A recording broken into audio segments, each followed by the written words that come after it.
Sorry about that, guys. Apparently the link to join the Teams meeting on the agenda, all the links are overlapping. So people, when they click on the Teams one, it's opening the link above it. So if you guys are on Teams, hopefully you guys figured that out. I just sent out another email with the direct link to join Teams, or if you download the calendar invite, that would also have the Teams link in that calendar invite. So see if we got more people coming in online now.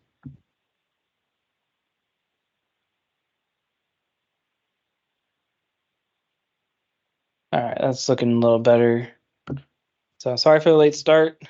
Next time I'll space out those links a little more. I don't know what happened when I made the PDF, but apparently all those links are overlapping each other. And you guys can hear me online, right? You got someone in the online. If you guys can hear me, I'm putting in the chat. You're good, JD. Yeah, we We're can hear good? you, JD. Okay, cool. Okay, so welcome to the CADD user group meeting. Thanks for everyone that came in person. Trying to get those numbers back up, but I feel like COVID has basically pushed everyone online, which is okay. We get more people that way, but so just a couple housekeeping items before we get started here. Just FYI, I hope everybody knows that the CPDs are only available for in-person attendees. So make sure that you guys have signed in right outside the door, because that's how I'm going to send out the CPDs. So if you didn't, I'll have it set up back there and get back there and quickly sign in. So if you're using Teams or if you're watching online, guys, all of it's going to be through Teams. So make sure you guys are muting yourself and feel free to use that chat to ask questions as we go through the presentations. And lastly, there will be a recording of this posted on our wiki page. The link, we'll put the link in the chat here momentarily, but if you go to our wiki page, it should be pretty easy to find as well. Some general updates. You guys might have noticed, I mentioned it the last meeting that we're going to be replacing our current mailing list that was through Lears. So that has actually happened in between the meeting and now. So if you notice, the past couple emails I've been sending out look a little different. We're using Gov Delivery now. So what we did is we just imported everyone that was signed up on our list, our old list. We just imported that into the Gov Delivery list. Now, it did not import if the email was non-existent, and it did not import if that person had previously opted out of all Gov Delivery emails. So if you were one of those people, I did send you a separate email to let you know that we couldn't add you because you've already opted out with a link to opt back in. So if you guys aren't on that list, we'll put it in the chat too. There's a link to log into that, or I guess sign up for that. You'll see I think there's two categories. You can see one for CAD updates and then another one for L&D updates, because that was another list that we had that got ported over. So they grouped them. I forget what they call them, subjects or categories, topics, something like that. So that moving forward, hopefully it'll be a better system. It's a lot easier to manage your notifications. Like if you want to go in and change your preferences, and you can see the other mailing lists that the state has as well.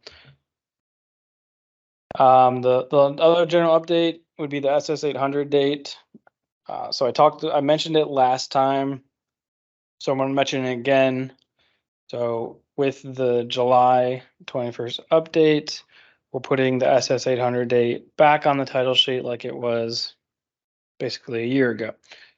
So it was a short-lived period of time, a year, where it was saying see proposal and the date was on the proposal. So a lot of discussion happened over that. And so we are moving it back onto the title sheet. There's a lot of question on what date that should be. So just to hopefully clarify it, the ideal date is the date the newest date at the time you go to file, right? So in the previous, it's been said that at whatever the date is at the engineering estimate, which sometimes is a date after you file it, I'm not going to future date them anymore. It's just going to be whatever the latest one is at the time of filing. Now, if you have an older date, that it is okay. Ideally, it should be the newer one, but if changing to the newest date would cause some kind of change in your design quantities and you don't have time to kind of bring it up to those new specs, then it's okay to leave it. But we really don't want to see like 5-year-old spec dates. We do want to keep up on that. There's a lot of changes for out in construction, but we do recognize that sometimes these spec changes do affect quantities or something in your sheets. You might not have time to update your sheets. So hopefully that is clear of kind of what date you should be using. So now when should you start putting the date on the title sheet? It's going to be effective that DRC update. So basically July 21st. So on or after that date, if your file date hits that, that's when we're going to be putting that date back on. So we got contracts and estimatings. I think they're going to be watching it to make sure, because my biggest fear is that there's a date on the title sheet and a date on the proposal, and they're different dates. So they're going to kind of keep eye on that. The other fear would be that there's no date on either of them. So we're going to be watching out for that, but hopefully it's a smooth transition back to the way we had it. So that hopefully that's alleviates any questions people might have on that. I will update the app to not say see proposal anymore. So look for a push that will make that standard construction drawing app work the same way it did before, where you could like choose the update Friday. So that'll I still got some time to push that out. So quick look at the agenda for today. It is a full day. Hopefully got a good mix of presentations. Unfortunately, last user group meeting, I said we were going to have a contractor come in and present kind of a contractor's perspective. Some conflicts came up, and so we're going to push that to the next one. I think that'll be a really good presentation. So look for that next user group meeting, and hopefully I'm not up here next time saying the same thing. But we have some ProjectWise updates. I'm gonna really hit drainage, item types, and annotation hard today, and hopefully clear up any confusion and let people know how easy it is to work with that data. We're gonna have some networking breaks. We're gonna give you an update on the roll plots, and actually some project example on that. I'm also then gonna go over some drainage sheet updates that we were looking at. We're going to go over some ORD 10.12 in our workspace things. We're going to have a couple consultant presentations, and then back from, I think, a couple times ago, what's the problem, round 2. So if anyone remember that, I think everyone had a lot of fun with that. So hopefully we get good participation on that. So with that, we'll start off with some ProjectWise updates with Brandon.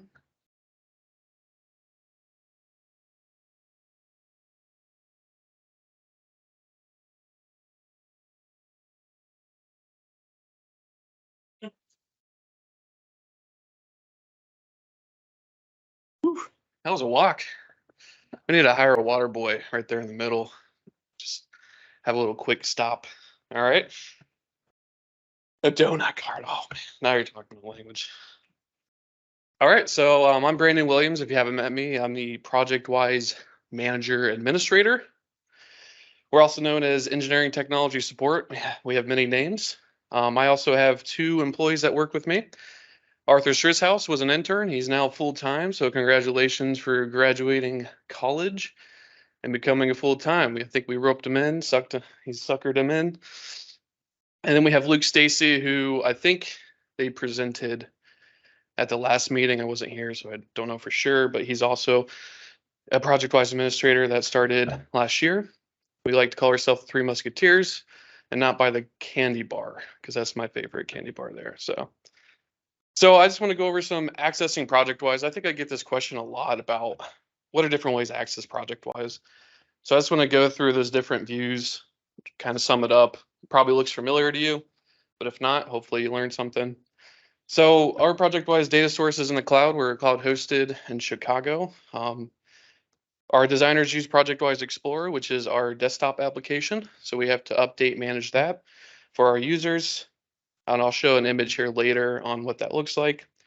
ProjectWise Web is a web application. You get there by going to connect.bentley.com, and then you can go to your project just through the web. Doesn't matter where you're at. You could be in the middle of Starbucks. Hopefully you get to work in Starbucks. I don't, but that is capable if you need it. ProjectWise Web View. This one is not named a lot or said a lot, but it is a read-only repository. It doesn't take a license as well. We do have to manage the permissions, of course. So when we set you up, you can get access to that project. It does take a little work on your end if you're not a part of an organization. You do have to set up our data source in ProjectWise WebView, but it does give you a read-only repository, which I'll show you here later. And my personal favorite, ProjectWise Drive. We actually were EAP, Early Access Program, with ProjectWise Drive. District 2 Real Estate took the initiative on testing that first, and then it's kind of spread out through all the districts on using it. It is not for designers. It's more for office users. If you're using, products like Word, Excel, PDF, whatever it might be. ProjectWise Drive is a user-friendly interface that is a File Explorer add-in. So you open up File Explorer just like where your C drive is, and you can navigate your project through there, which I'll show you here in a minute. Our designers use ProjectWise Explorer. I'm assuming yours do too. If you're using our data source, that's where our managed workspace is. So ProjectWise Explorer, this probably looks familiar. It does have it's pretty basic interface. Thought I had a mouse. There. Okay, there we go. It's got a left pane with all your folders, and then you got a document pane up here in the top. Trying to look at my screen while doing this. With your documents and folders, and then you get your work area properties, access control. Kind of looks like File Explorer native out of Windows, except an extra little dialog there at the bottom. So that's what ProjectWise Explorer is. Again, that's what our designers use. ProjectWise Web is, again, connect.bentley.com is how you get there. Here is a project that I have synced, 13, 13, 13, my favorite numbers in a row. Here you can do checkout, download, things like that. You can also use Office products. This is not for design use, but it is a quick and easy way to access the project if you need it. ProjectWise Drive, this is the plugin for File Explorer. So this is where your C drive would be. You can see up here in the top left, ProjectWise Drive. Same exact project, easy access. Log in your computer and you're already starting work through ProjectWise Drive. And ProjectWise WebView. So this is the read-only repository. At the top, you can see highlighted in red the only two options you get, which is one is download and one is get link. So that's all you can do there. But it is free, so that is the nice addition to it, right? One thing that our office took part in was some testing of ProjectWise 2023. ProjectWise 4.0 is no longer, it's considered ProjectWise 2023. So the naming convention has changed, which leads me to, did the directory structure change? And it did not. Typically now when you do Openroads Designer, you have the versioning and the file path. So if you have some custom applications that point to something like, Openroads Designer Connect Edition, now it's Openroads Connect Edition 10.10, ProjectWise exactly the same. So moving to the ProjectWise 2023 version, it didn't change the directory structure. During the installation of ProjectWise 2023, there is a V8i integration. V8i is deprecated as of January 1st, 2022. So it is no longer supported. It is compatible. So during that installation, you'll get an application integration here on the right. You can see you can toggle that on. So if you do upgrade to ProjectWise Explorer whenever that's released, you will have to do a integration. Okay, so that's just a check box during the installation. And again, V8i is Bentley said software is run at your own risk at this point, kind of like Windows 7 isn't supported. So with V8i, the compatibility is maintained. So in ProjectWise, you get that integration toggle. Support is not available though. So if you try to ask Bentley for support on BDI, they're not going to support it. A little bit more information. Logical accounts are going away soon. Bentley's been talking about this in ProjectWise for quite some time. Logical accounts are where you use username and password to log in with credentials instead of using a federated identity, such as your Bentley IMS account. During the testing of ProjectWise 2023, they were still there, but I know they'll be going away soon, and they mentioned that several times too. So if we ODOT does not have a time on when we move to ProjectWise 2023 design integration server. Currently, we're on 3.280. But once we do, ProjectWise Explorer versions that can be used with that design integration are 3.2 and above. So anything below that will not work with our design integration server. Bentley recommends 3.434. We personally recommend 3.453. There's some fixes in that version of ProjectWise, such as the reference resolver, that I would recommend you using that version. If not, that's fine. You can still use 3.280 or whatever that you're currently using to access if we do go and upgrade our integration server. Another note, ProjectWise 2023 Explorer works with Windows 10 and 11. So notice Windows 7 is not on there. So if you're still using Windows 7 where you are, you're not going to be able to update your ProjectWise Explorer to 2023. One thing to note is a WRE, which is the Workflows Rules Engine patch for ProjectWise Explorer.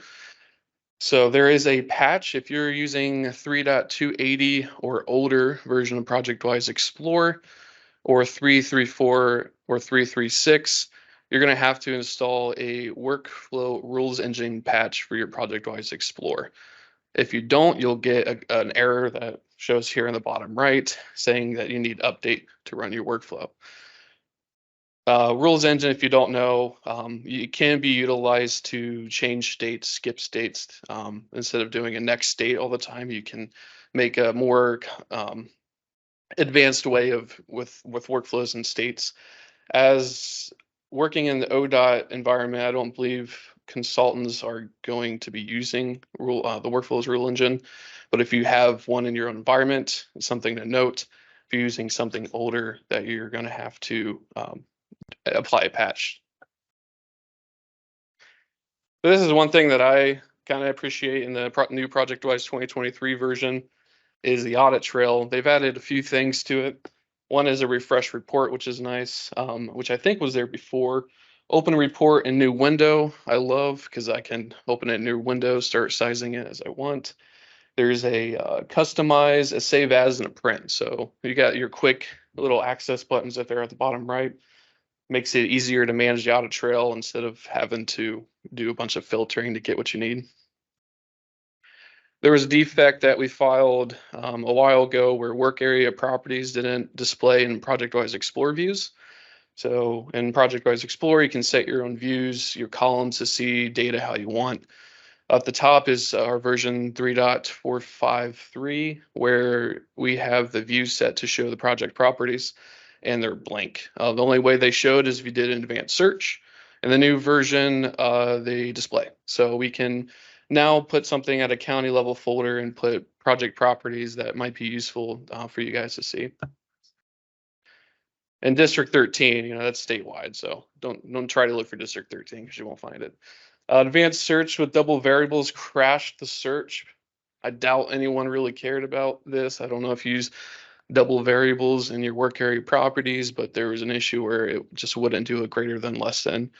I tested that. It works in ProjectWise 2023. And then the open with doesn't work if you have read-only access. So this is on the left 453 where I have read access to a file and I try to right click open with. It's grayed out, so I can't choose what application to open it with. So here on the right, you can see there's a right click open with and I can choose. Okay, so that's kind of what Windows Explorer does, right? If you have read access to a document, you can open it with whatever application you want. You can do that now in ProjectWise 2023. Some little things that I noticed right off the bat where the icons were different. They look prettier, I guess. So you got an open book and your pencil for the right axis of change. I think the floppy disk and the airport tag for your suitcase has stayed the same. So those would be familiar. Another small thing I noticed was a note batch print turned into print organizer. So I don't know if anyone used that. I personally have not. You don't have the batch print anymore. It's turned into print organizer. And they removed dependency map, import and export from the drop-down menu. So it made it a little shorter, which is kind of nice because I know those right-click menus can be a little long. I also want to talk about CADD, auto table. I don't know if you guys use auto table, but the current version that we're using here at ODOT is 5.381. This doesn't work with 10.2 Openroads Designer and ProjectWise 2023. The CADD does have an update for 5.44. It does work with 10.12. I think the error I was getting when trying to do a current version that we're doing now, it just said Openroads couldn't be found, even though it was installed on the machine. So I downloaded the 5.44 and it works with 10.12. However, it didn't work with ProjectWise 2023. So I reached out to CADD. They sent me 5.441 version that works with both. So that does work with 10.12 and ProjectWise 2023.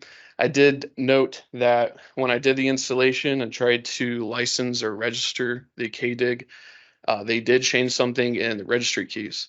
So instead, the path was equal to C programs, CADD, auto table, MSCE, and now it's MicroStation Connect that's actually spelled out. So I was having a problem when I licensed it that the menu just went away and found out it's because the path was wrong in the registry. So that's our quick little update. Do you guys have any questions for me? Yes.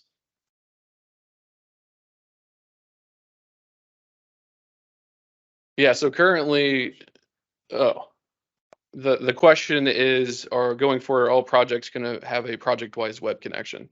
Did I get that right? So yeah, when we actually converted all of our projects to web connection. So every project that's created in ODOT will be web accessible. There is a couple things that need to be set in order to add a user. Bentley has added a auto sync option. So we just toggle that on for the project, and all we have to do is send you a link to the connected project and it adds you automatically. So then you can have that connected project connection.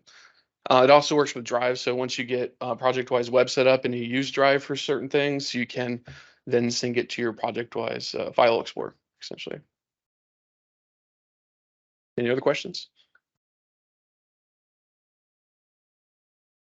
Wow, that's good timing. That's never happened.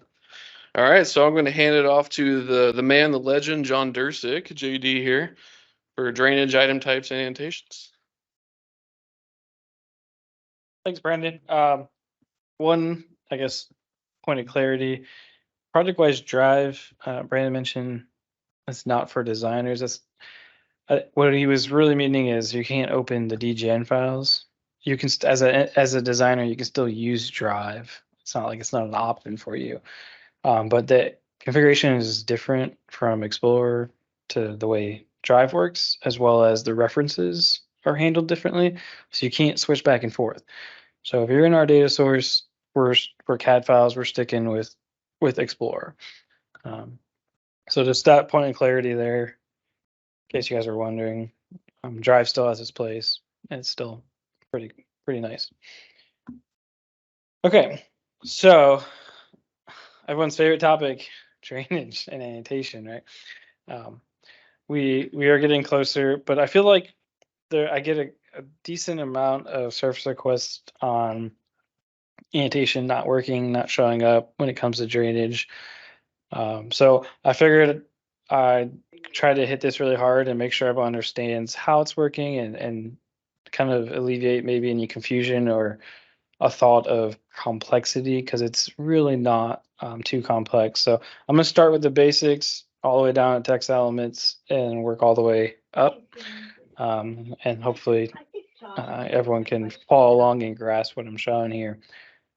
So at the very least, you start with the text field, and inside that text field, or you start with the text element, and inside that text element, you can add text fields.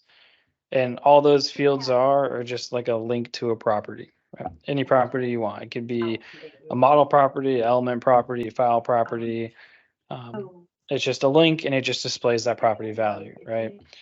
So I have a video that kind of just shows how simple it is to set one of these up. All right, so I'm in Element Explorer or my text editor, and I'm just going to add field, and I can choose where do I want to link this to. So I'm going to choose Element Properties and hit OK. And then I'm just going to go over and I'm going to select the element I want to pull a property from. So I'm going to select this drainage node. And it's going to read all the properties that are available to that. If there's an item type attached to it, you'll see those properties as well. So I'm going to go in and click on a property here. And depending on what property you choose, you get different formatting options. So for this one, I can just control the text. Do I want it forced all upper, all lower, right? And so I hit OK, and it adds that field in there. So right now the field's not highlighted. I'm going to go to my user preferences. Under text, I'm going to check off hide field background, and then it'll show a little kind of gray background that kind of gives you an indicator that that's a field, right? So you don't want to type over that field where you basically delete it. You delete that link, right? So that's the basis of how really all these smart text or annotation is working. It's just linking to a property somewhere. So I just clicked on that element and I showed you there's the property value that I chose. So pretty simple, right? So obviously you don't want to set all those up manually every time, right? That would take a long time, especially if you had a bunch of properties.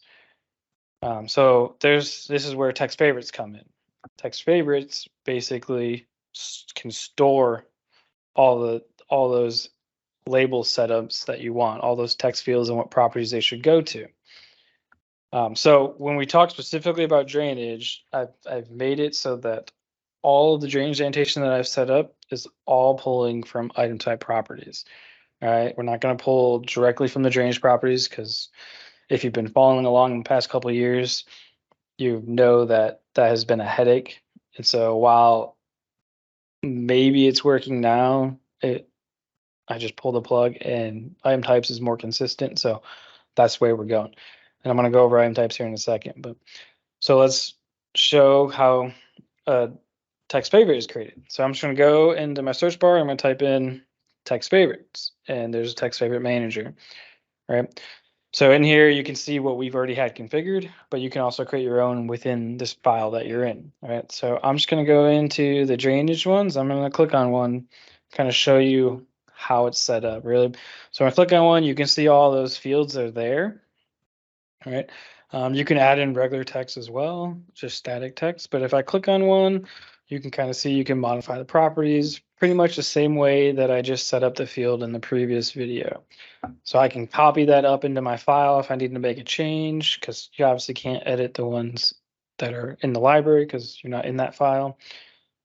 So there I clicked on one, I changed the case to upper, and then I'll just hit the apply button. And then you can just save it. You notice that it goes blue in the top corner because that's been edited.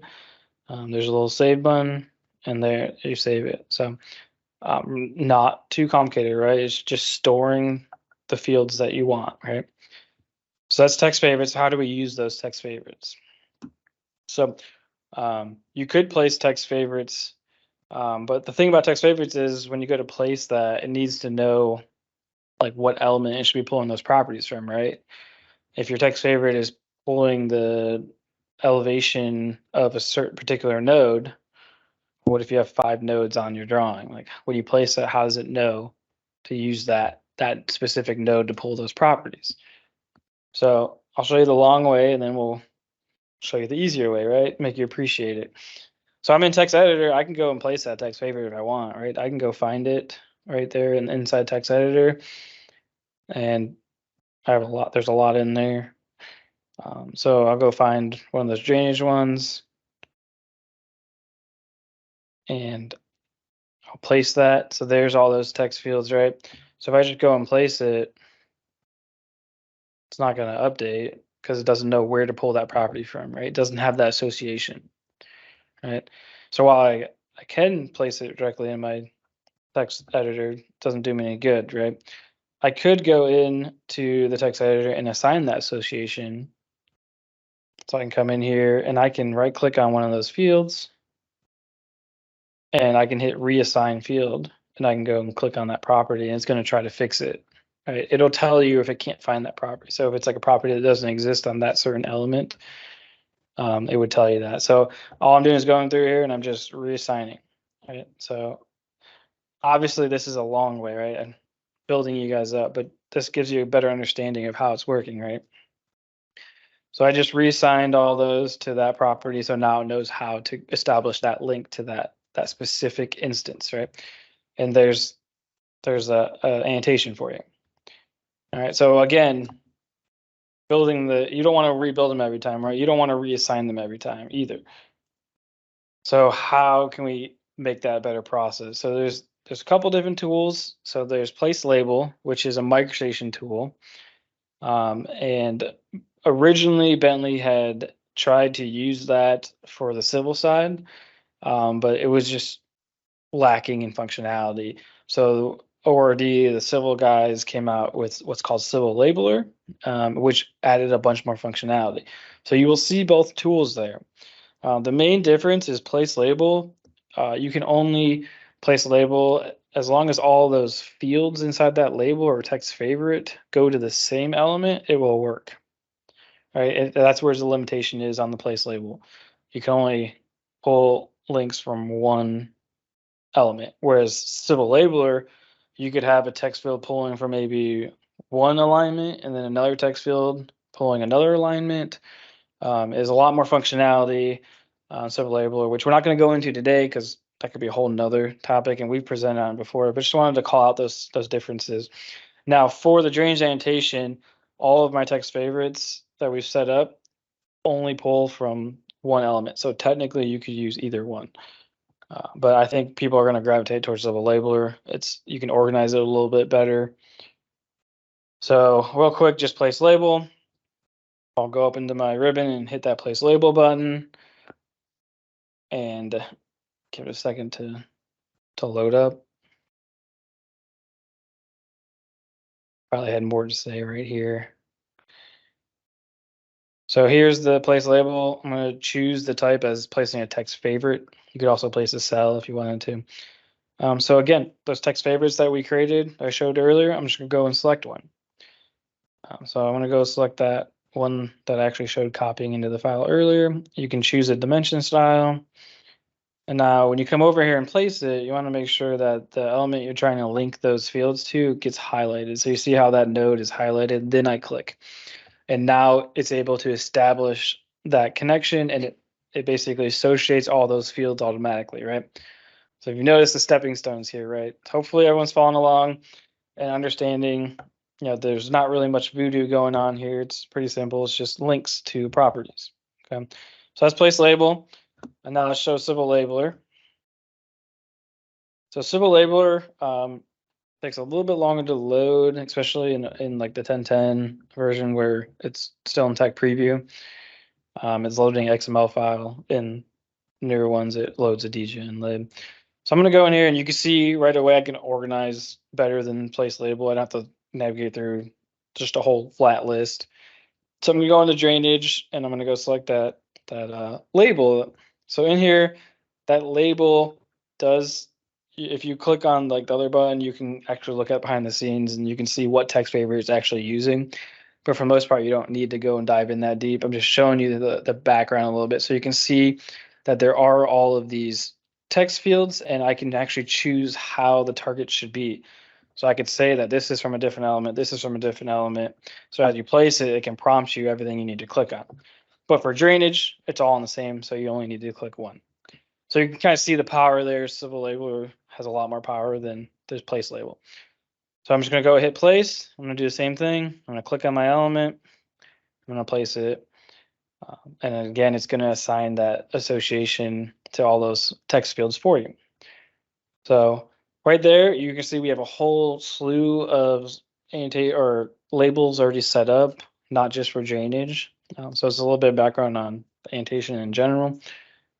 So moving on, that's great, but I still have to know what label I want to use, right? Wouldn't it be cool if I didn't even need to know that at all? If I could just know for this element or for this feature, I know that in plan view, I need to use this text favorite, right? So you can do that. And that's where annotation groups come into play. So that's what that bullet point says. They're great, but you still have to know which text favorite to use. You're also limited to just text elements or cells. You can do a little bit more power with annotation groups, like you can place like a flow arrow, right? So when for drainage pipes, we're going to want to place a flow arrow and a text element saying, what that pipe is. So that's where text favorites adds a little more functionality. So let's quickly kind of go over that. So annotation groups can hold multiple annotation definitions. So I'd stick with me. I'm still saying this is easy to understand. You typically won't have to edit these too much, but annotation definition is basically just saying use this text favorite. Use this level, place it on this level. Here's how you should offset it from the element, things like that. And the other thing we can do with annotation groups is we can then define that on the feature definition, well, technically through feature symbology. But so what we can do is say you place a particular drainage node feature definition. That feature definition can say, okay, in plan view, here's the annotation group I want you to use. And the annotation group can then say, okay, use this text favorite or a group of text favorites. In profile view, here's the annotation group you should use for profile view.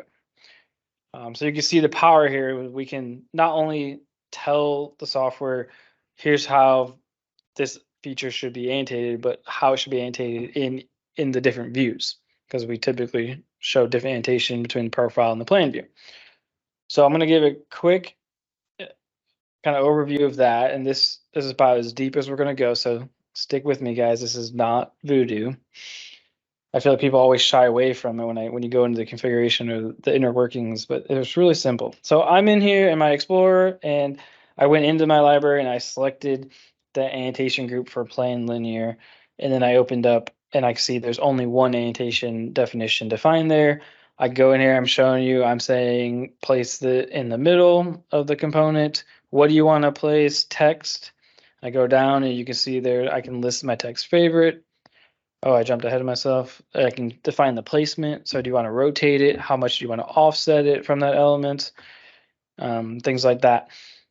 So you can choose that. So if I look at another one, here's a 3D one. This is how I'm doing the flow arrows right now, which I'll mention in a little bit how that's going to change because we got some more functionality in the newest release. But right now I had this, like, only way I can place flow arrows to the 3D side. So you can see there's annotation groups. You can set those up, and then we can go in and look at our feature definition. And when I click on that, a given feature, you're going to see that there's a symbology. So you can define a linear symbology, a profile symbology.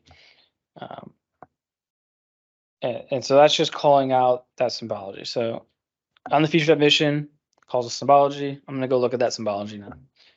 So I'm going to go expand feature symbology, and I'll go into, say, the linear one. I'll find that drainage one that it was calling out, and I'll click on it, and you'll see from the properties where you can define your annotation groups. So over here, you can see in plan view, I can define an annotation group. In the 3D, I can assign that annotation group. So depending on the type of annotation, I guess feature symbology you're in, you get different ones. Like, so that was a point one, but a linear one, you would see like a profile annotation listed there as well. So that's a little background. So now, how do we use that, right? So we're basically setting up this feature definition and say, I'm already telling you how to define this annotation. So let me pause this real quick. So what I went up to is I just went and used that element annotation tool. All right, so element annotation, and then I'm gonna click on the element I want to annotate. So I'm gonna click on my pipe. Let me back that up a little bit. And I can't see where I'm at.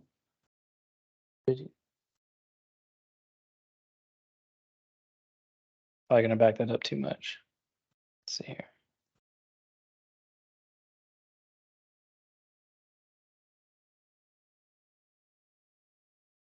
Should have just let it play.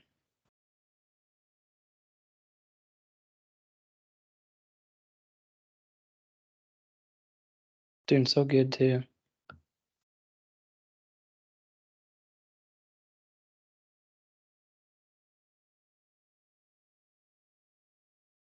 Why it keeps restarting. It keeps restarting. That's why I hate presenter view.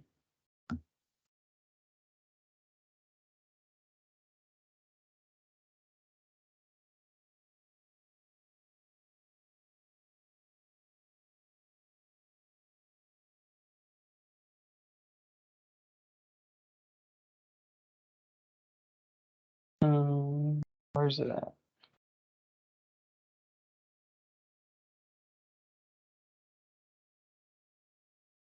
There it is. All right. Sorry, guys.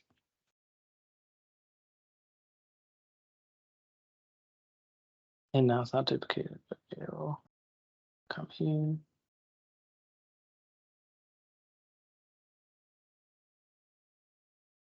Okay.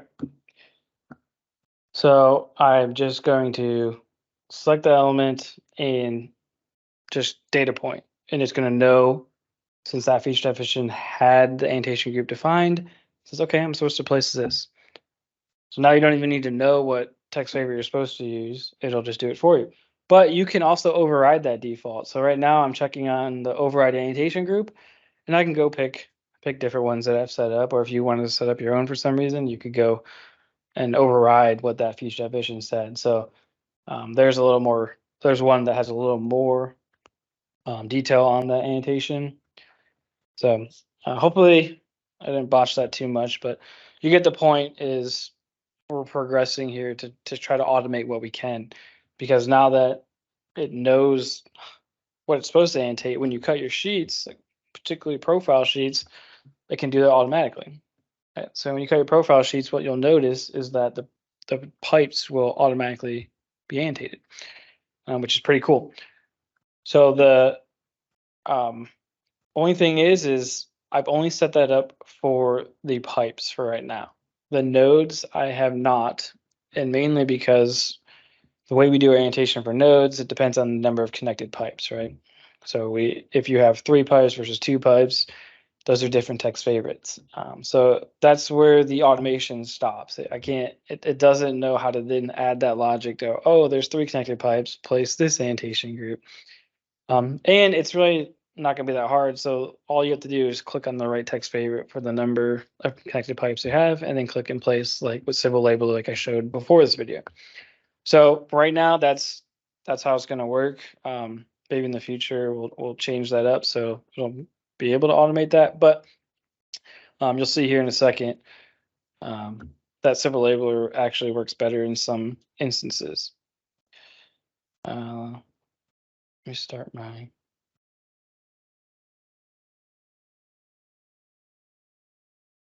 What's going on here?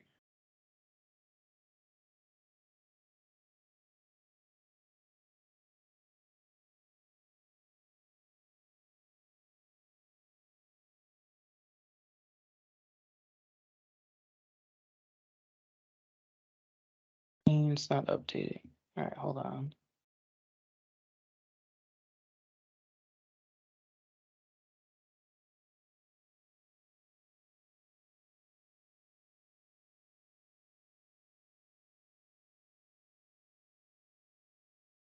All right, I think we're back in.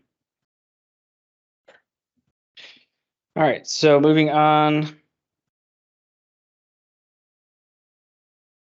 So the page what I just mentioned, basically for conduits, you can use that element annotation. For nodes, you're going to use civil labeler. So now let's move on to get a little bit more specific about item types, right? Because I said for the drainage annotation, it's all item types. So all drainage text favorites are pulling item type properties. So item types are defined on all the feature definitions. Okay. So any of the drainage feature definitions, if you were to go look at it, you see that there's already item type defined. And for those of you who don't know what item types are, it's basically just additional properties you can assign to a given element or feature or model if you wanted to. So furthermore, when I default the item types onto the feature definitions, I can actually default some of those properties. So if we typically annotate for proposed, say, conduit, what type that pipe is. Is it type A, type B? So on the feature definition, I've defaulted that value for you guys. So if you place a type B feature definition, that property will already say type B. So then when you go to annotate it, it's already filled out, which is pretty nice. So here's a screenshot of all the item type properties. So for the conduit, there's not as many as for the node. So the conduit's on the left side. So you can see it's basically everything that we need to annotate. That's really what it comes down to. And then for the nodes, the reason why it's so much longer is it goes up to like 6 connected pipes. So there's just all the pipe properties repeated for like the first pipe, the second pipe, the third pipe. So when we go to set up the annotation, it can pull all those properties. One thing to note is that when I set these item type properties up, they are static. They are not dynamically linked to the actual drainage properties. So if you place, say, a node, a catch basin, you set that invert elevation. I need to get that elevation that's a drainage property populated in my item type property, right? Now you can establish a direct link just like with the text field. So your item type properties can go directly read a drainage type property, right? And so we can establish that link. When I did that, it slowed the software down to where I thought the performance was not worth that dynamic ability. So that is why I haven't done it, or I have not done it, and I don't plan on unless the performance gets better. So you could have all these properties basically automatically update as you update your design and update that feature definition. But the performance just kind of stopped that. So instead, I just wrote a quick little app that you hit a button to update the properties. Fair enough, right? So it's not dynamic. So you do have to remember if you go and change invert or change your design, you do have to come back and hit the button to say, go update these properties again. So it's a little trade-off for performance. So let's go over this. So I have the item types dialog open here just so you can see there's those properties, right? So I click on the item type for nodes and I can see all those properties that are created, right? So that's just basically a library of properties. So there's no like, individual defaults per type or anything yet, right? This is just a library. I have more to say when I was recording this. These videos do have audio if you look at the PowerPoint later on and you wanted to watch these. So what I'm going to do is jump over to the feature definitions and show you that they are actually already assigned to the feature definition and some of the properties already have default values. Obviously, I can't default all of them. Like if it's invert, it doesn't make sense, right? Because it depends on what you place it at. So I clicked on the feature definition and I can see there's that item type properties already there. And you can notice that I did default some like the type, the prefix for existing, since this is an existing feature definition. The label, I say grade elevation. So I have that in there to just automatically switch between if it's like a rim elevation for maybe a manhole versus a grade elevation. So you don't have to worry about that text is just there, or if you wanted to change it for some reason. Okay, so that's the point I'm getting across right now is just they're already there and they're already defaulted. So as you place them, they'll already be there, which is nice. So I'm going over to propose one now, and you can see there's example of type now. I don't have the prefix defaulted there because we typically don't show like proposed. We just show existing, like when we label them. But it's there if for some reason you wanted to fill it out. I think I had one person ask, which I'll show you guys how you can control these very easily. So now I'm placing it, and you'll notice that the item type actually shows up as another collapsible item in the tool. It just gets in the way, just collapse it. In the future update, I can actually not show that. So I'm gonna remove it, especially the conduit. It just forces it to go like way wide or taller than the actual screen. So I'm just gonna place a couple here and show you guys how it's working. So I place 2 nodes, I click on that node, there's that item type right there, I click on it, and there's all the properties there. All right, and you can see that those default values came through. All right, but the rest of the properties aren't populated right yet because we have to hit that button to synchronize between the actual drainage properties and these item type properties. So we'll go over that here next.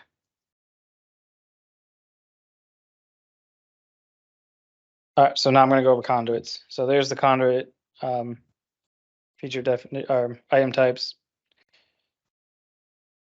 It's just kind of showing you a couple different ones here.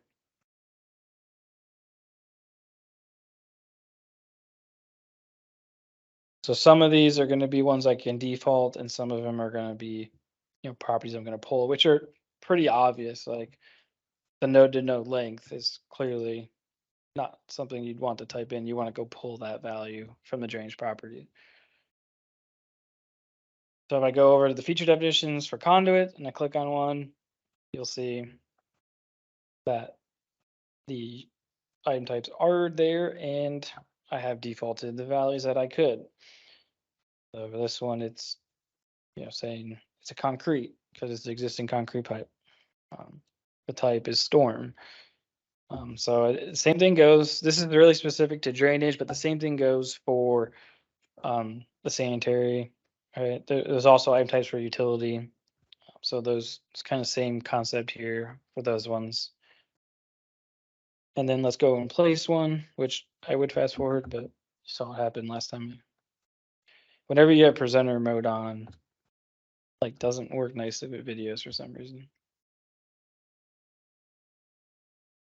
All right, so now I'm going to go and place it. And so here's where that conduit one just gets in the way. It's same with the nodes.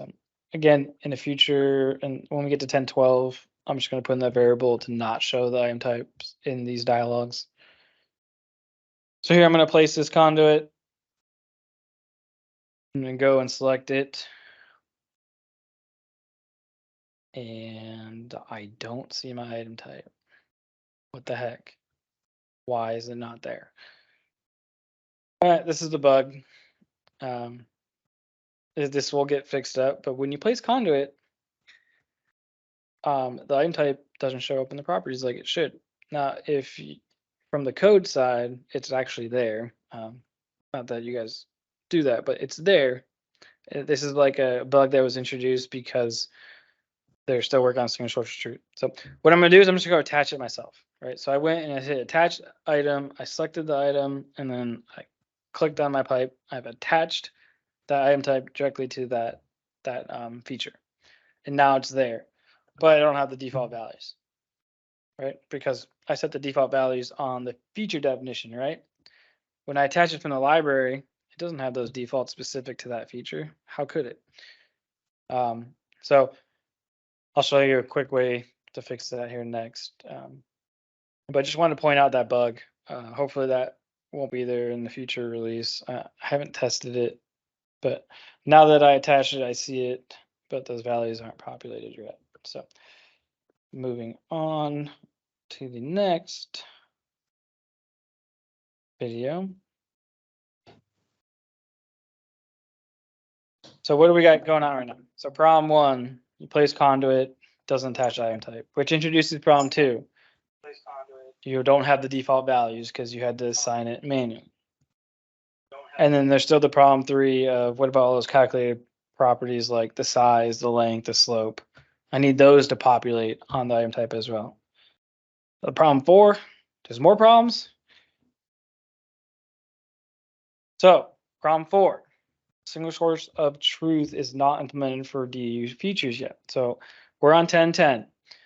10.12, they claim that it is implemented, and while it is implemented, you can't annotate off of it. So what does single source of truth mean? What it means is no matter what view you're in, you can see those item type properties. So right now, the way it's working in 10.10, I only see those feature definitions in my plane view. If I open up profile view and click on that, I won't see the item type. I go to my 3D and click on it, I won't see the item type. So it's not showing you that property across all your views. So that's what single source of truth is going to fix. Assign it to the feature definition. It should show up wherever you want it. So I do a video for this. So basically, if we want to annotate in the profile view, we kind of need the item type there, or won't be able to find them. So just like I attached the item type to the conduit in the plane view, well, I could do that to all my views, and then they would be there, right? But each attachment is separate, right? So then the properties on my plane view aren't necessarily in sync with the item type properties on my 3D view or my profile view, because I just keep attaching separate instances, right? So here's a quick video going over that.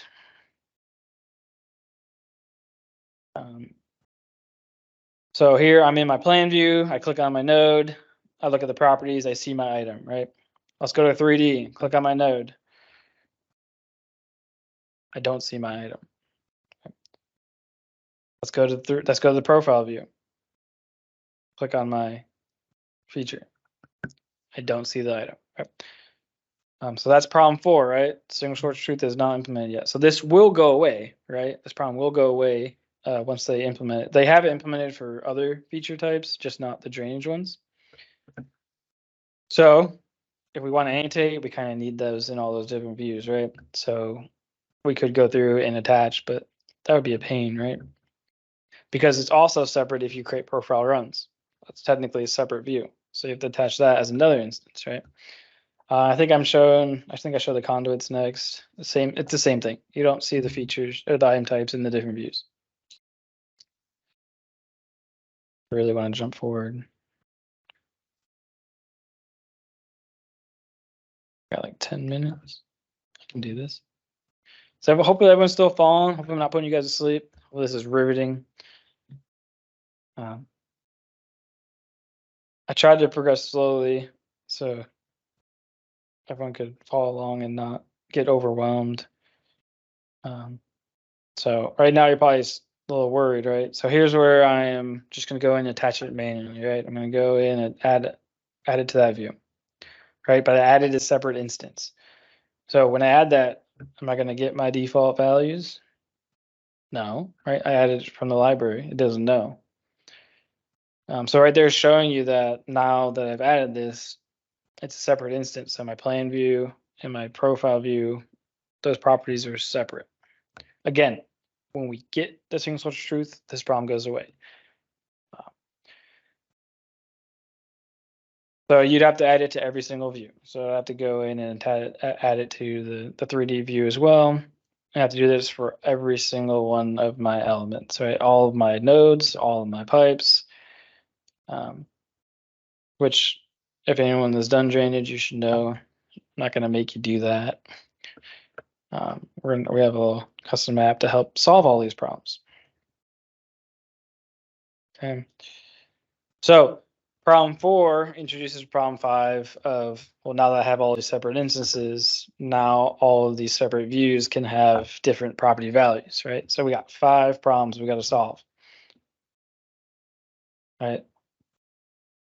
So how are we going to solve it? Custom application. So this DU sync tool is going to address all these problems for you. And I'm going to run through it real quickly here. So what we're going to do is up in the Ohio DOT workflow, under the apps tab, you're going to see this Ohio DU item type sync tool. Open it up, there's 5 simple buttons. If at the end of this you still don't quite understand everything, just hit top down and it should solve your problems. but I want you guys to understand. So the first button, it says attach missing item types to all DU items in all views, right? So this is going to solve problems 1 and 4, right? So when you place a conduit, it doesn't get the item type instance attached, right? This button will attach it. It will also attach it to all the other views. So if anything's missing, this will just go through and attach it for you, right? Now, after you attach them, remember it still doesn't have those default values, right? That's what the second button is going to be for. The second button is going to say, hey, go through and grab all the default values for each of the feature definitions that are there and place them. Okay. So I think this video, I actually removed item type I attached, just so you see when you hit the button, it does actually attach it. So that's all I'm doing here and showing you. So I got a little ahead of myself. So that as it's doing that, I'll go over the next tool, that get DU item type values from dgnlib and set those on each instance, right? So there I'm showing you those default properties are not there yet. Even for the conduit one in your plan view, even though it should have, I need to go get those default values because I don't want to fill all those out, right? So I showed you earlier, I went into the feature definitions and you saw those default values. That's all it's going to do. It's going to go and look at all of the feature definitions that you used. It's going to go get those default values and it's going to go place them correctly across all the instances on your drainage network. So that's what that's going to do.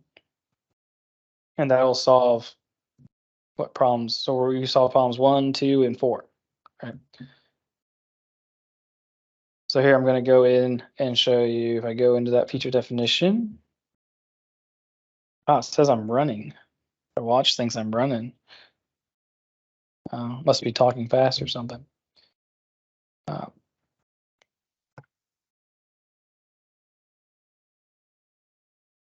So the thing to remember here is that it's pulling the values from the feature definition that got copied into your file, right?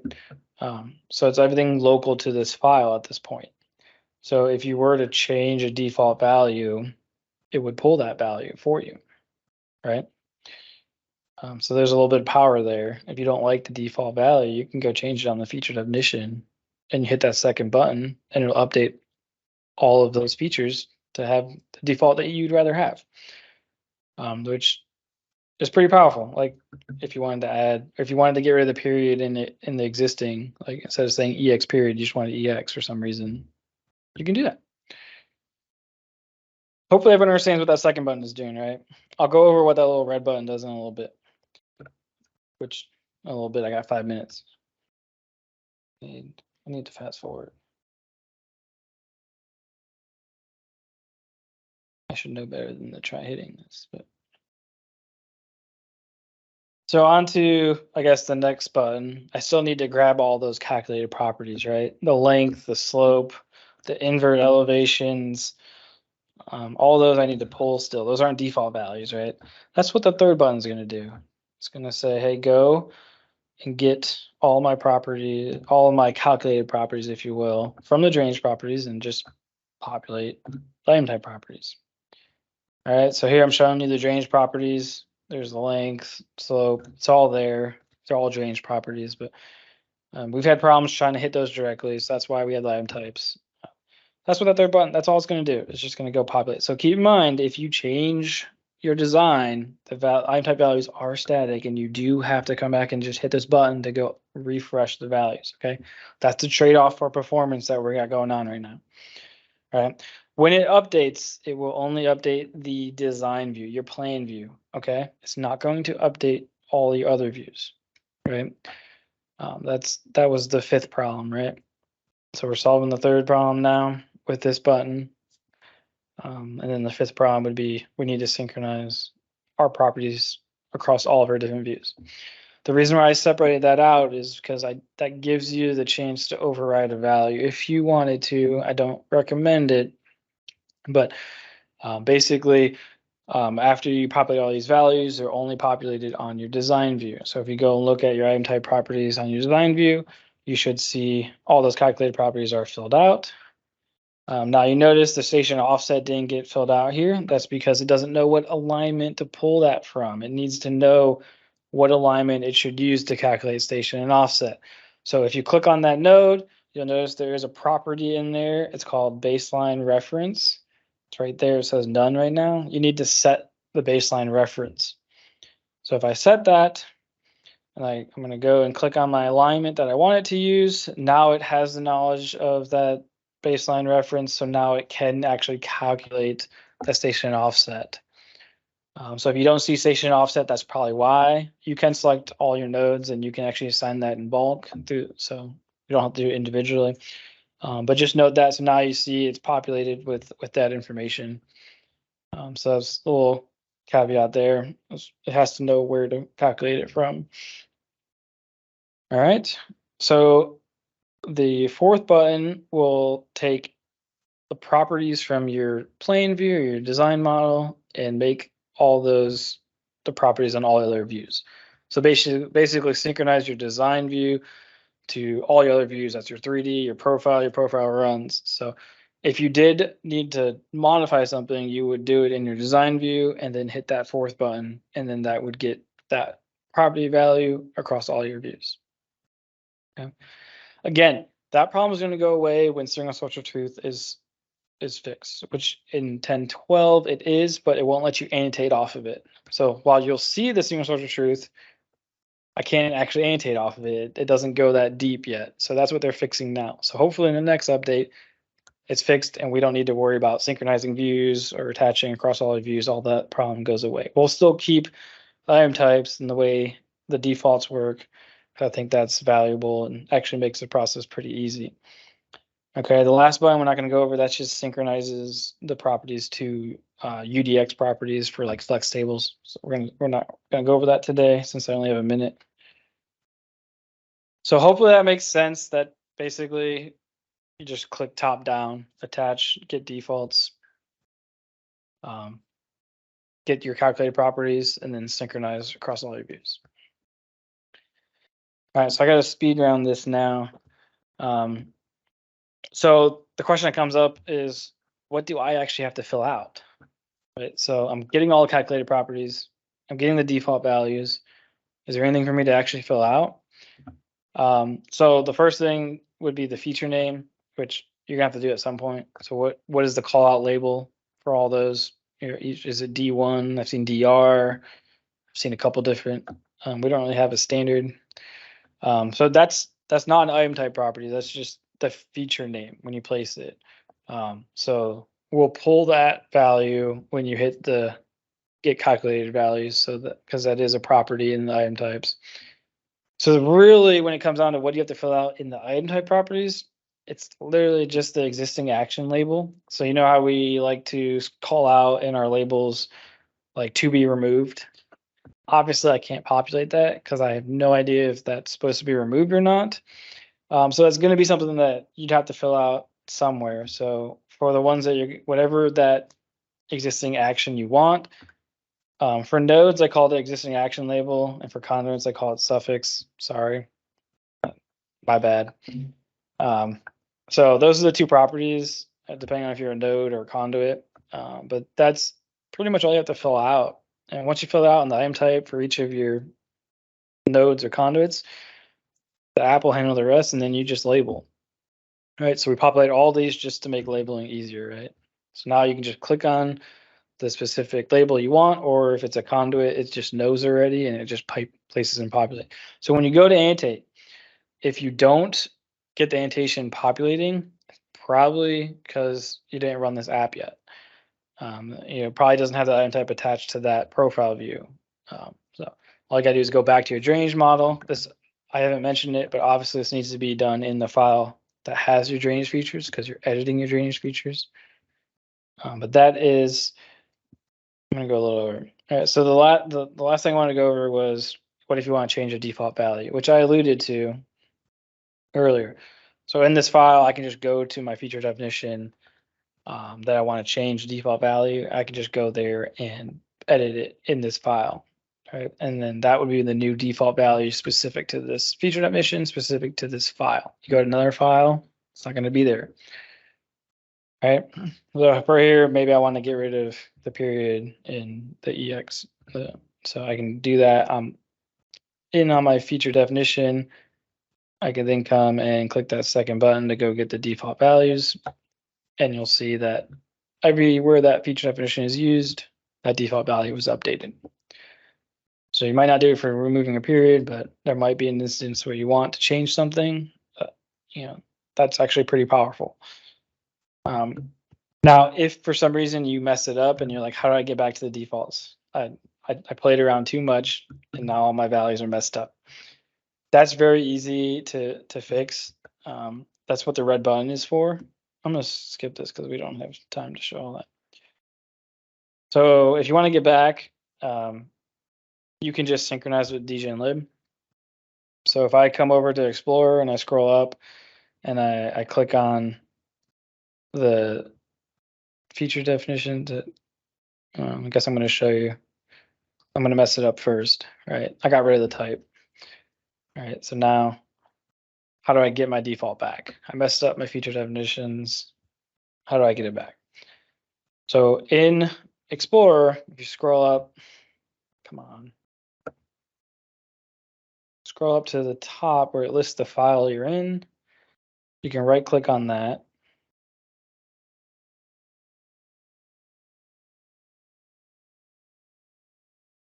There we go. So you can right click on the file, let's say the file you're in, you right click on it, it says update standards from dgenlib. Basically that will synchronize your current file to whatever dgenlib has. That's also, you could use that for the same if we push out an update. Like maybe I realized that one of the defaults was wrong. So I push out update dgenlib and it has it fixed in it. But you've already used that feature definition in your file, so it's already copied, so you don't get that automatically. Well, hitting that button will get you those updates. If you check on that little red checkbox, that does the same exact thing. Literally all it does is it's writing the same exact thing as synchronizing. It just also then sets the default values at the same time, since that's what that button does. So that's how you get your file back to the defaults if you mess it up or if you need to get a new update that we pushed out. Okay, so I know I'm a little over. So just a reminder that if something changes, you do need to hit that button again, right? It is static, it's not dynamic. If you recreate your drainage runs or your profile runs, or you add new conduits, those are all new views. It doesn't have the item types attached yet. So you'll have to go back and hit attach missing, get defaults, synchronize. So you just kind of run down. So other than that, hopefully you understand the background of what's working. If it all went over your head, just open the app and hit 1, 2, 3, 4. Okay. What else I got going on? All right. I'm gonna go like 10 minutes. I got 5. I'm gonna give myself 5 more minutes. So the conduit properties, I wanted to make a note on this. So if you look at the conduit properties, you can see there's conduit 1, 2, 3, 4, 5, and outgoing. The way these get populated is directly from the drainage properties. The way the drainage properties get populated is solely dependent on the direction you draw your pipe. So if you draw 2 pipes starting at the same node and going out, the software now says you have 2 outgoing pipes. Okay. When that happens, there's only one property for outgoing pipe. So if you have 2 outgoing pipes, the software doesn't know how to populate the connecting pipe information. So in terms of drainage annotation, you're going to run storm events. That's not a factor, right? It handles the flow direction. In terms of these properties, the connected pipe properties, it's more on the, like, I guess if you will, the ORD side. And so it doesn't have that intelligence. It's just using the direction. So direction does matter when you draw, unfortunately. There's no real way around that. So you can only have one outgoing pipe for these properties to populate. I hope you guys are paying attention, because that's a little hint for the what's the problem later on. Okay. Giving you guys a gimme right now. Okay. Yeah. I can't make that any more clear. So the other downfall is you can only basically have 6 connected pipes. Once you go over that, there's no properties for that to pull. Which also, if you look at the text favorites, it goes from 1, 2, 3, 4, 5, 6. There's no text favorite for a 7th connected pipe because there's no property to pull from. Okay. So that's just a side note. Now I did add some more. If you guys haven't seen this, I added a new item type property called connected pipes, and it'll say like in and then the pipe label for all the connected pipes. And then I have another one that goes a little bit more. It'll say in or out, the pipe label, the direction, the size, and the invert elevation. This is not dependent on the way you draw, the number you have. This is actually going to read the model directly, so this will get everything. So just a quick side note on that. That one hasn't been released yet. You'll see it, and you'll see why when I get to the next strange topic. All right. Last slide. So the next question is there some place I can look at that gives me some more information on this? Because I did not remember everything JD just told me. So I made a data dictionary Excel file. It's not released yet. Next update, it'll probably go out. And what I do is I list, there's more tabs here. I'll show you other tabs in the next topic. But for this, I'm showing you the item type, all the item type properties, showing you if it's a read-only or not. Read-only means it's a calculated property, like it's got a formula. So like, for example, this is feature name underbar prefix. So all it does is combine the feature name property and the prefix property. I needed it for labeling purposes. So you'll see when you get into item type that those are grayed out. You can't change them because they're formulas. So that's telling you which ones are read-only. The calculated column basically means when you hit the third button, go get the drainage properties. That's what I'm calling a calculated property. So your length, slope, invert elevations, size, all those are what the app's gonna populate for you when you hit that button. So now you know which ones are gonna get pulled from the drainage properties. Defaulted, now you know which ones I've defaulted the value on. Right, and then I give you a little example of typical values. And I do the same thing for the note. So this is a little quick reference. There's a little key to tell you what those 3 columns mean. Thought it'd be useful, so you know if you're gonna. So this kind of helps you know if you're gonna change, say, the length.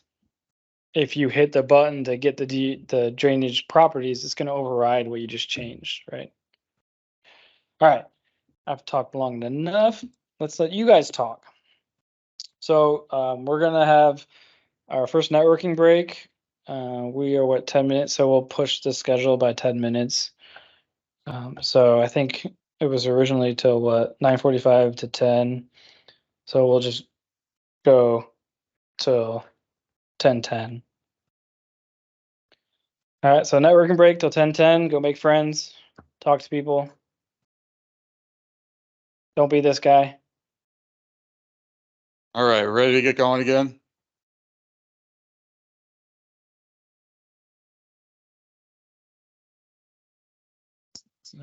One of the things we haven't done a whole lot of, at least since I've been around at ODOT, is some project examples and some things that are going on in the districts or what the consultants are working on. So thought it'd be good, and that's why we have some consultant presentations today. My name is Matt Iben, by the way, and I'm gonna go through a few slides here on some history of where we got to where we're at, and then turn it over to Katie, Mike, and Ken, talk about the 161 project.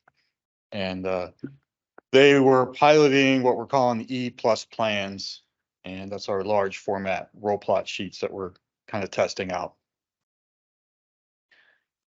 There is a little bit of a history, just kind of so you understand the background and how we got to where we're at. And so ACEC contacted ODOT about streamlining plan production. Some of it were valid gripes that ORD.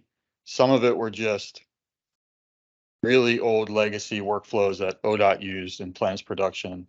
So there was a combination of things. ORD was sometimes causing other problems with the annotation and plans production. And some of it was just the old fashioned way that we produce our plans and things we show on our plans. So here's some of the bullet points of what we were looking at, or some things that we wanted to try and do. Reduce plan sheet creation and recreation. That was more along the lines of cross sections at that time.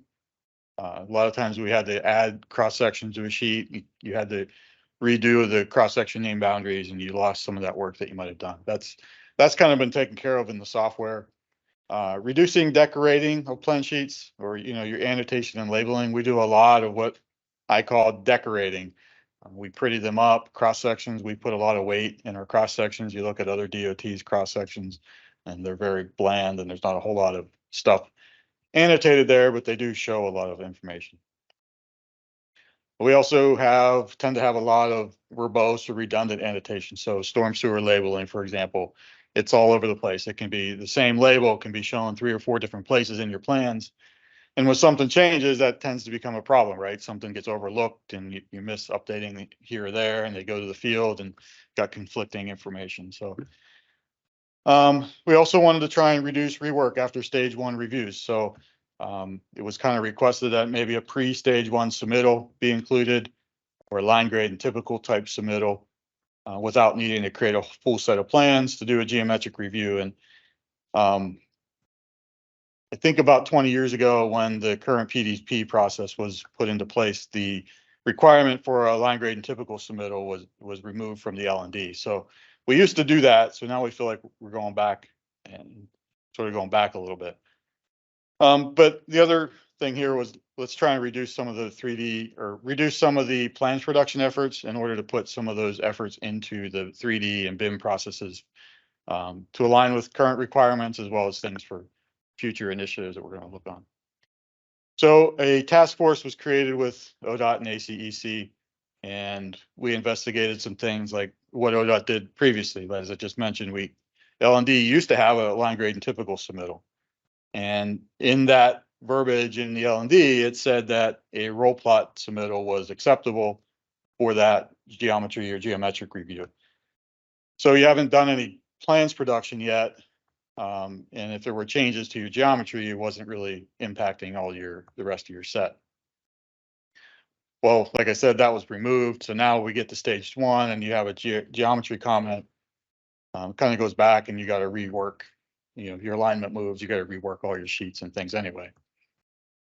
So then we thought, well, what are other states doing as the industry kind of moves to model-based delivery?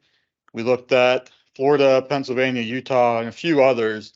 All have some sort of large format type sheet that they're using, and most of those are actually using them just as supplements to their models that they're delivering. So most are starting to move towards model as legal document, and then the plan is just kind of a supplement to that. We're not quite to that point yet. Our plans are still our contract documents, but we are delivering models. We also want to look at what made sense for ODOT now, and then again to align with other 3D initiatives in the future. So it was decided to kind of look at these large format roll plots, and we kind of branded these E+ plans. And I'll explain why I came up with that name in a second. The third bullet point is obviously we wanted to pilot those. There's two of those bullet points kind of say the same thing. We wanted to pilot these on some projects before we pushed it out and made it sort of part of the L&D or as an acceptable format. So I like to show these Florida examples. It kind of closely aligns with what we were thinking of, and they branded theirs next gen plans. So here's kind of a roll plot. They have a slightly different paper size than what we standardized on, but the format is the same. So plan and profile all on one sheet. The plan scale is exactly the same as you would normally do on a traditional size plan sheet. And as you can see here, all the exact same annotation is all added to that same roll plot or that large format sheet. Profile is the same way. They have the same type of annotation on the profile view as we do on our normal view. It's just on a bigger sheet of paper. So nothing a whole lot different. JD is going to go into a little more detail on this example in a little bit. This is a Florida example again. They also do they do kind of a drainage schematic, and on the lower left, you can see they have all their storm sewer profiles on the same sheet. And when you look at the plan view, all they're annotating in the plan is the structure number and the pipe number. And that sort of helps eliminate having it on all these different places, all that other invert elevation information. And then everything else is shown in a tabular format. There's a node, I think I only showed the pipe table here, but there's also a table with the nodes or the, the structures. Here's also an example of their cross-section sheet. They use like a 20 scale, I believe. Someone might be able to correct me, but so it looks like they can get a lot more sections on their sheet than you'll see that we're getting, but still, nonetheless, in all the examples that we have, you're getting about 2.5 to 3 sheets onto one, a traditional size onto one large format sheet in our. So here's our sheet sizes that we standardize on. On the left is the traditional ANSI D size, so 22 by 34. That's what we're currently using now. We always have. The reason we branded it E plus plans is the first thought was to we'll go to the next standard size up, which is E, an ANSI E size, 44 by 34. And then we wanted to be able to go ahead and go maybe a longer length. So we just added, as you can see, basically a D size, 22 more inches. And we turned the D size page around, and you can see it's the equivalent to 3 D size sheets there.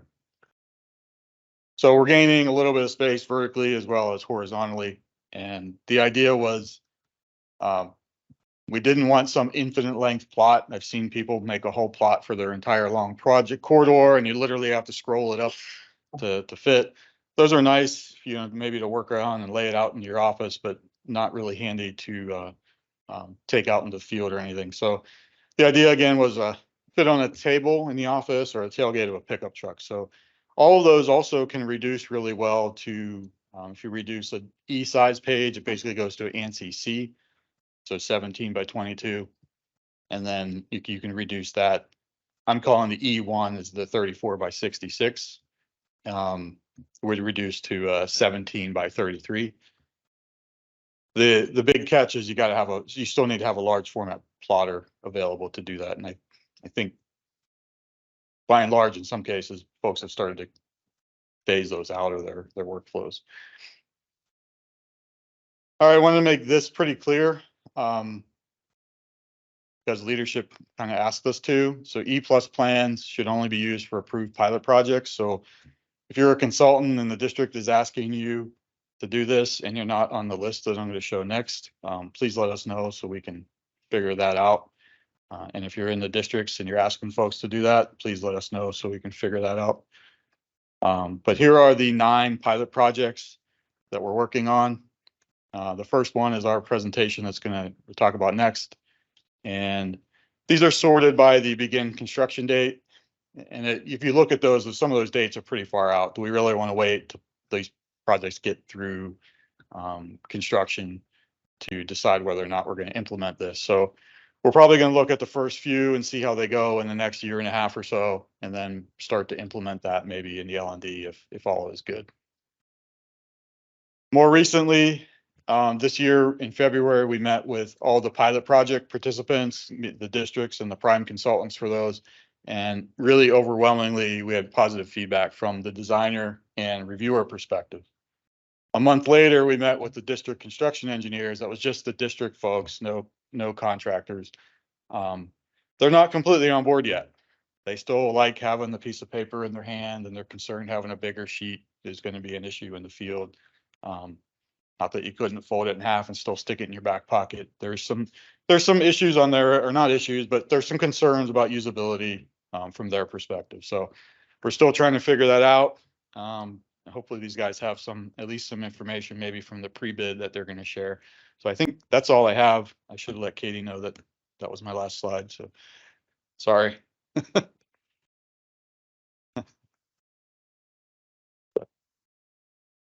Do I want to take any questions on that part before I start, or pass it over?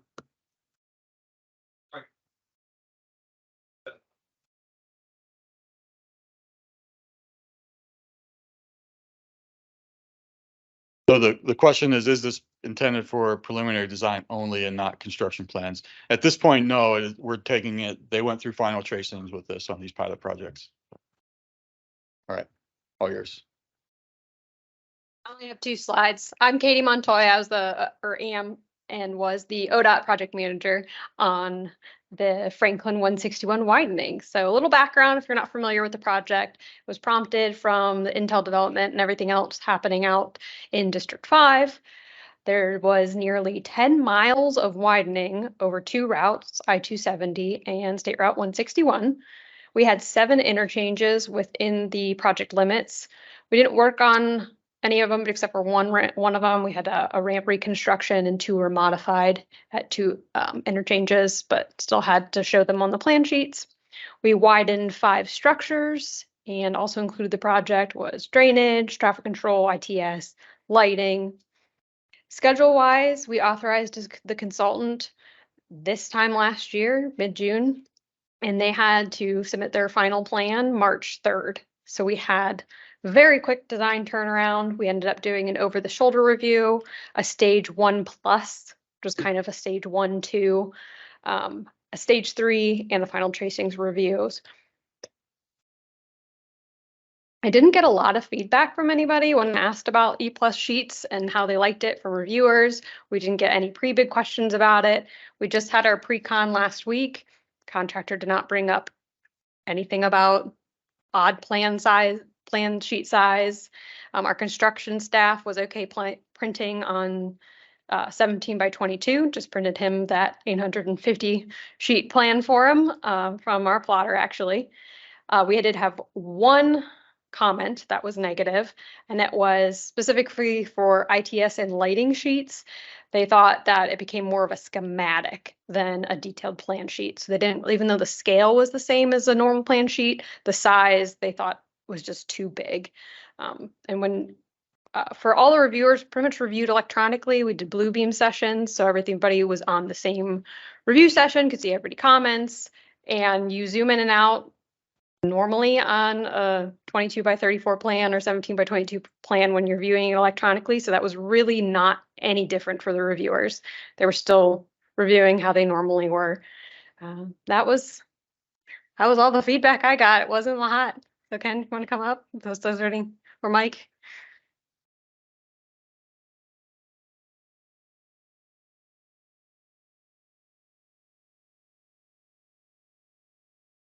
Thank you. I'm Mike Lorenz, the HDR Senior Transportation Engineer out of the Cincinnati office. I was the roadway lead on the project. And right at the beginning of our project kickoff, we worked with Katie and the team at CADD Mapping to think about what we can do to make our plan production process more efficient, just given that we had about 7 months to turn around a complete set of plans.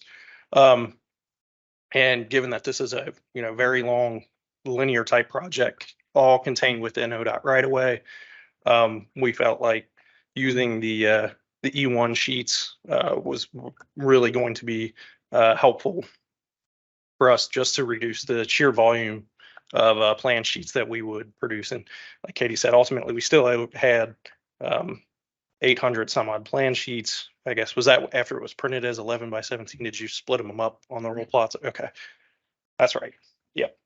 So the biggest takeaways we saw, I'll go through some pros and cons, and I'll show some examples of what our sheets look like.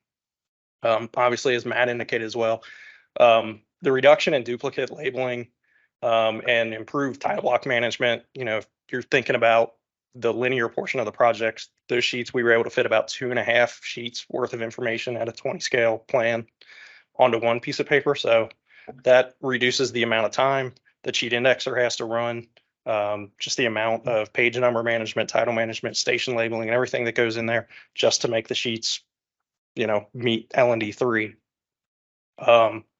Really, there was no major change in the workflow for Openroads plan development. With the ODOT workspace, we added the CAD and mapping team added those larger sheets into the sheet drawing production workflow within Openroads. So it was just a matter of toggling to what size plan sheet you wanted to use after setting up your motif files and everything. And we found it was easier to review complex areas of the project and see larger scale issues as we got around some of the geometry going through the complicated interchanges there at Sunbury and the 270 interchange. You didn't have to worry about, parceling out where you're going to set cut lines. You were able to see kind of entire linear elements of the project on one sheet of paper. Yeah, you may still have to zoom in and pan around within Bluebeam, but we're kind of used to doing that anyway. Some of the cons that we saw, the first one, we ran into some printing issues with the cross-section sheets. We did choose to use the E+ plans with like a double column cross-section setup. I think ultimately that was just some printing settings that we had set at the beginning. That was just the volume of model information and everything that was in those cross sections was causing some printing performance issues. And Matt and our CAD team worked together to get that sorted out with I think some ProjectWise and just some print format setting changes to get those down to manageable printing times. As we'll see as we get into some of the plan sheet examples, we had a bifurcated profile on the project because we were using the inside edge line as the PGL for the eastbound and westbound portions of 161. So we chose to set the sheets up as a plan profile stack. And ORD only allows you to do a plan and profile. So the secondary profile, I think it was the westbound is what we chose, did have to be manually inserted after setting the name boundaries and getting that drawing model set up. So for the 20 to 30 some odd sheets, that had to be manually inserted by our CAD staff to get it put in place. And I would imagine Bentley has no interest in changing their workflow to make that possible. That was just more of a project team decision to make the plans look like we wanted to look like. From our review staff, we did get some minor complaints about cross-section reviews being difficult. I think people are just used to seeing D-sheet single column cross-sections and not having to kind of pan around to go from one cross-section to the other. So I think when we had however many hundred cross-section sheets still, when you're flipping through a set in Bluebeam and you keep moving and then you go to the next one, you're not at the next cross-section. So there was a little bit of griping going on by our quality control team. And then I think in the first time we had people that weren't necessarily in the room when the reviews came in, didn't realize we were using multiple different sheet sizes, and you start seeing pages change on you. I think there were some internal questions about what was going on and we were reprinting things correctly. And then I think we hit a minor review with some central office reviewers that weren't totally aware that we were a pilot project for the alternate size sheets. After we got that comment, our title sheet was just a standard D-size sheet, but we did want to indicate to plan reviewers and the contractor that the plan set did use alternate plan sheet sizes from the standard ODOT sheet, and there was a mix, and that just get ready for it, because as you flip through the plan set, it's going to look a little bit different. But like I said, we mainly chose to use the E+ sheets on sheets that are linear in nature, so schematic sheets, plan sheets. We did do drainage profiles on the larger sheets, and then MOT traffic control and signing and striping, and then ITS and lighting were all utilizing the larger sheet. So yeah, typical sections, general notes, detail sheets, sub-summaries and general summaries, those were all, and all structure sheets. Structures didn't want to join the party. All the bridges on this project were short, so they could fit on a D sheet pretty easily as it is. This is just an example of our schematic sheet. This is the Sunbury interchange. So if you're familiar with 161, there's just a lot of information. There are a lot of different alignments going on there. High volume of curve information. We also had to show a lot of environmental assets, the Big Walnut Creek, and everything through there. So if you were kind of looking at this from a regular D sheet standpoint and kind of splitting this into 2 or 3 different sheets, all of this curve information is going to end up showing up on multiple sheets. Potentially, where the cut line falls, you may have to label these environmental assets multiple times. So we managed to save quite a bit of just annotation effort and eliminating those duplicate labels all over the course of the project. This was one of the areas of our MOT sheets. As Katie indicated, we did have one ramp that did have some modification and widening going on through the 270 interchange.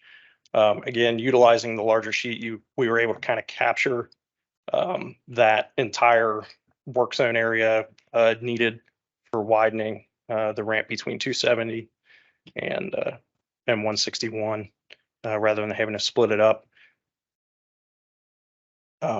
These are just images, so I'm not going to be able to really zoom in and get into granular detail on things. But this is just an example of what those plan profile sheets look like. So you can kind of see the eastbound and westbound profiles set along the saw cut line for the full depth of pavement. Like I said, most of the work within this project was towards the median. So we didn't really have a lot of impacts going to the outside of 161 once you got past Hamilton Road interchange. Between Sunbury and Hamilton Road, the widening was the outside, but it was not even really full lane widening for most of it. So most of those impacts were still able to be caught in the kind of standard 20 scale width of the plan sheet. We did have to work with JD and them to reduce the default window size on the profile name boundary. So, and I think we chose to reduce the vertical exaggeration to get them to fit as well. Generally, 161 is not a particularly steep road, so we didn't run into anywhere where we had to put, a match line to fit a steep grade or anything like that. In areas where we did have some work that was kind of captured beyond the limits of just the widening, we did put insets. So up here we did have to do some guardrail work to protect an ITS asset.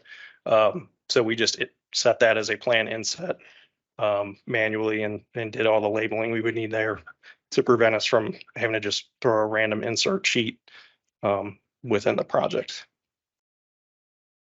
And then here's an example at the very east end where we kind of an even larger inset.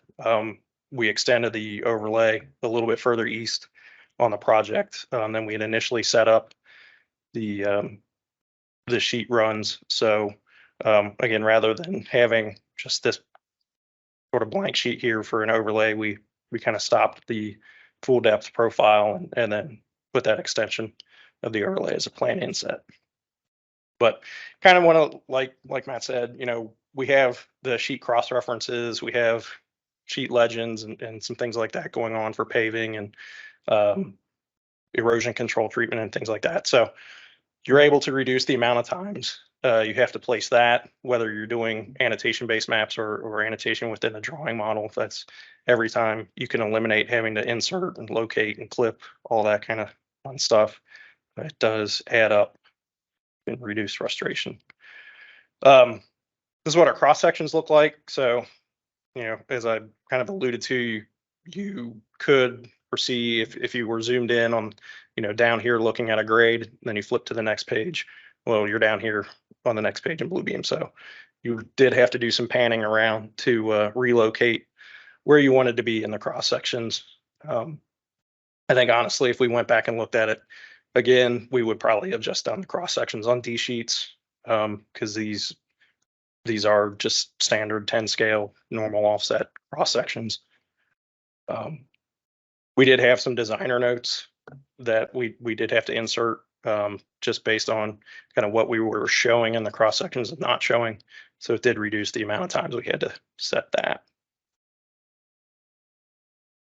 We did have some interchange grading detail or pavement details. Again, benefit there is you can kind of see the entire gore area rather than having to split it up and make sure any duplicate information is agreeing with each other. So that was kind of the last of the roadway sheets that used the larger sheet. The drainage team, we're doing just storm sewer profile views and setting them on the larger E1 sheet. I think the benefit to me there as a non-drainage person is I can see the entire storm sewer run from highest reach to outfall. I think that to me makes sense for reviewers. And I don't think we had any particularly long storm sewer runs where we had to do any match lines or anything like that. Again, traffic sheets, fit a lot of different signs, a lot of the striping all on one sheet. This is the 270 interchange, so there's a lot of signing updates that had to be made through there. This is just west of Sunbury, so again, just the volume of guide signs and everything that had to be put in. You could really get a lot of information on one sheet. When we did do the sign truss elevation sheets and things like that, those were done on regular D-scale sheets.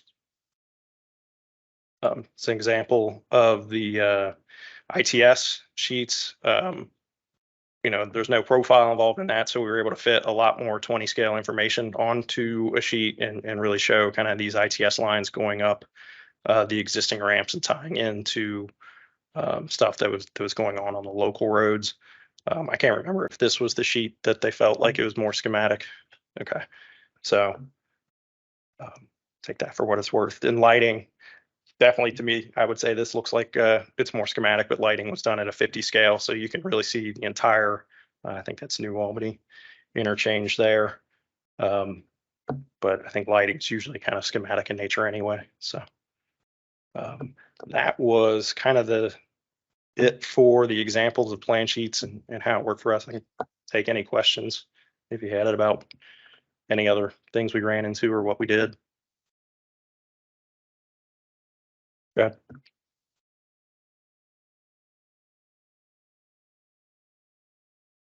ahead. Geotech sheets were normal, right? Were they big? The soil profile sheets? Do you have? I don't have my laptop open. Or I could flip to them if I had the plan set open. I can't remember if we did scroll plot size or regular, but they would have been, normal workflow, just more information on one sheet. Yeah, we can get you that answer. I do want to say, we looked at it and we worked with Katie on how we actually scoped and got the hours to do these sheets differently.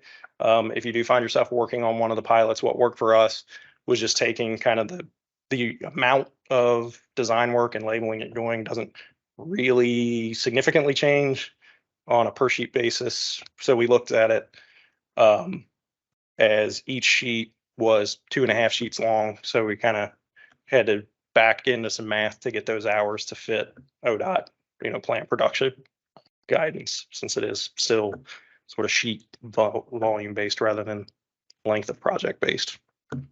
But I think that went pretty well too. I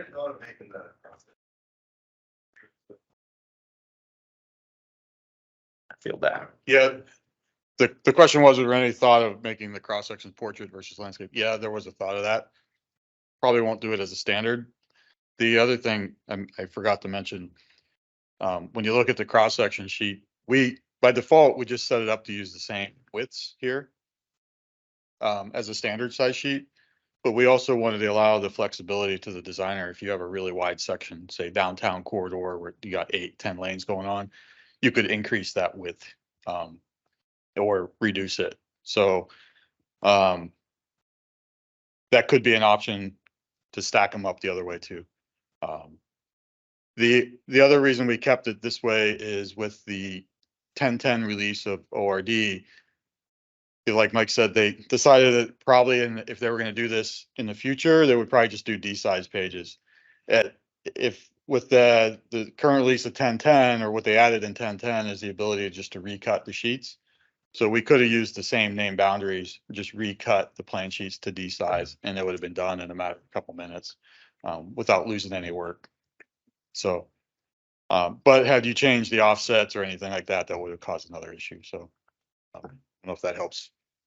It would just been the title block updates. Right, you would have just, if you did that, you would have had to re-update the title blocks, so. I think that was it. Any other questions on this? Geotech sheets were D-size pages. So, all right. This Ken? Yep. Turn it over,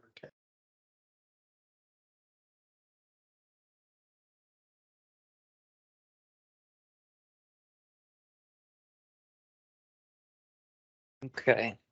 I'm Ken Fertelf with HDR. I was served as the project manager on this 161 project, but while we had everyone here, we figured in addition to the sheets that we're talking about, it might be a good idea to, another option, another item that we included on the project was the uh, digital signatures. So our project, because we started the project in June of last year and it was going to be sold in February, what I think it was early.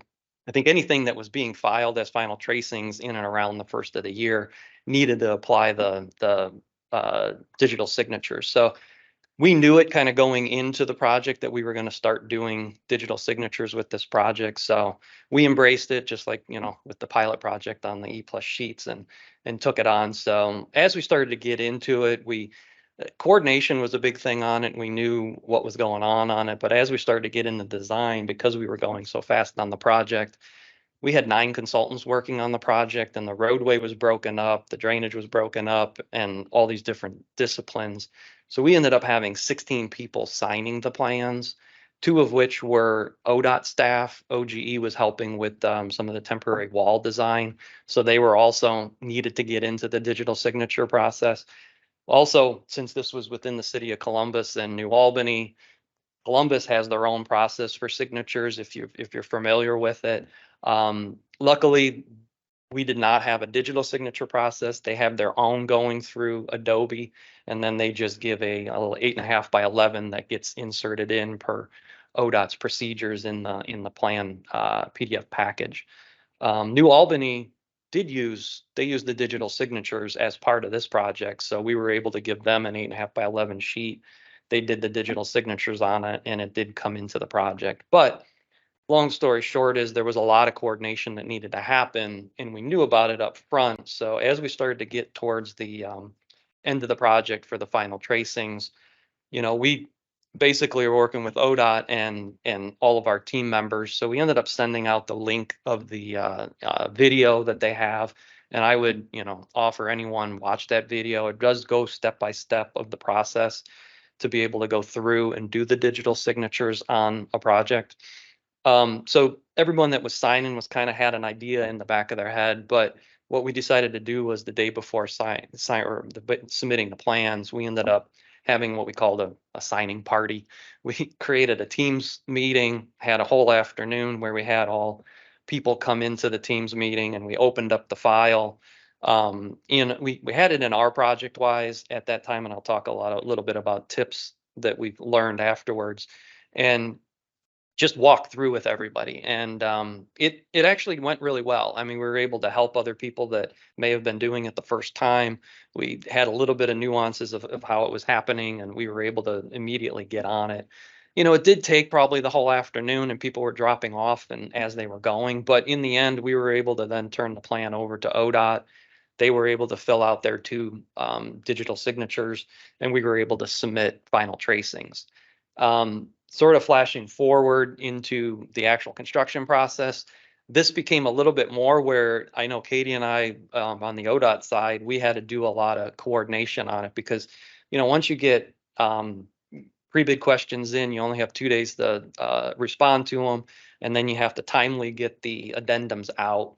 On this project, we ended up having 2 pre-addendums that were released before construction started, and then we had 4 during the bidding process. So we wanted to make sure that these would land on good times. So basically some of the tips that we've learned, and we kind of changed the way we were doing our process a little bit. One, we worked with ODOT to make sure that we were releasing addendums on a regularly scheduled time, because what ends up happening is when you start signing the plans, all the changes have to be done and all the people have to be able to enter in and out. And just like everybody knows, people have other projects going on. Some people take vacations. I mean, this was in a May, June area of time, well, April and May. So people were done with the project and they went on vacation. So we had to make sure everybody was on the same page with this schedule. So over the construction, we basically said, okay, like say on a Thursday, we were done with the plans. So Friday, we released it, posted it to ProjectWise. And this is one thing that we did learn a little bit. We posted it to ODOT's ProjectWise. Now, this whole project was done on ODOT's ProjectWise. All of the design was done on it. All of the reviews were done, and everybody was sharing the documents with it. So when it came down time to the digital signatures, we were able to just post it, shoot out an email blast to all 16 signature people that were doing it, including ODOT. And then we just systematically went through the list. And as soon as someone was done, they went into the plans and wrote an email, and someone else opened it and was able to get into it. One of the other items we noticed was the time it took to open it. Just like ProjectWise, when you're opening a file all the time, it goes quicker the more you open the file. But that first time when you have 800 sheets, it took some time. I don't know, these were 400 meg, I think. I can't remember the PDF. No, just under a gig. Okay. So it took some time. If you were opening it for the first time and we did it in the plan meeting, it would be the next person's time and it would take 10 minutes to open it. What we ended up finding out is if you do a right click and use a copy out from ProjectWise, it'll copy even if someone's in it, it would make a copy to your DMS folder on your C drive. That next time it was, I don't know, Mike, it was dropping it 10, 15 seconds. Yeah. So it gave that opportunity for someone that went in the ProjectWise, saw someone was locked out.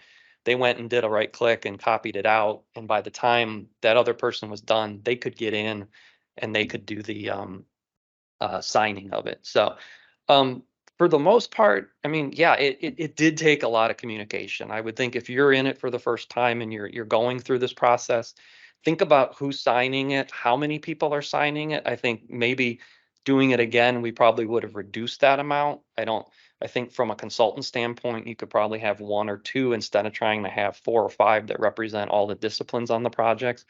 That would reduce the amount of time that's necessary in the coordinating. Then also work with your PM at ODOT if you're doing it to make sure that in the construction that it's upfront of how you're actually doing, like when you're submitting an addendum, because it does take a little bit of time, not much any different than it did before. It's just something you have to take into consideration when you're doing the signature project or when you're doing the signing. So that was just one part. I knew we had a little bit extra time, so we added that in here. If there's any questions, we can answer them.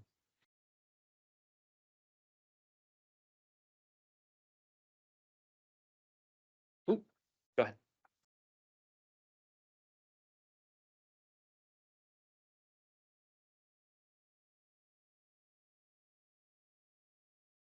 I mean, I can start if someone, I believe that's the process. When you release an addendum, I think it's with the idea that that may be the last addendum that's issued. So it needs to be signed and issued by all parties that are responsible for doing the design. It's not that there was an addendum going to be, you don't know if addendum 1 was going to be the last one or 4. So I don't know if there's something to add to that, Matt. So those online, the question was, why not just wait till the end to sign? And that really the whole purpose and reasoning for doing digital signatures is to make sure that the engineer is aware of the changes that are happening and is okay with it. We don't want to wait till the very end after 5 addendums for the engineer to go, I didn't approve that, right? So it's almost more of a protection on the engineer than anything, and it's really following the board's requirements for digital signatures, at least. It's honestly something we should have been doing. I know it's a tough subject. It's not as easy as the way we have been doing it, and I hear you guys, I do. But it's just something I think we all are gonna have to accept moving forward as the way we have to do it because of the board. I think there's repercussions from the board side if we don't keep up on these changes. Just kind of throwing it out there. So hopefully that answers the question and the reasonings. I know it's a tough topic. which is I was a little hesitant to put it in this presentation. I didn't want it to overpower the roll plots, the main part. But with that, I'll leave it at that. All right, well, that's all we have for this presentation. I just wanted to thank Katie and Mike and Ken for jumping in and doing this with us. We did use ProjectWise also for the PowerPoint, if anyone cares. So they were able to get right into the presentation and update it. We didn't have to email anything back and forth. Pretty nice and easy. So with that, I'll turn it over to JD again. So I gave you guys a break from drainage from this morning. I figured I'd spread it out a little bit, right? It's everyone's favorite topic. One last thing is that I don't know if you guys mentioned it or not, but with the roll plots, I think I saw some people failing to grasp that the text size is still the same when you print it out. It's just when you view it on a computer, you're zoomed way out, so everything looks smaller. But we didn't change any of that side of things. So like if you were to print it out at full size, the text size would be the same as if you're on a regular size. So. But with that, so kind of to piggyback off of that, with these row plots, is another area was drainage. So Matt gave more of the history here, so I won't, rehash the whole history. But a part of that ACEC group that was created, one of the things that came up was drainage and what we can do. A lot of it was asked if we can annotate or do drainage later after stage 1. Is there a way to reduce that annotation? And so we looked at that, worked with the Office of Hydraulics, and looked at other states, see what they do for drainage. We toyed around the idea of, to do a stage 1 review, can we review the drainage as a model and not waste time creating all those sheets and annotating them up just for review, knowing that it's going to be a lot of rework later on. And then could roll plots help alleviate some of these annotation issues? So we kind of looked at all of those, and the model, reviewing the model was one that I was really interested in. So we took a look at the iTwin design review, and it really wasn't built for reviewing drainage. So we got with Bentley. I think they were already aware of it, and they've been working pretty fast to update that. I don't know how much I'm allowed to say. They're always throwing the NDA in my face. So I'll just leave it at that. So most likely there's enhancements that we can take another look at that to see if that is a possibility down the line. So we originally looked at this. We did start the roll plot route. And so Matt mentioned looking at what Florida did is they tried to, basically the idea is to get all the drainage information into one sheet. That way you don't have to flip around. So what Florida shows is kind of more of a plain view type of thing. And then they have tables for all that data. So all that annotation that we've done on each node, each conduit, laying out, the pipe size, length, flow, all that stuff would all be more on a table row. And then I didn't zoom in, but they also have the profile views of their network or their runs. So we thought that was a good thing to start kind of seeing what we can do. So we moved that. I looked at moving all that drainage information into tables, increasing the size of the sheet to a more row plot, adding a more of a plain view to that sheet with the profiles, because we're already doing the profile runs, right? So basically taking that, adding the plain view, adding tables to it, and seeing how much that would help streamline the process and alleviate that annotation work. 'Cause I think that's where a lot of the pain is, especially with the profile runs, because that's the one point of contention. If you like insert a node, you have to recreate that profile run. That profile run doesn't know how to grab that new node in there, and so then everything you did on that profile run you can't use.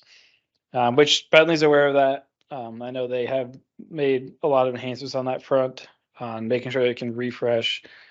So if you guys were using in the past, you might notice that making changes, it wasn't really refreshing. It's better now, but it still can't handle when you actually change the number of elements in that run. But so we put together some samples. We showed the ACEC group. Everyone really liked that changes, the proposed changes. And then, like Matt alluded to, we presented to construction, the DCEs, and they had some concerns over the larger sizes, with dealing with printing and the usability in the field. But then there's also some concern about having to jump back and forth between the table and then the actual like profile plan view to get that information, because they're used to having it be right there everywhere. So those are some concerns. So after that, we, I think I meant to delete this slide. Well, I guess on the one topic of just roll plots and general usability, I think time will tell as the pilots go through that Matt had mentioned. But in the meantime, I still wanted to come up with a faster solution for drainage, because that was one of the main concerns. So kind of after meeting with Office Hydraulics and the construction, their concerns, we switched it back to a regular size, but still wanted the tables and try to alleviate that annotation, all that extra annotation at least. And so it was more to a schematic type view. So you kind of zoom out a little bit more so you can still fit that data on a non-roll plot or standard size sheet, was kind of where we landed. So in terms of annotation, what changes are we looking at? So I have a current and proposed here. So for plan view, the nodes have always just been call outs, right? So that really didn't change. The pipe, just switching it to just say what the pipe label is with the flow arrow, right? So getting rid of the size and the type and just being the call out. For profile, that nodes where we have all that information, right? Station, offset, what type it is, the grade elevation, all the connected pipe information. And so it would basically be moving that to just be a call out, right? So in all the views, they're really just call outs because all that data is moved over to a table view. Same thing goes for the pipes. We showed like the length, as you can see over here, the slope, type. We're just replacing all that with just a simple call out. And then the connected pipe information, you call those pipes out too, so they know that they're there. Right. So that's over what we looked at on the annotation side. I guess I had nice arrows to show you if you couldn't follow. That kind of what we have now, what we're looking at doing. And then for the tables, I should have zoomed in, I didn't. So I just took a little screenshot, but basically all the information that you saw before within the different views just got moved into the table. So there's two different tables. There's a pipe table and then there's a structures table, right? So for the pipe, you got the call out, length, size, the type, slope, what the start node is, what that start elevation, what node does it end at, what elevation that is, and then the disposition, if it's to be removed or not. And then for the structures, has the centerline name, that the station, offset, side, the type, what's the grade or rim elevation, invert elevation, and then that connected pipe information. So basically all the information that you saw in the profile view of your node kind of just flat into one line, with also adding the in and outs. So you can see all the pipes going in and out, their call outs, the direction, the size, and the invert all right there. So add that in there to try to alleviate maybe jumping back and forth, getting some of that information right there. And then the disposition as well. So that's kind of the idea. And then we could just place the tables. That'd be a lot faster than all that extra annotation. So what I wanted to do, this is still kind of in proposed mode, right? I wanted to go through kind of the workflow so you guys would see how you could actually create these sheets. So, because you might be wondering how to create these sheets. How do you put all these profile runs to the same sheet? How do you place this table? How do you get the plan view? Because it's not really like a standard sheet type. Like with the plan profiles, you pick that, drawing seed, and it creates it. But in this case, you got a lot going on. There's no way we can make a standard because you could have 5 profile runs, you could have 10, right? So this video I'm gonna do is just kind of walk you through that process. So hopefully you guys learned something from this. Some little tips on plane production, because that's really what we're doing here is plane production. So I have a drainage file open up, a drainage sheet file, and I just turned all the levels off except for like the center line and the drainage network. Now maybe we turn on like a little bit more levels, like edge pavement or something, to give it a little bit more contents to what you're looking at. But we're going to start with the plan view, right? We want to create a sheet and kind of show that plan view network at the top of our sheet. So I'm going to open up the name boundary tool here. And I'm going to use that first mode to cut it along an alignment.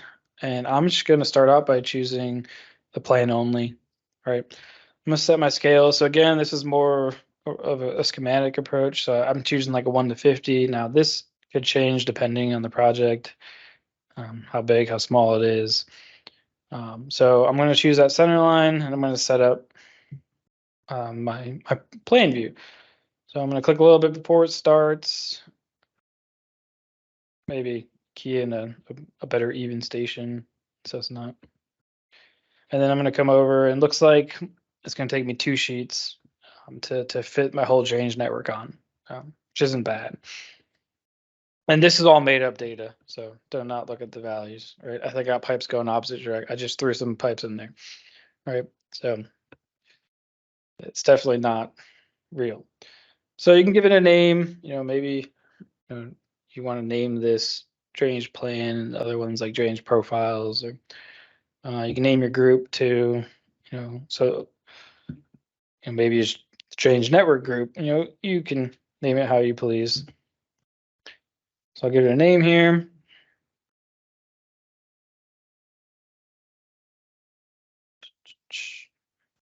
Should have sped up a little bit. And I'm going to come in, give it an end location, but I want to fit more than just this on a sheet, right? So I chose a plan only. So my extensive, my name boundary are going to be for that whole sheet, which I don't need. So I'm going to lower the left and right offsets down. So I lowered them down there, so that'll give me more room on my sheet and just not have such a big name boundary area, right? And I noticed I did not hit enter, which I feel like it happens to everybody. You type in there and you don't hit enter, and then you're like, why didn't it save? So I figured I'd put that in the video because I'm sure all of us are equally annoyed of that. So I'm going to create the sheet, set my scales just like normal. So 1 to 50. And you could rename your views here. So for my sheet model, since I know I'm going to reuse this sheet model for my profiles, I'm not going to leave it as drainage plan because it's going to be like my drainage sheets. So I'm going to name that just drainage network, right? And then I will hit OK, and we'll cut this sheet.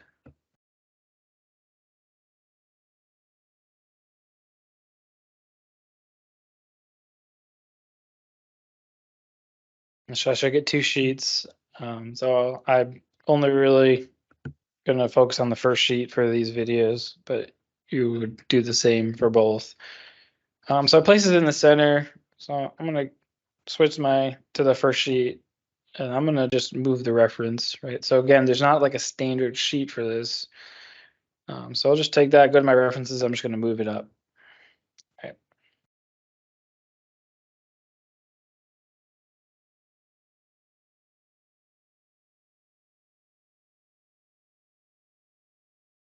So now I'm going to work on the profile runs, right? So need to show this profile runs.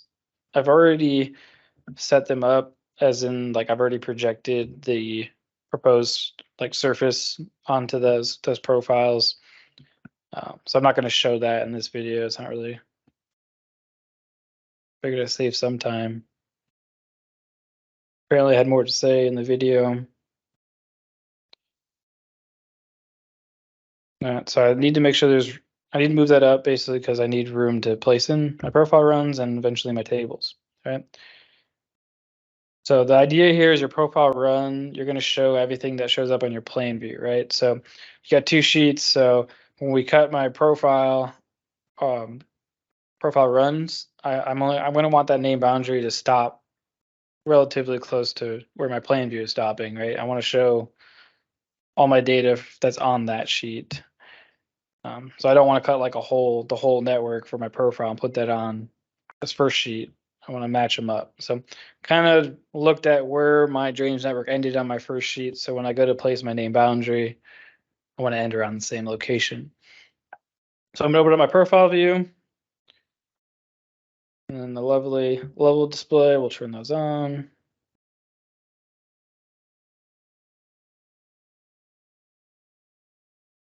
Set my view here. And then I'm going to open my name boundary tool. I'm going to place a name boundary for this profile run. All right. So I'm going up my name boundary tool. I'm going to change my mode to profile. I'm going to choose my drawing seed. And I believe I just choose the full profile, so profile only as a good starting point. I'm going to set my scale. I'm doing a 150 scale sheet here. Give it a name.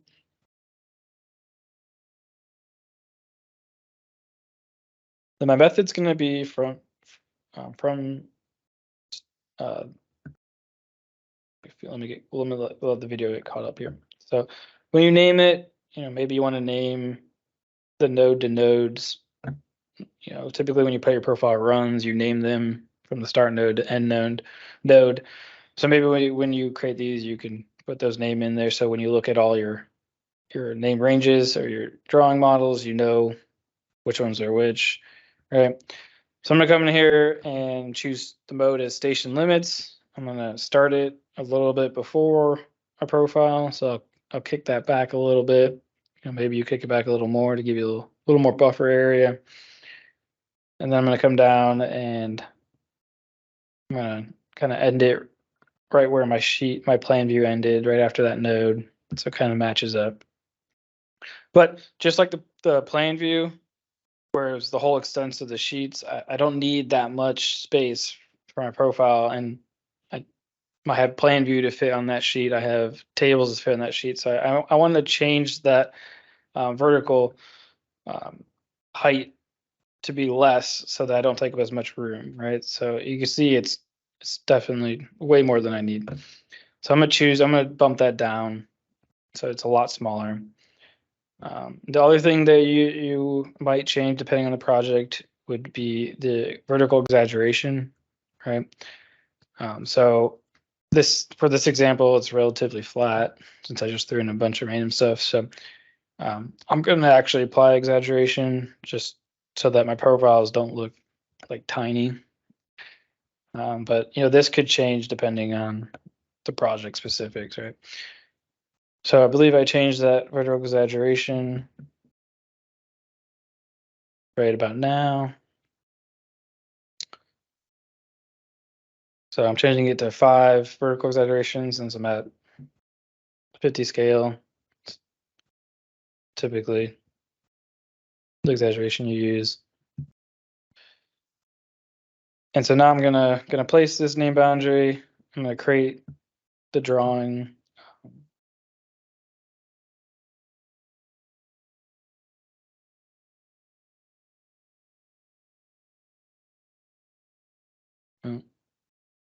Maybe fix up my name again.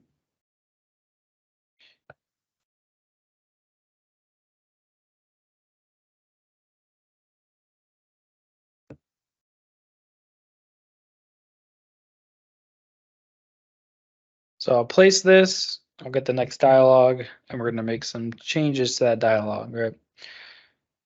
So again, make sure your scales are set right. You can choose to an annotation group.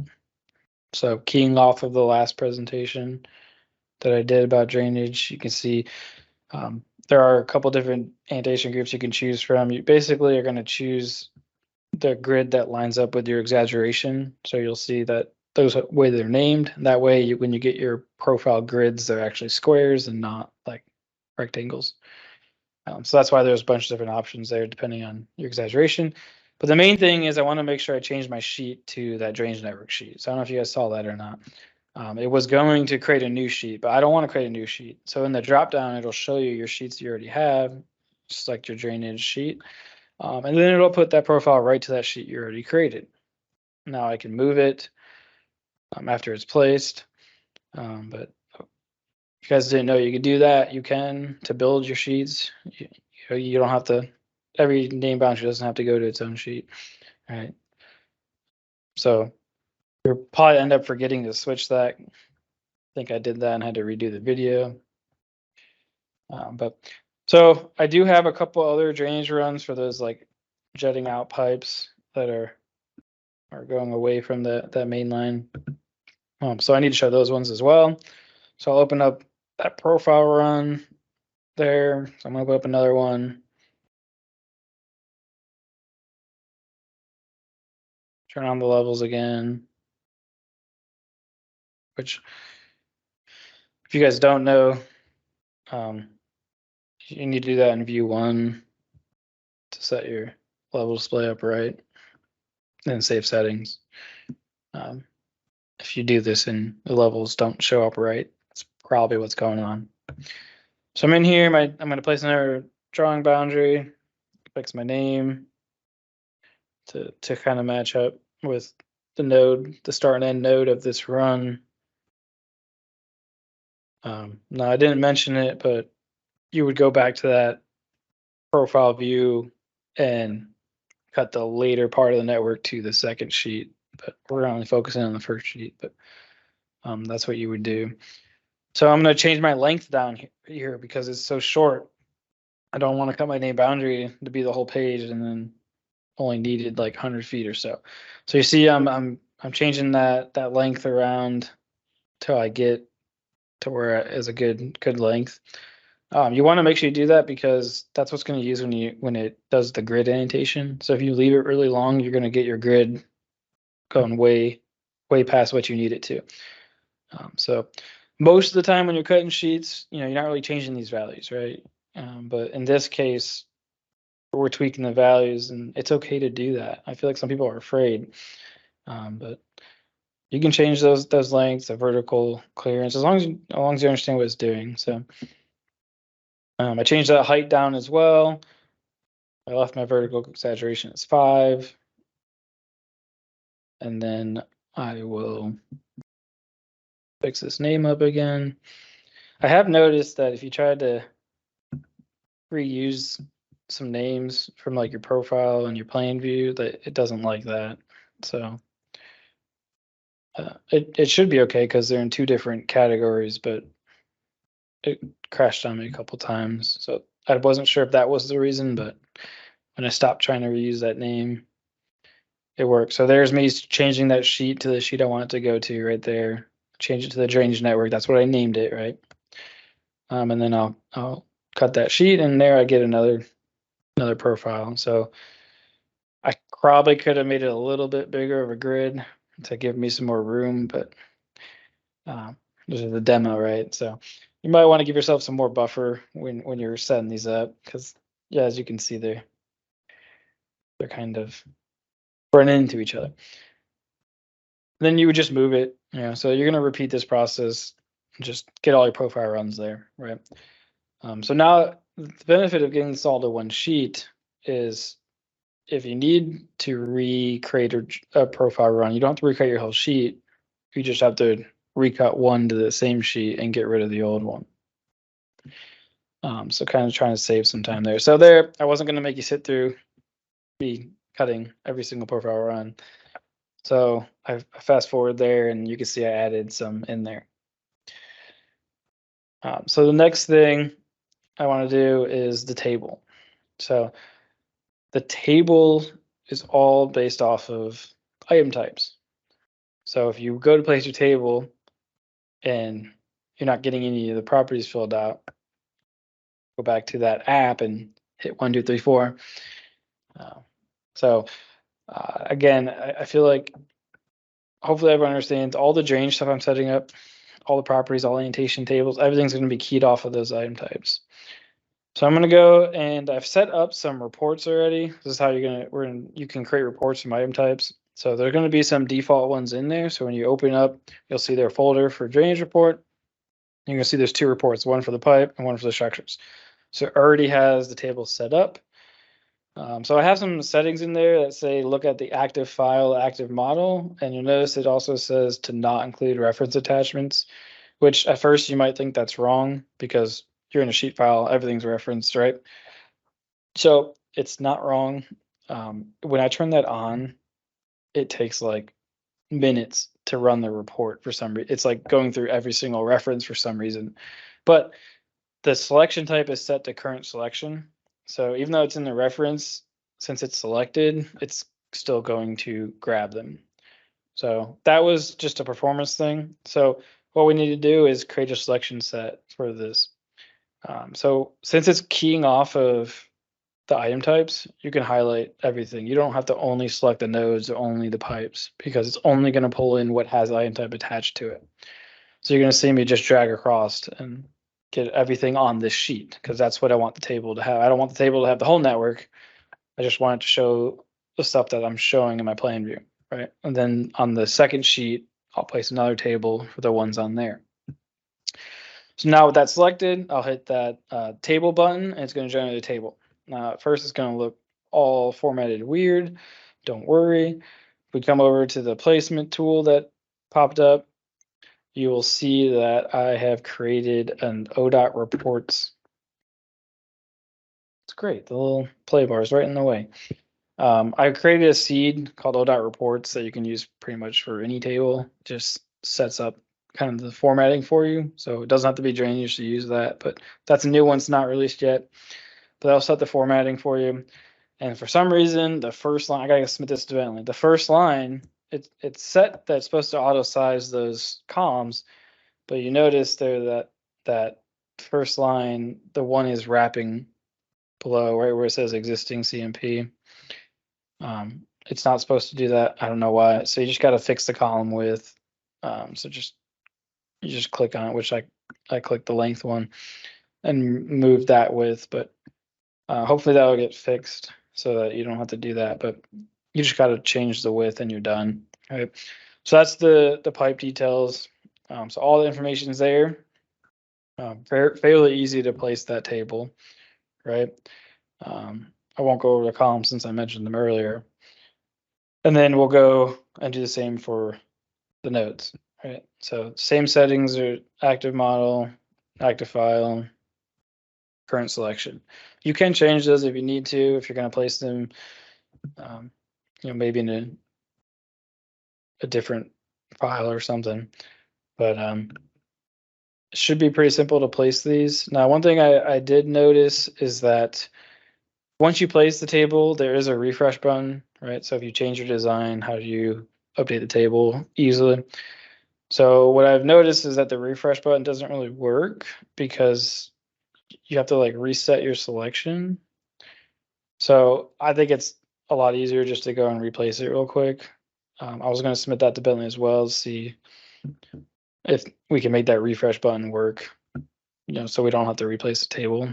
But I guess I could see, how does it know what selection to use if you don't have it selected, but we'll see. But it's really not that hard to replace it. So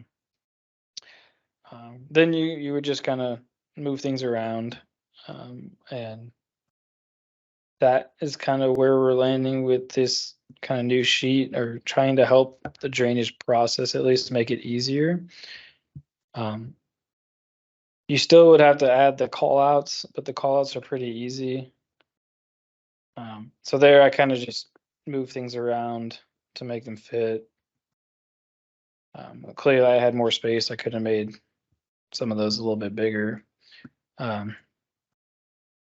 Maybe we should be showing like a little bit more payment details than just the network, but still kind of in proposed mode here. I wanted to show you guys so you guys have a kind of feel where we're moving towards, trying to come up with a solution that still works in construction, but doesn't make it so hard on designers.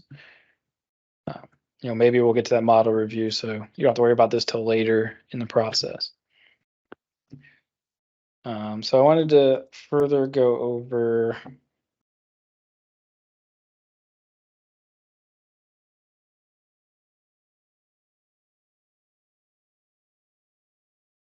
some of the annotation that's needed, right? So that cut the sheet, but I didn't really annotate anything yet.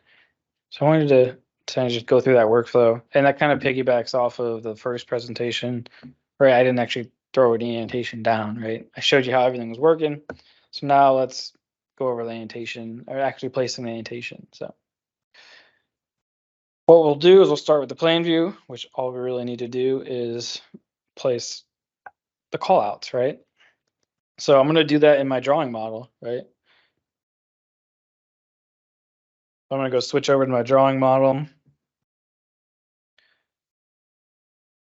And if you guys remember, what did I say? Conduits have the annotation set up so that you can just use element annotation, right?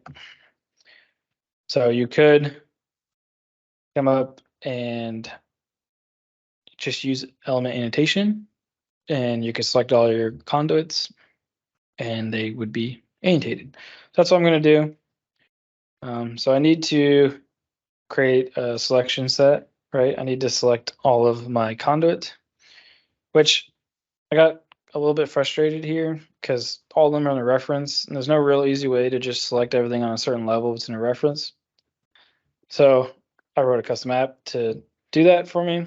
So it'll show you the references, and then you can select the drainage levels you want to create a selection set, and then it'll create it for you. So nice little easy button because I didn't want to go through and click each conduit, right? So I have that selection set created. Now I'm using the element annotation button, and I'm just going to click through the dialog, right? So data point to annotate selected elements, right? The elements already know how to annotate, right? They already have it set. So I did already update the feature definitions. They're not pushed out to use by default this proposed way. So right now I won't do that for you guys. Now it's not going to be perfect, right? It has a standard offset, so it might be in the way. You might need to move it a little bit. I'll show you here in a little bit how you can change that offset if you don't like the default offset. I had to put something in. I've noticed more in profiles, it's more noticeable depending on the scale. Because like if you're on a smaller scale, the offset looks nice. On a bigger scale, it looks too much. But that's how easy it is to annotate the conduit. You're literally just going to use element selection and click your conduits, and it'll annotate it for you. You might need to move some stuff around, but so now I should be moving over to the nodes, which I told you guys I did not set up the annotation for the nodes to be element annotation to make it nice and easy. Mainly because I'm going to show you in a second. We're going to use Civil Labeler. I think Civil Labeler is a better workflow for this.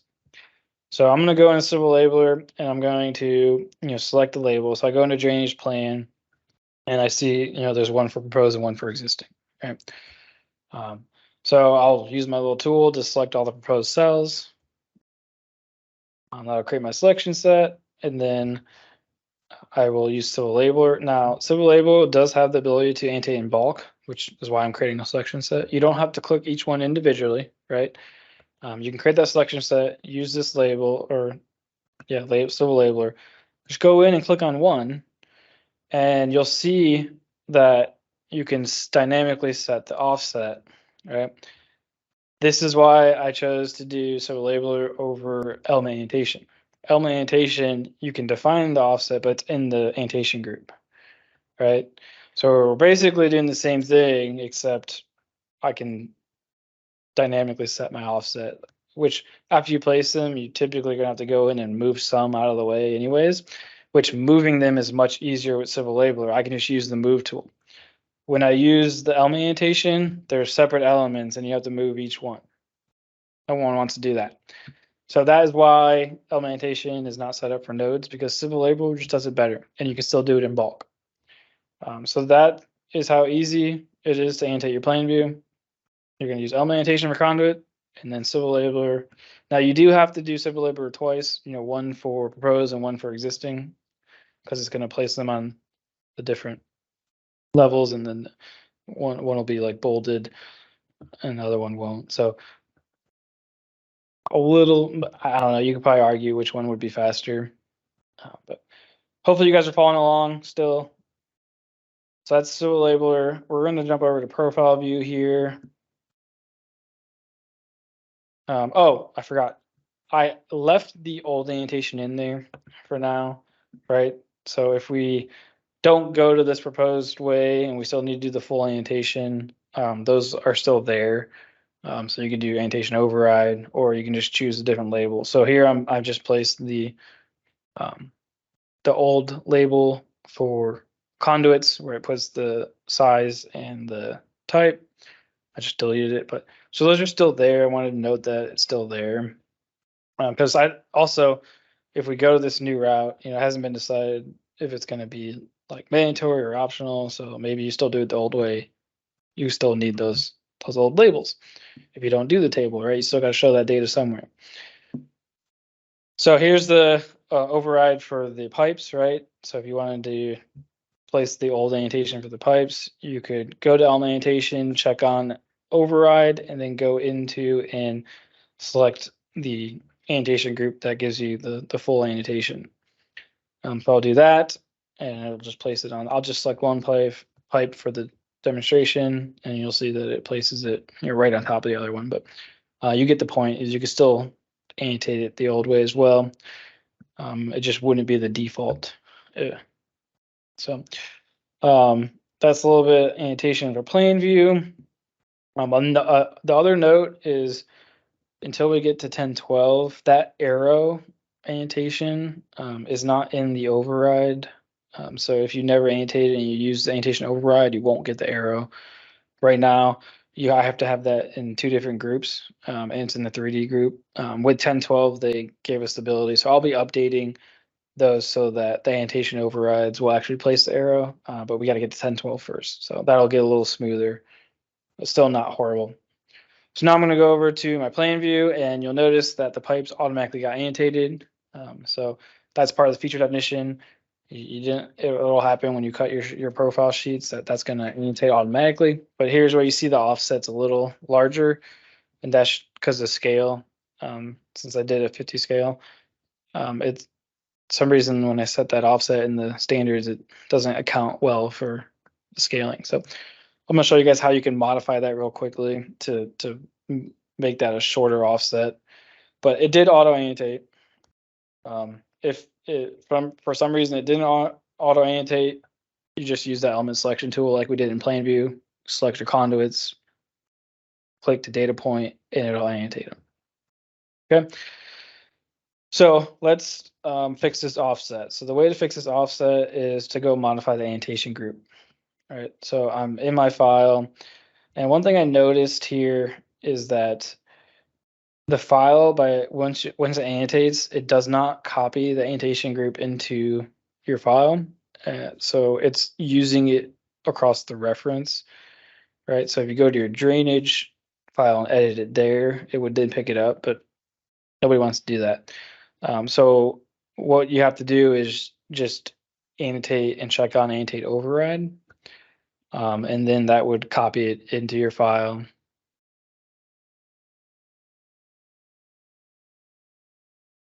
So yes, that's a separate thing. So when you're in your profile view, sometimes if you go over into Explorer, they just won't populate.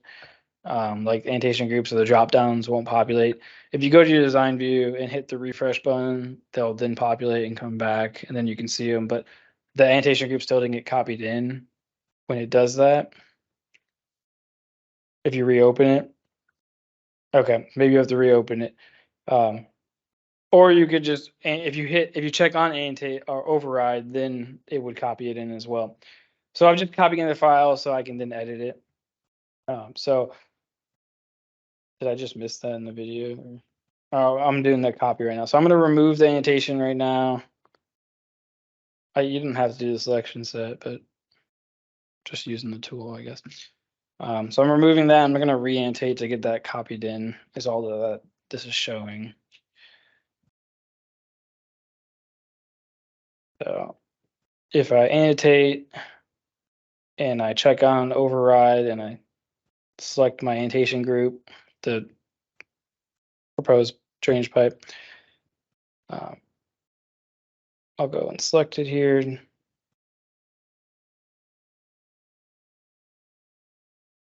Come on.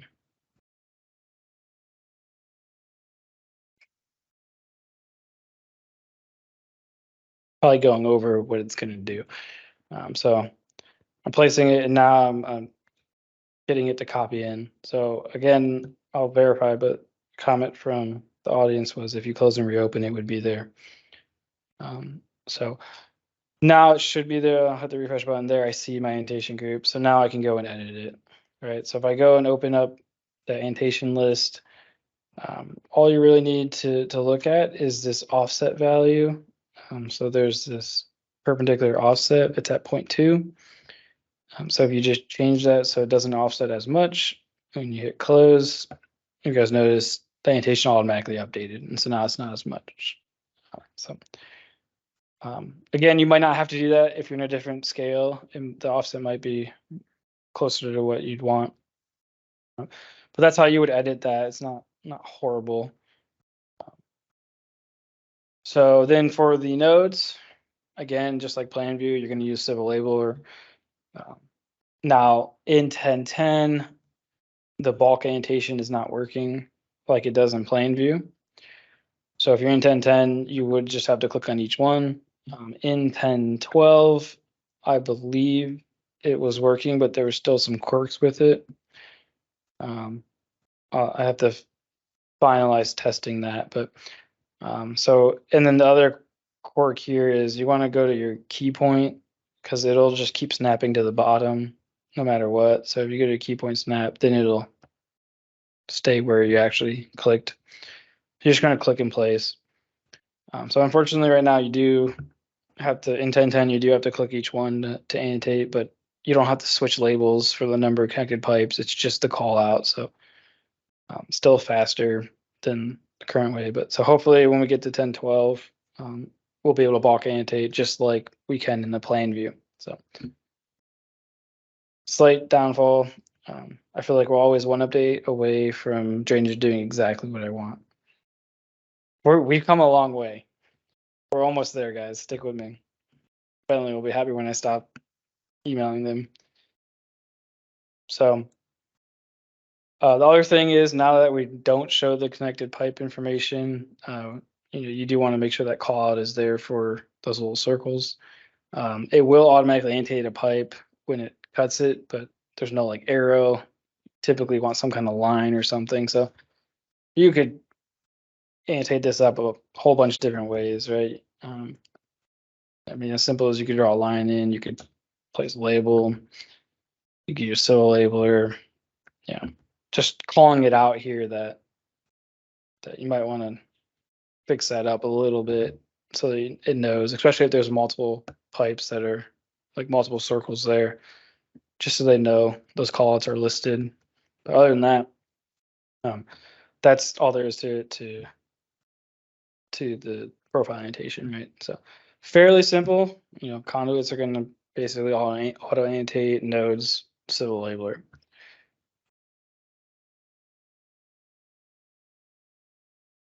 All right. What else did I want to talk about?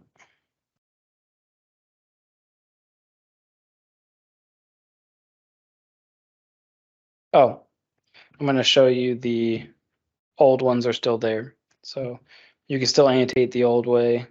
So for the pipes, there's a label in there. You could choose that label in civil labeler. You could also use element annotation with the annotation override. So if you want to get the old ways, there's 2 different ways to do it. So I'm showing you both right now. So I just showed placing the label from simple labeler. Now I'm going to go in and do annotation override, and I'll get that full annotation if I choose a different group.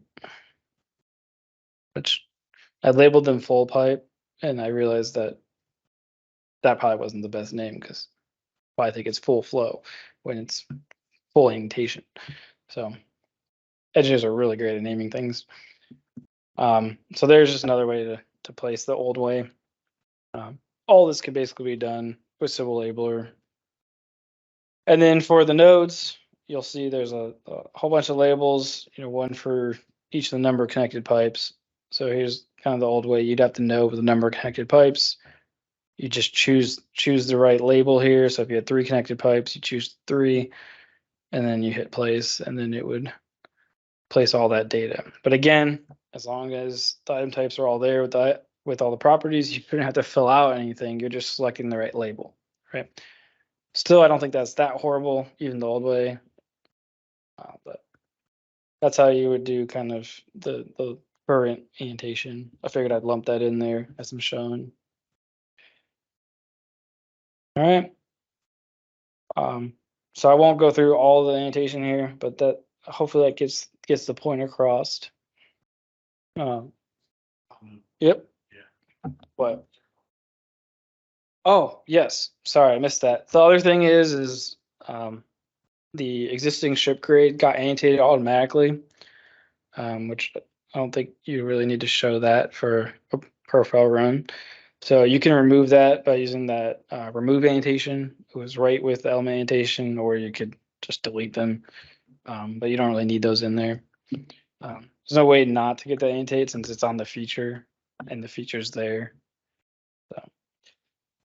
So I wanted to do a quick overview. Nodes in plain view, really no change. You can use simple label to bulk annotate, but you have to do it once for pros, once for existing. Plain view, and these slides are also there for reference too, if someone wants it to look at, so they don't want to watch the whole video.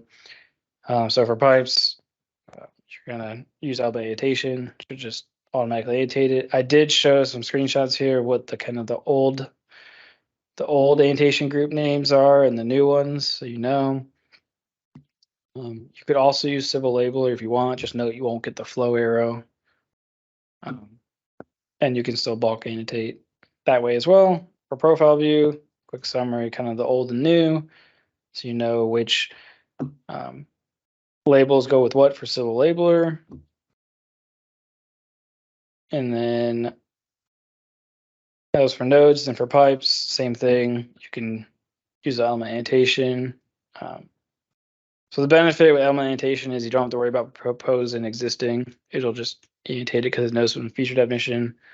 Whereas if you use Civil Labeler, you got to do those separately, right? And so then I mentioned the bulk annotate in profile view. Hopefully will work in 10.12. And then back to that data dictionary I showed earlier. There's another sheet in that Excel file for the text favorites. And so it might be hard to see, but I really laid out everything. So I have a column for the text favorite name. I give you the format. So what item type properties are being used. I give you the example, what it's for. Is it for a conduit or a node? What view it's for? And then if it has an annotation, or if it's used with an annotation group, I also give you that annotation group. So that comes down to the conduits with the element annotation. And that way you know what group it's using. I tell you if that annotation group is defaulted on the feature definitions. So like for the plain view pipes, it says all proposed drainage conduit features. So that tells you that annotation is already set up on that feature. But for the nodes, you'll notice it'll say no, saying it's not set up. And then lastly, what is the equivalent Civil Labeler name? So just a little kind of reference sheet that puts it all together if you wanted to look. I think the most helpful part will probably be the format, so you know what that label actually will place. So again, that's not released, so I guess I'm a little ahead of schedule here. So what's next with this? Right now, we're looking at the October L&D update for possibly implementing this. So I don't want you guys to turn around and say I can start doing this, but I also don't want to throw it out there without showing you something first. It also gives some time for some feedback, comments. So I wanted to get up here and show you kind of the process so you're not completely like, what the heck is going on if it does get released. And also give you guys time for questions. And then the last comment is I'm still not giving up on the model review side. So that is still a possibility in the future, but I think the intent was to try to get a solution to you faster when it comes to these drainage sheets. So with that, are there any questions? I'm sure there's going to be questions. I'm a little nervous. Okay.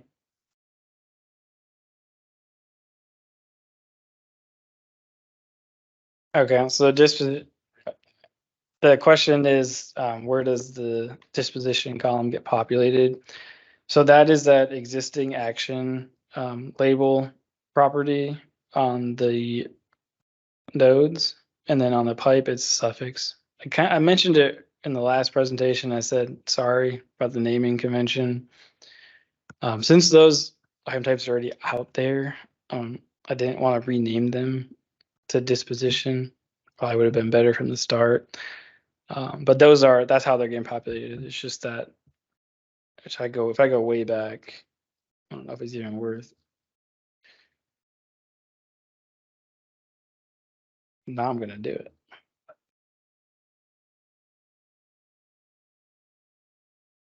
But it was right at the end.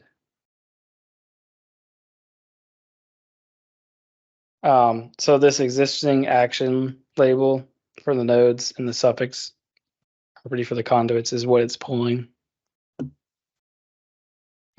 So granted, if you go through the whole process and you filled out that, when you get to the table, hopefully there's not really anything you have to do other than place it. But that's where that's getting populated. That's pretty much the only thing you actually have to enter in, to be honest with you. Everything else is getting pulled from somewhere.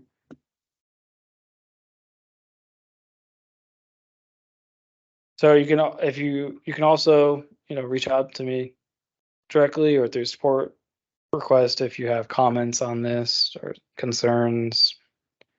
Yep.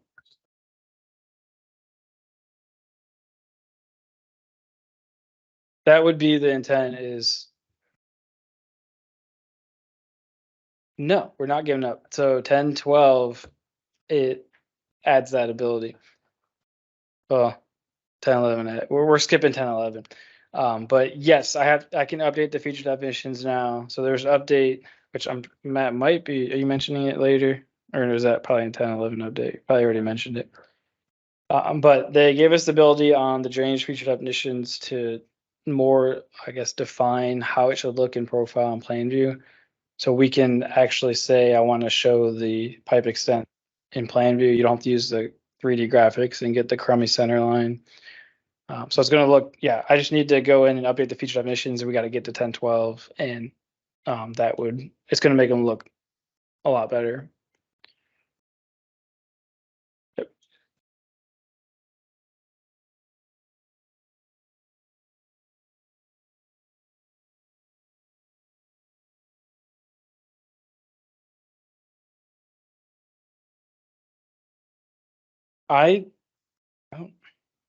I mean, that'd be a lot of cross references, right? Everywhere drainage showed up. I don't know. I feel like just having the drainage summary sheets or whatever we call them should be, oh, you're not plugged in. Low battery.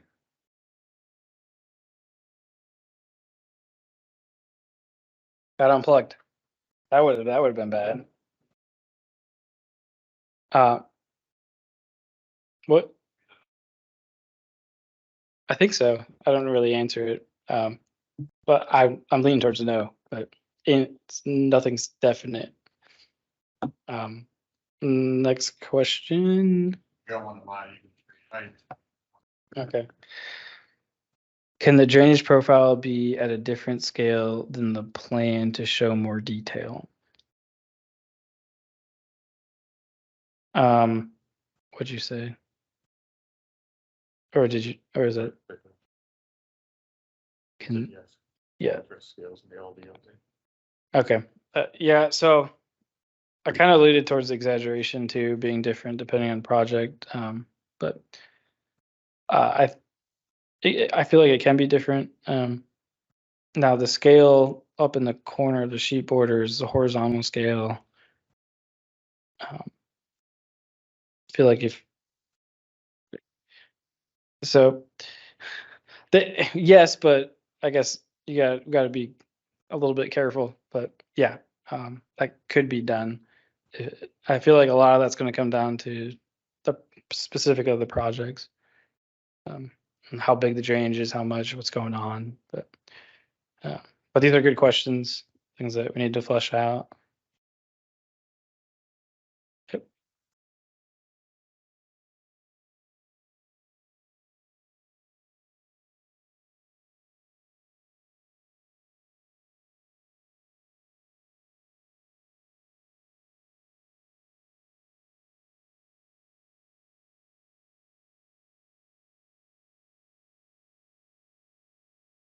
Since we changed the offset for file one, it adjusted how close the label was. Like, I take it that doesn't automatically do that adjustment of the offset of the plan one, so that therefore there has to be an addition or plan.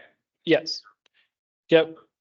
Yep. So the question was, if are there different annotation groups for the different views for the different features? And yes, so the annotation group that we edited in the video was specific to the profile annotation group.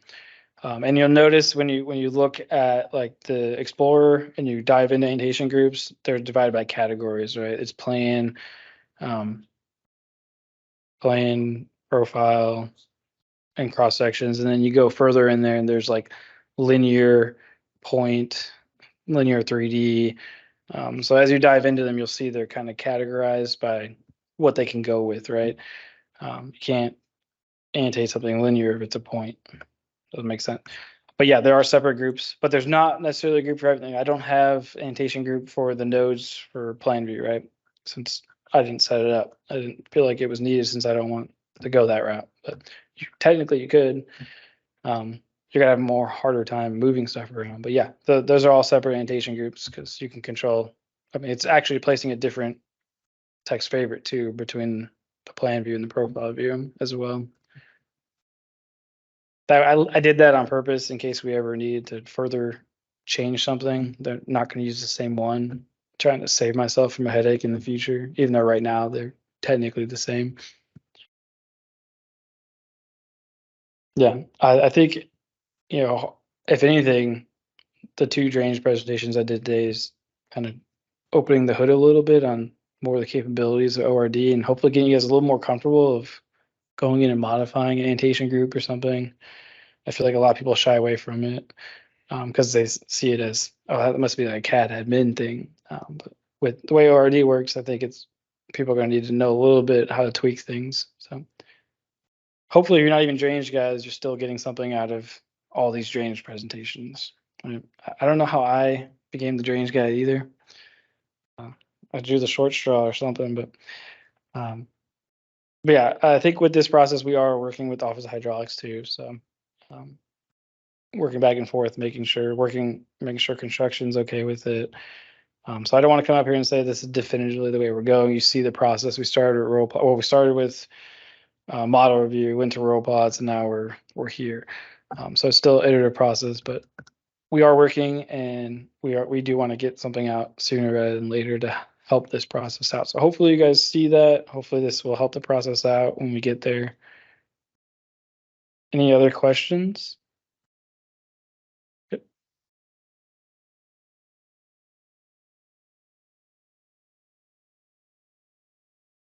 We are revamping the L&D, and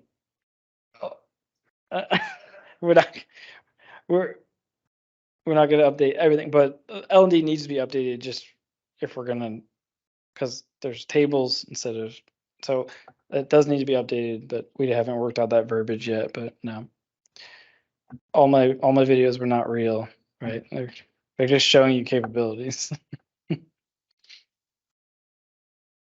One more? Sure.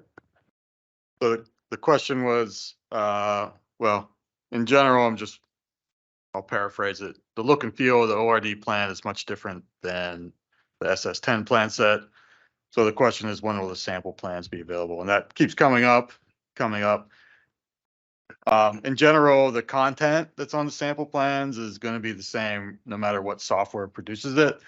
And but we are working on updating those sample plans so they look a little better. Some of those sheets were created probably before a couple of these guys were even born, and I don't know if those DGN files exist anymore.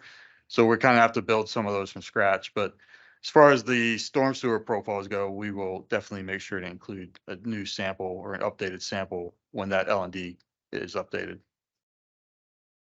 The only thing I would add to that is, from what I've been told, since the same plans were put together before I was here, that the same plans were made by taking existing plans. So part of the reason why it's taking so long is we don't have a lot of existing plans to pull from. Which, if you guys remember, I think the last presentation I had a little link calling for completed ORD plans. So if you have completed ORD plans, send them our way, so we can start compiling and trying to rebuild these sample plans. But I don't think I can get through a meeting without that coming up. So I hear you guys. It's not like we're purposely not doing it, but for us to go and recreate them from scratch in our office, finding data sets, doing all that work, it take a lot of time. So the idea is hopefully to pull from existing plans. So that gives you a little bit, I guess, background of why it's taking so long. But for some of the sheets, we do have Adam remaking them, more the general ones, but you're really just changing the sheet border on those, so those don't really make a big difference. So, any other questions? All right, let me go back to.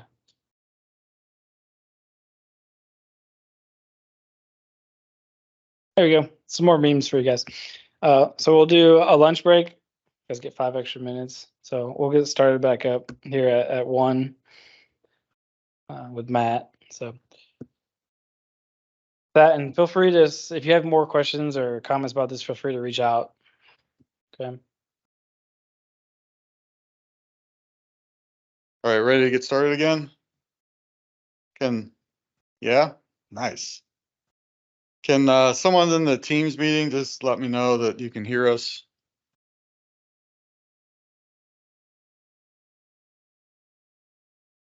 Good. All right. Thank you. All right, I get the nice after lunch session, and then you get 30 minutes of me, and then we'll take another break. How'd that sound? So I was just going to talk about Openroads Designer 10.12. It's the latest and greatest version that's out there, and then the ODOT workspace regarding, or at least where we stand with the workspace in general. So this year there are 2 releases of what we're calling Update 12. We've just started internally referring to it always as the version number instead of this 2022 release 1, 2022 release 2, release 3, etc. So when that second number changes, that indicates that there was a schema change on the file format, or at least the civil formatting. So we've just kind of been referring to it as 10.12. Anyway, there were 2 releases of 10.12 this year, and one was in March. Again, there was a schema change here. The big thing that they did was add one of the bigger things was update the MicroStation platform to 17.2. Can't remember what 10.11 was. It might have been 17.2. And then release 3 or update or whatever this 10/12/02, the April release. There was no schema change. That was just a minor update. And there was just a select group of fixes. And I think if you look at the help menu, it was like 5 or 6 specific things, no enhancements. They, for some reason, felt they needed to address those. So that's the only difference there. But in general, the updates I'm going to have here are covering either version there. I'm not going through everything. It's not a real comprehensive list. I picked what I thought were the bigger bullet point items. So here there's a couple of technology previews that will allow us to import directly from a shapefile, our ArcGIS shapefile, into a DGN, and it will bring in all the properties from that database. Before, if you converted a shapefile, you were just getting the line work. Sometimes you might get the level or name or whatever, layer name. But now it's bringing all that properties with you. And right now it's a tech preview and you load it in using that key in that's listed there, MDL load, Bentley, whatever. I think the way I understood it was that's going to be part of the MicroStation platform in the future. So they're going to add that into the ribbon on the MicroStation workflows. So from the civil side of it, they didn't want to add it to the ORD. So now they've given you an MDL. At least you can use it if you want. I just saw JD. He asked me before I started, and I forgot to remind everyone, if you haven't signed in, if you could, in the back, or when you walk into the conference room, please sign in there. So the other part, and the other technology preview related to shapefiles, is now you can export a DGN directly to a shapefile. And again, this will take any of that civil content or item type properties, anything that's attached to those elements, and put it into that shapefile for you, instead of just exporting the line work. Both of those combined may have a decent impact on maybe DOTs that use GIS for asset management kind of things. So it makes that transition back and forth a little bit easier. There is a new drape, create 3D by drape to surface. So it'll take a 2D element. You can drape it on a terrain or on your corridor. I think there are other tools to do that. This one might just maybe a little bit easier to go in and use it. The last bullet point here, I'm kind of excited about this, although I haven't really given it a try. In my head, it sounds like it makes sense, but I haven't gone through with it. But design standards can now be applied to civil cells. So what that means is we can apply, if you've used the design standards on your horizontal geometry, for example, and your radius of your curve doesn't meet the design speed, it'll give you a flag and says, hey, this doesn't meet the design speed for this, or the design criteria for this speed. So I'm thinking like on an intersection detail or civil cell, we could say, hey, the radius return here, if it's less than 20 feet, we'll flag it as being lower than the design criteria. So that's just one simple example.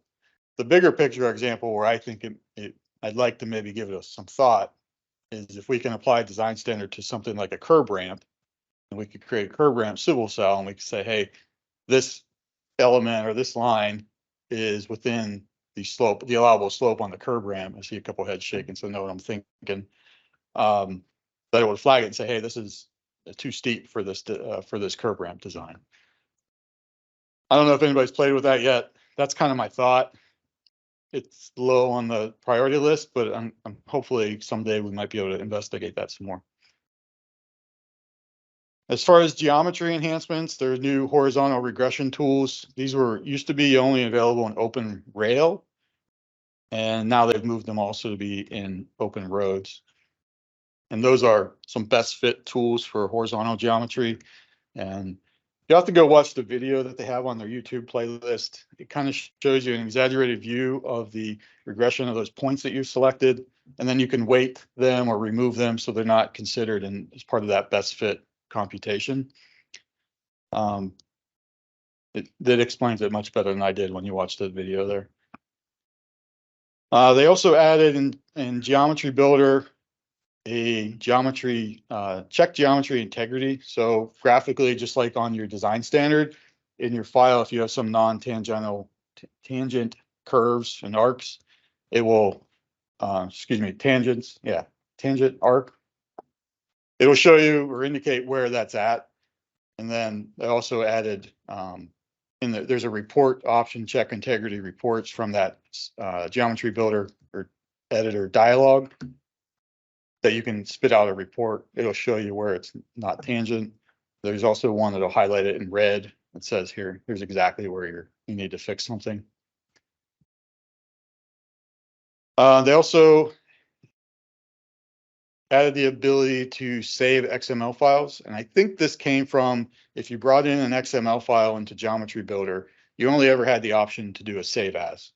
So if you wanted to update geometry that you had created, you had to do a save as, create a new XML file. So now I think, and there was no real video on this, but I think now what that's saying is you can go just open that XML, overwrite it, and save it to a new one, or save it to the same file. This middle bullet point, we're kind of excited. We were kind of excited to see this. Added this new point filter tool to allow filtering a survey and geometry points based on name, feature, code, 2D, 3D, all kinds of different filtering. We have a tool out there on our ribbon or our workflow that does something very similar. And it made its way around to some other DOTs who had some interest in it, and kind of mimic some Kogo type things too. And then it sort of made its way back to Bentley, like, hey, they have this cool tool that'll filter out stuff and create reports and whatnot. So they took it a little bit further and enhanced the interface, and it does a little bit more than what we offered. So give that a try. They enhanced the profile from Surface Command to allow interval sampling option. I don't know if that's a big deal or not. It kind of just mimics the workflow that we had in Geopack, where you could say, hey, I want a point when I cut my existing ground every 5 feet or every 10 feet or something. For some terrain enhancements, this line of sight tool is pretty cool. It has 2 options where you can pick a point on your terrain or on your model, and it'll draw a line wherever the line of sight is blocked. That line will graphically change colors. So it tells you exactly where your site is blocked. And there's a radial option, so you can pick a point and it'll draw a bunch of different lines all out from that circle and tell you in any direction where your line of sight is blocked. So you give it a height of your eye, and then I think you just pick a point. So it's pretty neat. I didn't get as excited about these, but I know folks, the survey guys, and anyone who does terrain editing are really excited about the enhancements for the editing of terrains. One, they enhance the functionality so you don't have to deactivate the terrain prior to editing stuff. So that's no longer required. They added the ability to delete internal triangles, but the bigger one here is the 3rd bullet point. And I could see how you might like this, is if you make some terrain edits, those will be remembered.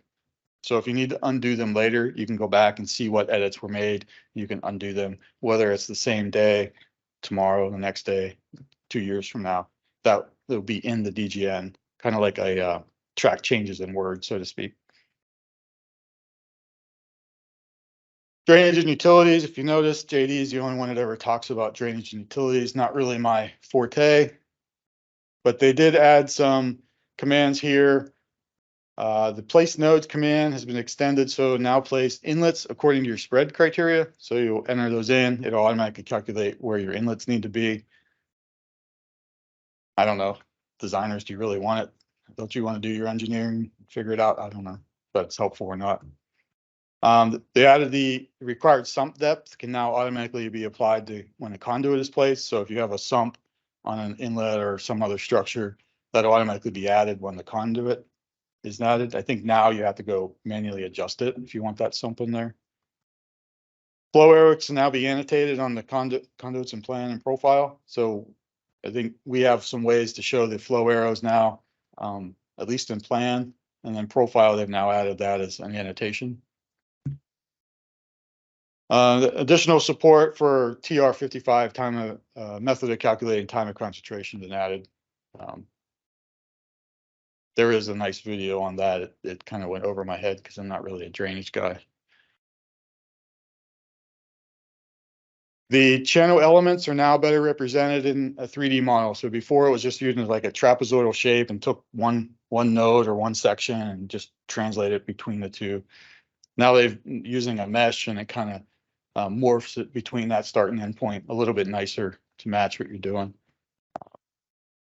And then the properties for utility nodes now allow up to create 8 connecting links, either 8 incoming or 8 outgoing. And then the drainage and utility, the rim elevation value has been added to drainage properties. So now you can see that in the civil properties dialog. And there's now a design file setting so that you can control the conduit slope value and how that's displayed. So that's a design file setting now rather than some other preference.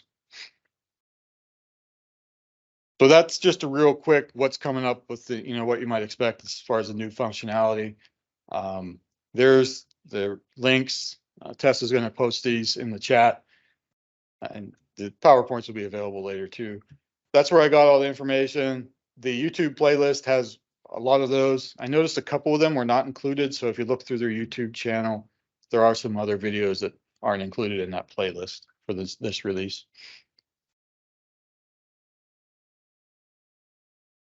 As I was putting this together, one day last week, we had our call with Bentley and came up about sort of the versioning and rebranding that's coming up. Has anybody heard of what's happening? Only one person. So Bentley's rebranding, or at least naming giving different version numbers to their products. So beginning right now, even MicroStation 2023 has just been released. So now they're going away from just giving it a version number and they're giving it a year, kind of like some other softwares do. So you'll have MicroStation 2023, MicroStation 2024. So I want to make you aware of that's coming. I don't think, well, there's no release of ORD yet with that, but MicroStation for sure has had that. They say it's going to be more consistent version naming and number scheme. That may make sense. The calendar year is going to be on the version, the original release date of that version will be on the version number. So that may be handy. These bullet points were what from their website. And the last one says helps user easily determine the support timeframe for the version. I didn't look into that any more than what it says. There might have been other text on there that said, hey, we're only going to support things for 2 or 3 years or something like that. So maybe that's what that's indicating. Don't take my word on that one though. So anyways, here's what the version numbers are going to look like. So AA and BB are going to be the first 2 parts. That's going to indicate that there's a new or major version. So A will be the last 2 digits of the calendar year. So in this case, it'd be 23. And then BB would be that major update. So it'd be either 00 for the initial release, 01 for subsequent release. C will be a minor update, and then D will be just a build number. So if there's a couple different builds in that update, they'll update that one. So here's what it kind of really looks like. I think it's self-explanatory here on the MicroStation examples.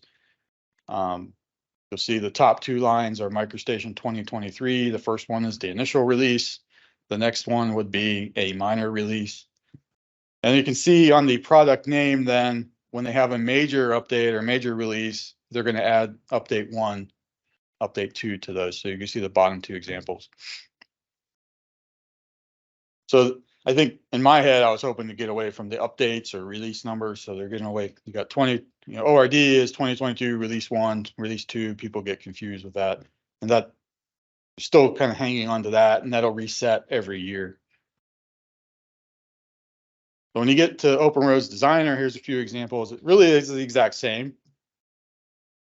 What previously that second number had always indicated that there was a schema change. That was a major update. There was a schema change. It was easy to know that, hey, if The version 10, we're always working in version 10. That's Connect Edition. That second number of ORD changes, we know there's a schema change. So that was the easy way to do that. Now that second number still indicates that there's a major release or a schema change, but it's going to reset each year. So the confusing part is there always going to be a schema change every time a new calendar year release is put out? So here's some examples that I took that they provided to us. As you can see, 2023, or just 23.00, it's going to indicate that there's a schema change. The second line there, we're just showing two examples of minor updates, no schema change there. Then you have 23 update 1, so there will be a schema change, and then 23 update 1, and then two minor builds there, as you can see on this, what is that, the fourth column or fourth row down. And then you get into 23 update 2, so there's a schema change there. And then the last one is 24.00. I put schema change in an asterisk there because, again, I think that's where there's going to be more confusion than what we already have with versions. It may or may not have a schema change. So I guess that's yet to be determined, but I just wanted to throw this out as you're going to start hearing and seeing new versions. And as soon as that starts to happen, we usually start getting questions. What's ODOT doing? What version you got using? All that kind of stuff. So we do have that on our CAD webpage. So if you ever have questions, you can always go there and see what we have, what we're running internally. Those examples there, with the exception of the ORD one, those bullet points and examples came from this life cycle policy that they have on their website, and you can find that information there. All right. So let's talk about Openroads Designer 1012 and the ODOT update, where we stand, what we're doing. We mentioned in our February user group call, we went through some of the updates in 1011, but we did say we were going to skip 1011. It wasn't worth, at that time, it wasn't worth moving, in our opinion, as well as we knew 1012 was right around the corner. So far, our initial testing, everything appears to be good. It probably not perfect everywhere, but pretty stable. And we do have some stuff we'd like to do a little more in-depth testing on. JD mentioned some drainage stuff earlier. Kind of like to dig into a couple other modeling things as well. Make sure all our custom apps are working and that kind of stuff before we really push it out. Like always, as consultants, if you guys feel there's a need or there's an advantage to moving forward with that, feel free. Just keep in mind, make sure anyone else on your team, any subs, are using the same version. So if you guys are exchanging information, you don't have compatibility issues with the schema stuff.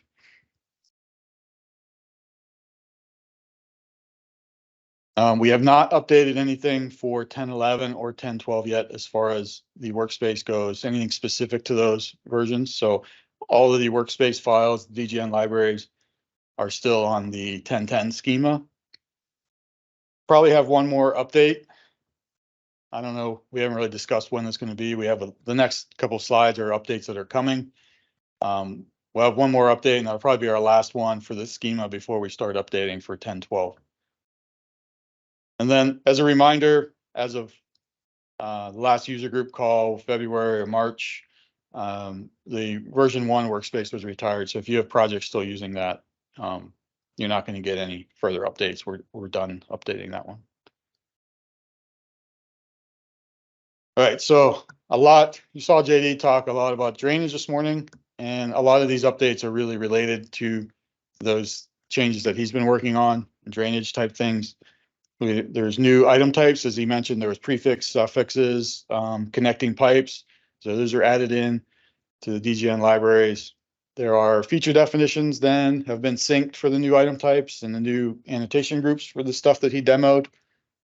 Civil labeler element templates have been created for some of those new callouts.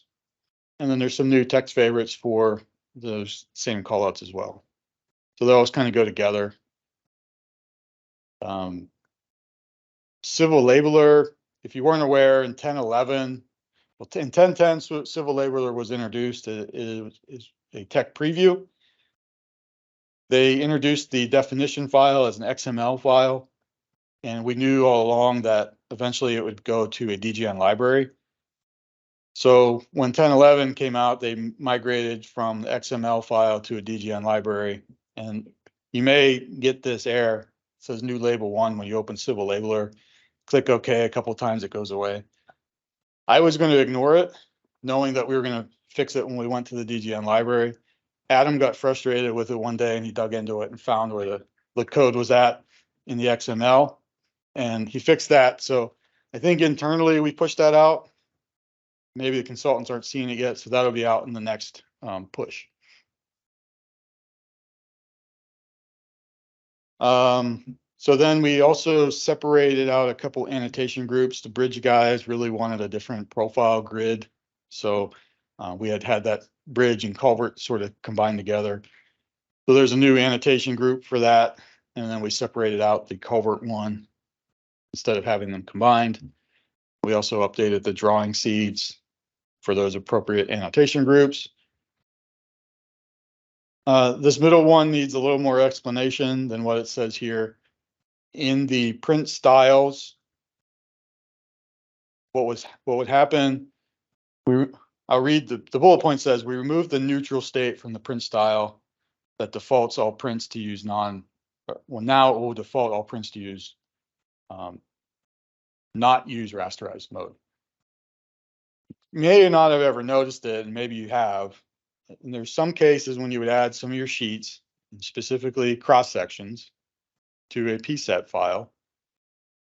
The print style would say, hey, take whatever is needed or what it thinks should be added in. So if the file was set up in a cross-section sense, when the display style was a 3D model is set to anything that needed rendered, like illustration mode or modeling mode or smooth mode, it would take, when the name boundaries are created, it would read that boundary and add that to the boundary information. So then when those sheets are added to the PSET, those would automatically get added in with rasterized mode turned on.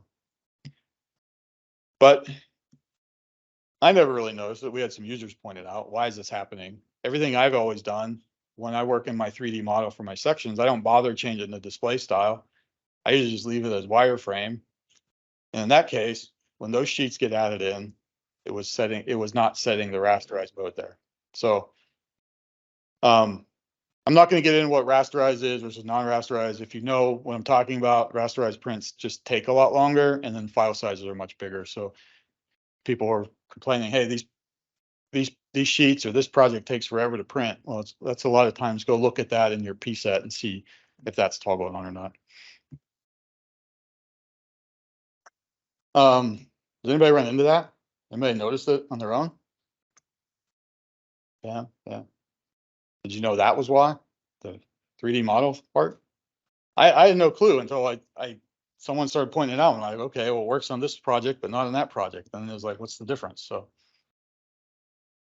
all right. Kyle's not here. He updated the OSIP WMS file, so it's using the most up-to-date service, and then adds a bounding box for that correlated coordinate system. So you can attach that WMS file. It'll use that OSIP imagery without you having to go download it or anything. JD mentioned earlier the reports. We have a new DGN library that has the reports that he's added in. He left the name of it pretty generic, so we might be able to add other reports in the future. The GenSum had various fixes related to ProjectWise integration. If you didn't know, JD added that in a while ago. So there's some fixes that have happened there. And a few of the other custom applications have been updated. JD mentioned his selection set, drainage selection set tool. That's a new app that we included. The create work set tool for any internal users, there was a bug that was fixed. When you would update your project or modify the project, it would remove access to externals, so that's been corrected. The GINT version or the GINT VBA, I think a consultant pointed this out that for some reason they were moving to 10.11 and that wasn't working in 10.11, so it was updated to allow that to run inside of that version. The title VBA as well as the balloon VBA removed a check that was given an error. This file type is not supported with this application. It was just a check that was at the beginning. checking on the version of some sort. So that was taken out and those were updated. And then the item type sync has had some various fixes. Again, that's the tool JD was talking about, going from top to bottom through your drainage file. Those are various fixes and updates for the drainage properties. Similar to my enhancement spiel here, I went through our running log update, picked what I thought were the biggest ticket items that you would care to know about, and thought I would share those. So go through the running update log every time you see an update, see what's been updated, and maybe refer back to it every once in a while. Sometimes it's just we'll get a question, yeah, we fixed that, and it's in the update log. That's really all I got. Hopefully I took longer than half an hour. Time I got. So I'm right on time. So we had another networking break scheduled for now, and that was to just prepare us for the consultant presentations that were coming up next. So do we want to do that or do we want to keep going? Yeah, we want to take a break. All right.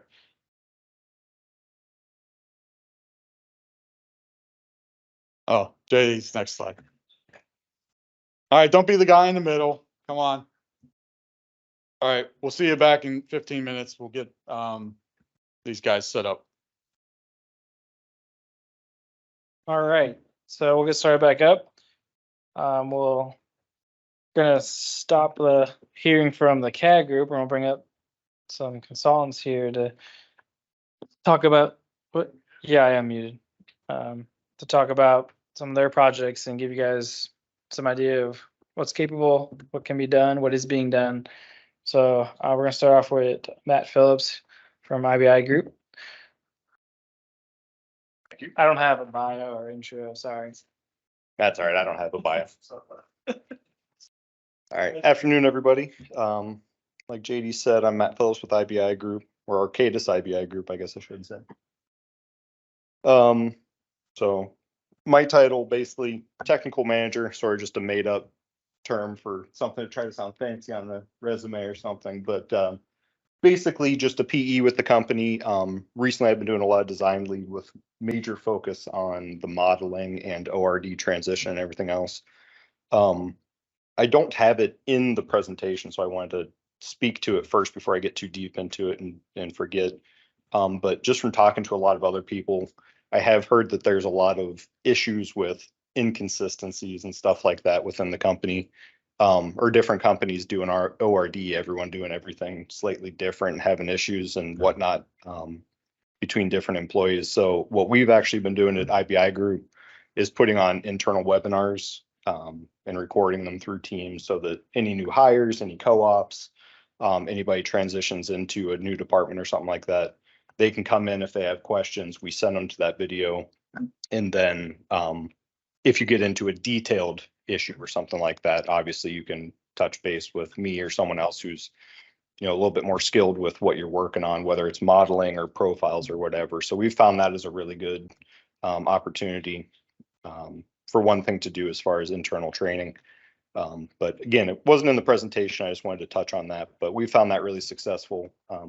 Again, just to try to save time of every time someone gets into modeling or profiles or whatever it happens to be, they can just review those videos and then ask your detailed questions. So what I'm going to be talking about today, basically, the last CAD users meeting, ODOT talked about wanting some consultants to come in with their point of view. So I threw my name or my hat in the ring, basically said I would do this, and just wanted to go through some stuff that worked for us, what didn't work for us, some general suggestions and pointers and whatnot. By no means am I an expert. So if anyone sees anything I'm saying as a recommendation, I did send this over to ODOT and they've sort of approved the presentation, but not to say anything in here is perfect, just what we found works the best in our suggestions. So if you see something or if you have a question of what we're showing here, throw your hand up, let me know. We can talk through it or anything like that. But again, really just some stuff that worked for us, what didn't work for us, and then moving forward with some suggestions. So starting out, I'm sure pretty much everyone in this room, unless you're much younger than I am would probably recognize that this isn't ORD on the screen right now. This is all geopack stuff. So one of the first things I actually did in ORD was using it to put together finished proposed surfaces for contractors from geopack sets. So we did run through the process, the old geopack process, and I've kind of got the nice and blurry, but a couple screen grabs up there of how you used to run through the geopack process of cleaning up the cross sections. It would basically draw left to right across that, create that surface for you. We ran through that process for not only proposed pavement, but also the MOT crossovers. And use the geopack, but then what we did was, instead of messing around with trying to merge surfaces and clean surfaces up and all of that in geopack, which at the time they were still transitioning out of, so it didn't work as well as it might have used to. We ended up exporting the surfaces from geopack and then used ORD to blend them together, to clean them up, to do a little bit of surface work in between areas that might not have been hit by the cross sections or anything else like that. So that was one thing that we found to be really successful with ORD. I did put a little blurb in there. GPD Group did the plans for this project that we did that on, and made my life much easier by having a good set of cross sections. Anyone who's run through this process with geopack, you basically go through and it traces specific levels and line work to get that surface creation. I had very little cleanup to do on that, so credit to them for putting together a good plan set. But again, just wanted to run through that. We found that as a really good use of ORD.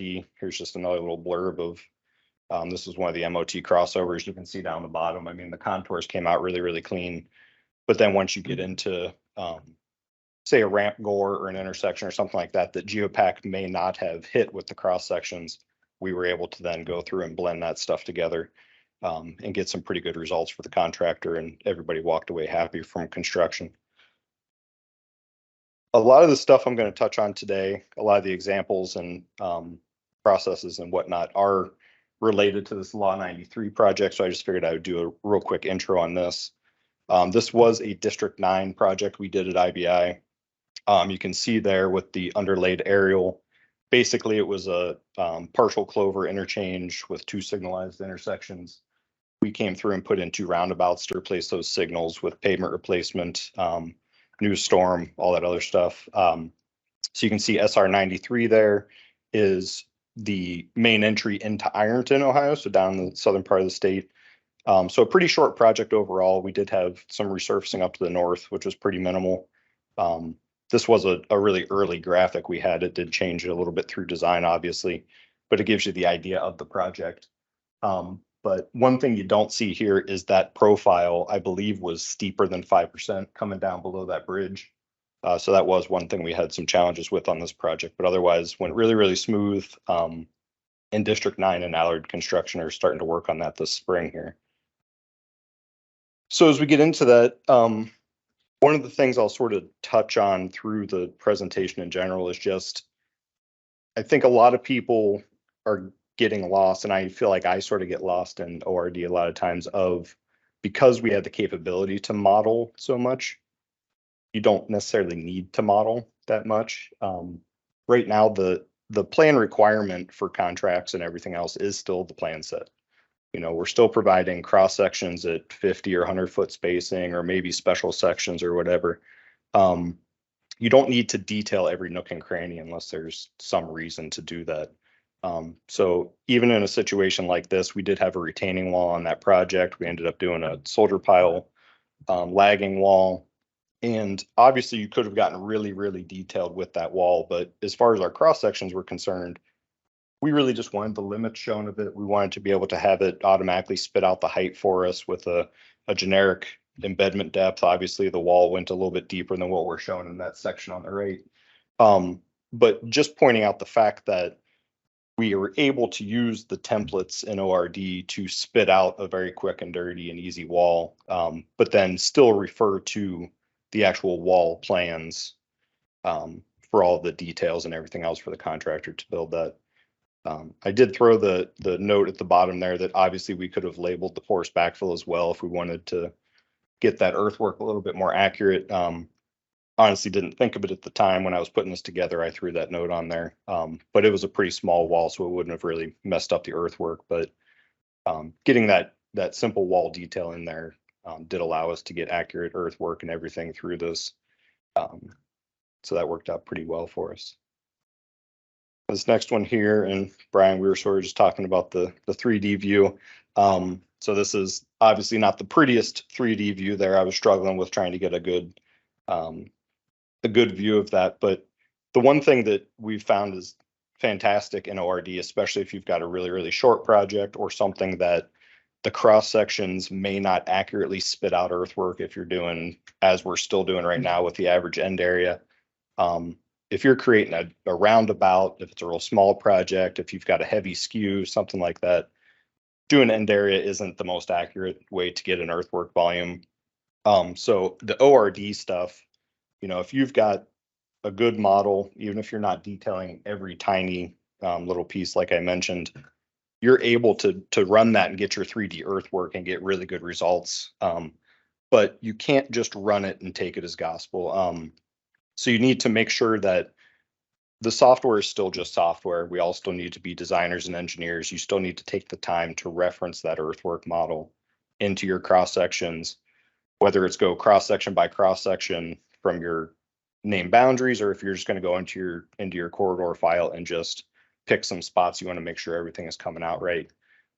Because especially the first couple times you do it, you are going to find that you had something set up incorrectly, or that something may not have delineated correctly, or whatever it happens to be. And with that, a couple bullet points I had on here. So the important things when going through the earthwork, the references you have on and the levels you have on are vital when you're first getting into that. Obviously, if you don't have your existing pavement model referenced in there, you're not going to get accurate information. And along with that, when you're doing your proposed corridors, linear templates, and your existing pavement, if you don't have your components set up with the proper feature definitions, you're not going to get accurate earthwork either. So you need to be careful with limits of pavement removal, limits of pavement to remain, so that the software can go through and delineate that accurately for you. And the couple images at the bottom right there, just sort of showing, I think JD touched on it earlier, some people might be a little afraid about getting too far into the details of the feature definition settings and everything. But if something's not spitting out correctly for you, there are tons and tons of feature definitions in the workspace, and as great of a job as ODOT's done, and as many consultants as have used it, there might be something that's missed on one of them somewhere. So if something's not spitting out correctly, you can get into that feature definition setting and see if, in this case, the asphalt to remain, the volume set to none, the asphalt to be removed is set to unsuitable. So you can go in there and check that, make sure the software knows to look at it one way or the other, or however you want to take it. Same thing with planing and resurfacing or anything like that. Everything needs to be handled accordingly. And just goes back to, again, make sure that you are taking a look at your cross sections after that 3D spits out. Don't just take your cut and your fill volume as accurate without taking a look at it. The other big thing we've run into, and it makes your life easier to be consistent with naming convention in general. Obviously, ODOT has naming convention for files, and they have recommended naming convention for all the templates. But it's easy to pull in an ODOT template and then start adding stuff to it and sort of get lost on assigning accurate feature definitions, assigning accurate naming. So one of the things we highly recommend is just trying to be consistent with all that. It may take a couple extra minutes to assign all of that stuff, but it's going to pay off in the long run, especially if you, say, create a small piece for a template or something like that you might be dropping into a bunch of different corridor templates or something. If you do it correctly once, then it's going to save you down the road if you drop it into a bunch of others. So just some of the stuff here I wanted to go over. You can have numerous components and numerous points, obviously, in your corridor, but duplicate names, the software will not allow it. So you will just end up with a bunch of integers if you don't try to name those accurately. But it is good practice to try to have a more reasonable and more consistent naming convention on that, so that you as the designer remember what all these points assigned to. Or worst case, if you get pulled from the project, you leave the company, something happens, you're on leave or something like that, someone else has to take your model over, they can get in there and it's going to make their life a lot easier too than to get in there and know what you were doing. And, I think from all the training videos, this is ODOT's intention too. They want everyone to try to be as consistent as possible so that all consultants in general are doing the same thing, and it's just going to make your life easier. And then even down here at the bottom, not sure if the mouse will show up for me or not, but the bottom there, I've also got makes point control assignments easier. If you know you want to assign a point control to your edge of pavement or something like that, and you've got a logical name on that point, it's a heck of a lot easier in the plan view to assign that than it would be if it's just some generic 0.2 in your template, and you don't know if you're grabbing the edge of pavement, if you're grabbing the edge of aggregate, or what you might be grabbing in that view. Along with that, another good thing for naming consistency when it comes down to the constraint labels. So when you're putting your points and templates together, I'm sure everyone here is well familiar with the ability to put labels on all of those constraints. So whether it's a horizontal or vertical constraint, a vector offset, whatever it might be, you can put a name on any of those so that you can later do parametric constraints on it. There are benefits and negatives to having the same name on multiple points, but then there's other times when you wouldn't want that. So again, another thing, just as you're developing these, take the time to think through what you're laying out. Not every constraint needs a label, but anything that you might want to manipulate later, you want to try to put a name on that, and where it makes sense, make them unique naming as well. Just a couple examples. So say for a pavement lift thickness, you would just want the asphalt base, all of them to be called asphalt base thickness or something similar. The only difference I could see there would be if you have a side road or a main road, you may want to have those named something different, because you could come down the line later, say there was a change to the pavement design. You don't want to go through all of these different corridors, all these different linear templates or whatever you might have, and to physically change those, you can just assign a parametric to all of them. And you can do that once and it'll assign anywhere to that label is applied. But you may not want it to do that in a situation such as the lane width or something like that. Obviously, if you have the right and left lane both with the same parametric label, you try to do a parametric constraint for a lane taper or something else, you don't want that to apply to both sides. So just some stuff to keep in mind, and it'll make your life easier if you take the time to put everything together correctly in the first place. Same thing, just sticking with the same concept here for file naming consistency. So obviously on a small job, you've got the opportunity that you could just dump everything into one file, and then you don't really have to worry about it if someone else comes on the job and is looking for something specific. But more than likely, we're all working on large projects, tons of disciplines, possibly several companies. Naming convention is super important. And one thing that we found really beneficial as well, you can see in the screen grabs there, is using the comments that are an opportunity within. These have been around since back in MicroStation. This is not a new thing, but highly recommend putting that comment description in there, because obviously it's understood that if it's a KM file and you're using ODOT's Workspace, we know it's going to be a corridor. We all know that. But if you've got 12 KM files in your project and someone new gets into it and you say, hey, can you get in there and check the side road model for whatever it happens to be? If they can open up those comments on the side of their, at the bottom right there, it's the Windows Explorer view, or you can see in the top image that's in ORD, or on the left side picture, that's in the properties in ORD as well. If you select the actual file, they can look at any of those spots and know exactly what file they're in without having to ask the question, without having to try to figure it out for themselves. And we found that really helpful as we've been working through. The next thing here that we found fantastic in ORD, so this is actually a different project. This was Licking 62 down in District 5. Basically a very simple project in the simplest terms. But when we got to this, later in the project, we found out there was a ton of fiber optic out there that we didn't know about originally. So late in the project, we got a lot of SUL information, started plotting all that in there. And true to form, like any project, if there's something you don't want to hit, you've hit it every time you cross it. So basically what we did, we got all of the SUL information, we got that into the underground utility model. And then we used the capabilities of ORD to go through and check all of those crossings so that we could redesign our proposed storm sewer. So on here, you can just sort of see on the top left, just a real quick, simple plan view of where we've got that fiber optic crossing our ditch and our catch or our storm sewer.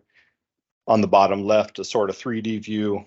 It's having a hard time here trying to get a good angle on it to get across what I'm trying to show here, but you can see that we, at that catch basin, you can see there's a several foot drop between the top pipe and the outgoing pipe so that we could get down below that fiber optic. And then also on the profile on the right side, you can see with that 3D cut, it's showing us that we're good with that crossing now. But this came out really vital late in the game compared to, in my mind, back in the Geopack days of having to go through and calculate an invert of your storm sewer at a specific spot using length times slope, and then trying to figure out between the test holes in the SUL information what the elevation might be on that fiber optic at a certain point. It's really eliminating all that handwork and guesswork, and you can simply just jump in there and let the software do the legwork for you. Also at the top, I just wanted to note that I feel like a lot of people get sort of stuck in the thought process that the civil analysis tool, you know, it's great for a station offset or something like that. You can use that on pretty much any element in ORD. So in this situation, it's great to be able to drop civil analysis on that fiber optic 3D element or the pipe, and then you can get, you know, instantly you can get the crown of that fiber optic or the invert of that storm sewer.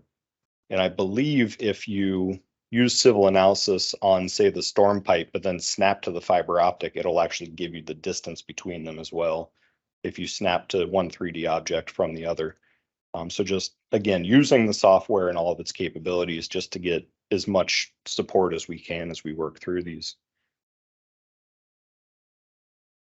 This one here, which was kind of a first, and I wasn't really sure if it was going to work out when we first started talking about it, but we ended up going through, and this is that State Route or Law 93 project again. We went through and modeled all of the temporary pavement. On this project, you can see we had, again, because of the pretty steep profile grade, we had to do a lot of fill for the one roundabout and a lot of cut for the other. So you can see we're quite a bit of an elevation difference as well as a lot of embankment on the left. But then you can see down in the middle of the cross section there, that temp pavement and grading actually came in from a separate corridor model. And just to differentiate a little bit, we did use the gray logical name in the X reference. So when we created our cross section sheets, that worked out really well for us. Just like I know a lot of people will use that for an existing base map or perhaps existing utilities or whatever to throw that gray logical name in. But just to differentiate a little bit, just because we wanted it as a proposed pavement element for the component. So we did use that as the jointed concrete component material, but we didn't want it to show up like proposed pavement. So we thought that gray logical name was a good fix on that. But this then allowed us to run through not only MOT earthwork, but also then proposed earthwork based upon what earthwork's being done during the phases.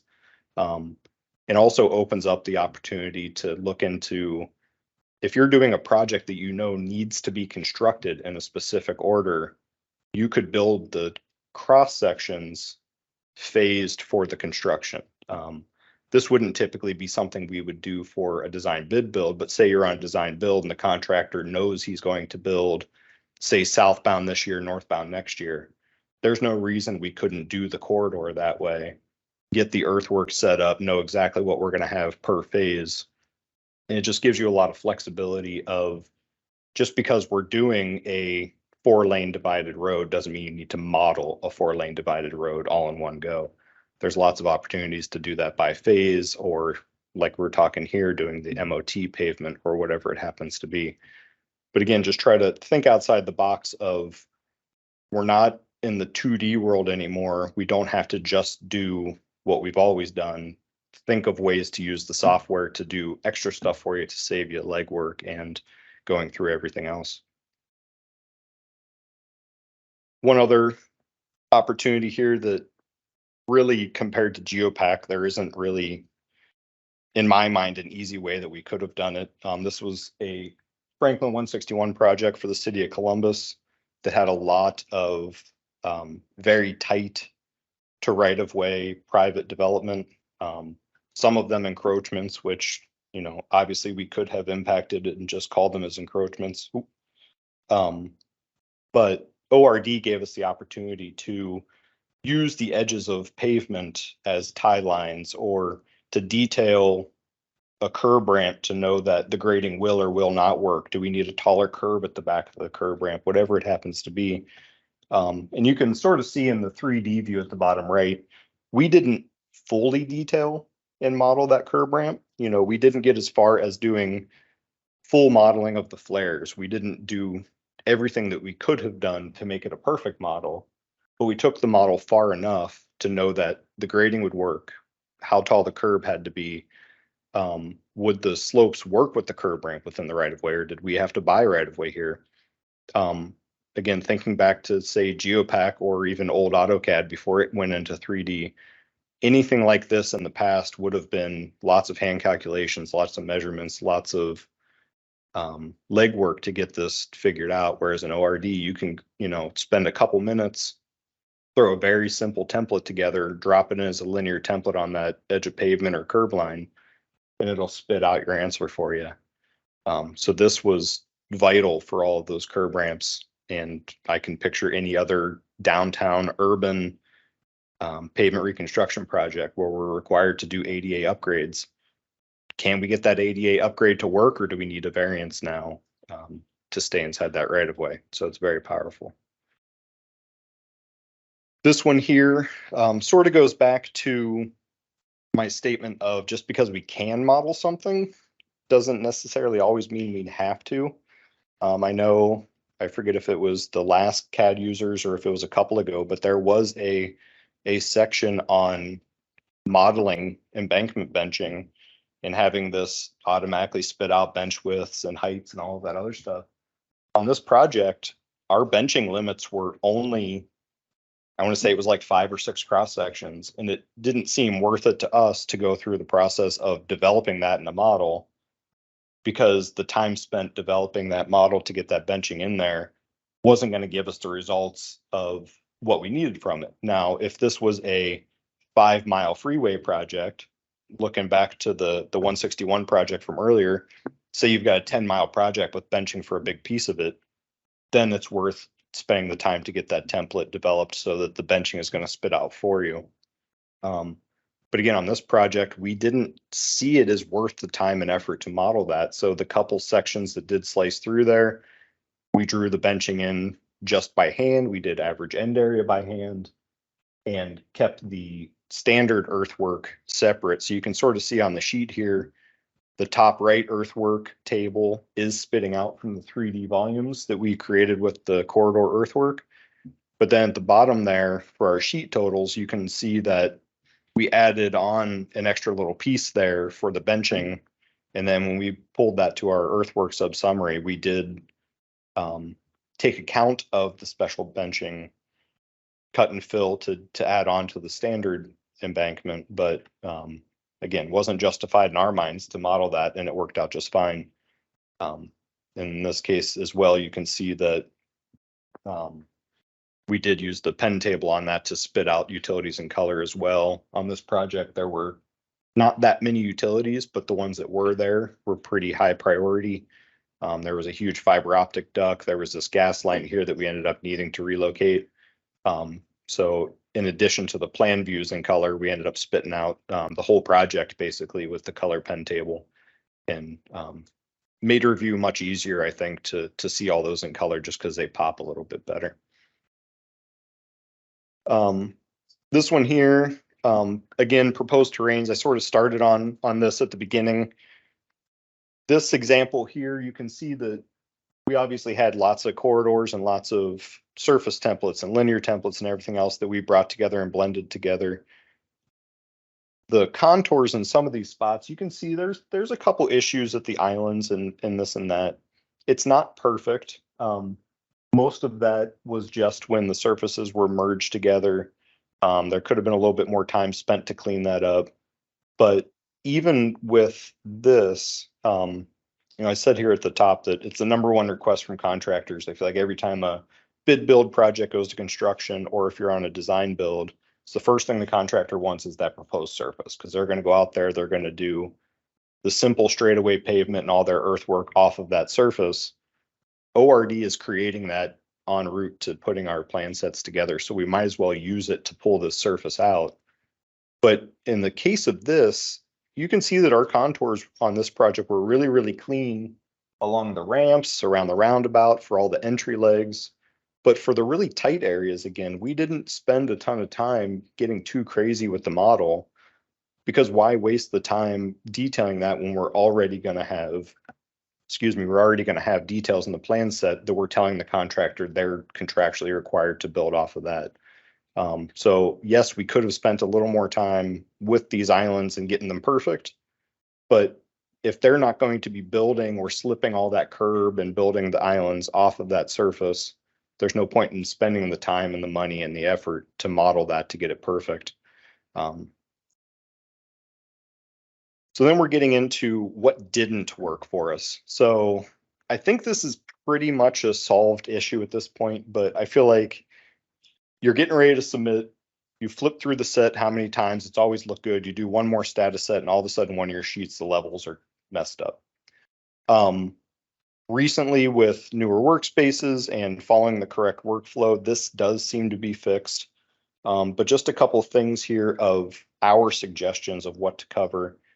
First off, in the title there, the most important thing you can always remember with your level controls is it has to be done in view 1. This is what I've seen the biggest issue for a plan and profile sheet, or even for your cross sections potentially. If you're doing a multi-view setup with your sheet boundaries, if you say bring up a profile view, and I think it always defaults to view 4, if you try setting your levels there, you're going to have issues running down the road. Especially if you've created sheets and then later add a bunch of levels that you might need to make sure are on or off in those sheets, you're going to run into problems. But the best recommendation, and I think ODOT's covered this a couple times, just make sure you're using view 1, even for your profiles.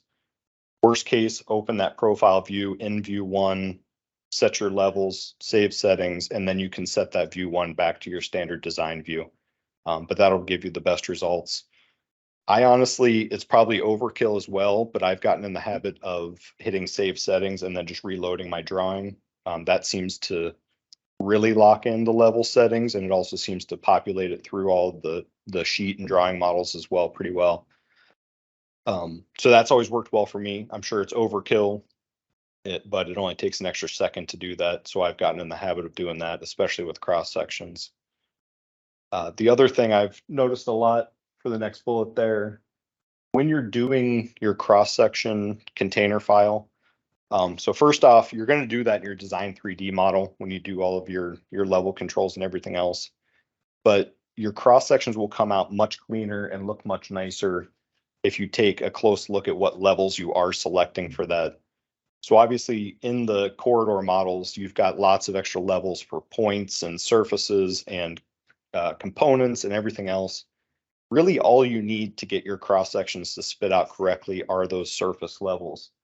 So that's something to keep in mind, that if you do have all of the point levels, all of your parametric constraints or point controls or your corridor levels or anything else in there, it may display those as dots, or it may display it as a little bit of extra line work or whatever else. Same thing with your existing base maps that you reference in. For your terrain, you really only need the terrain levels to show that. You don't need any of the other line work on there. If any of the, say, pavement or sidewalk or anything else have 3D elements to them, those will show up in your cross sections when those name boundaries slice through. They may only show up as dots, but they will make your cross sections look a little bit more muddy than you intended. And at the bottom there also, if you can, if at all possible, always hold off creating sheets, especially cross-section sheets, as long as possible, just to try to eliminate all of these issues. The other thing that we ran into a lot, we just kind of threw a couple options up here for profile runs. Not to say that it's not working correctly, just that the designer needs to know that if they do things a certain way with their profile runs, they may get results that they're not really looking for. So you can see here, the top left one, the structures were placed, or I should say the conduit was placed in here from left to right.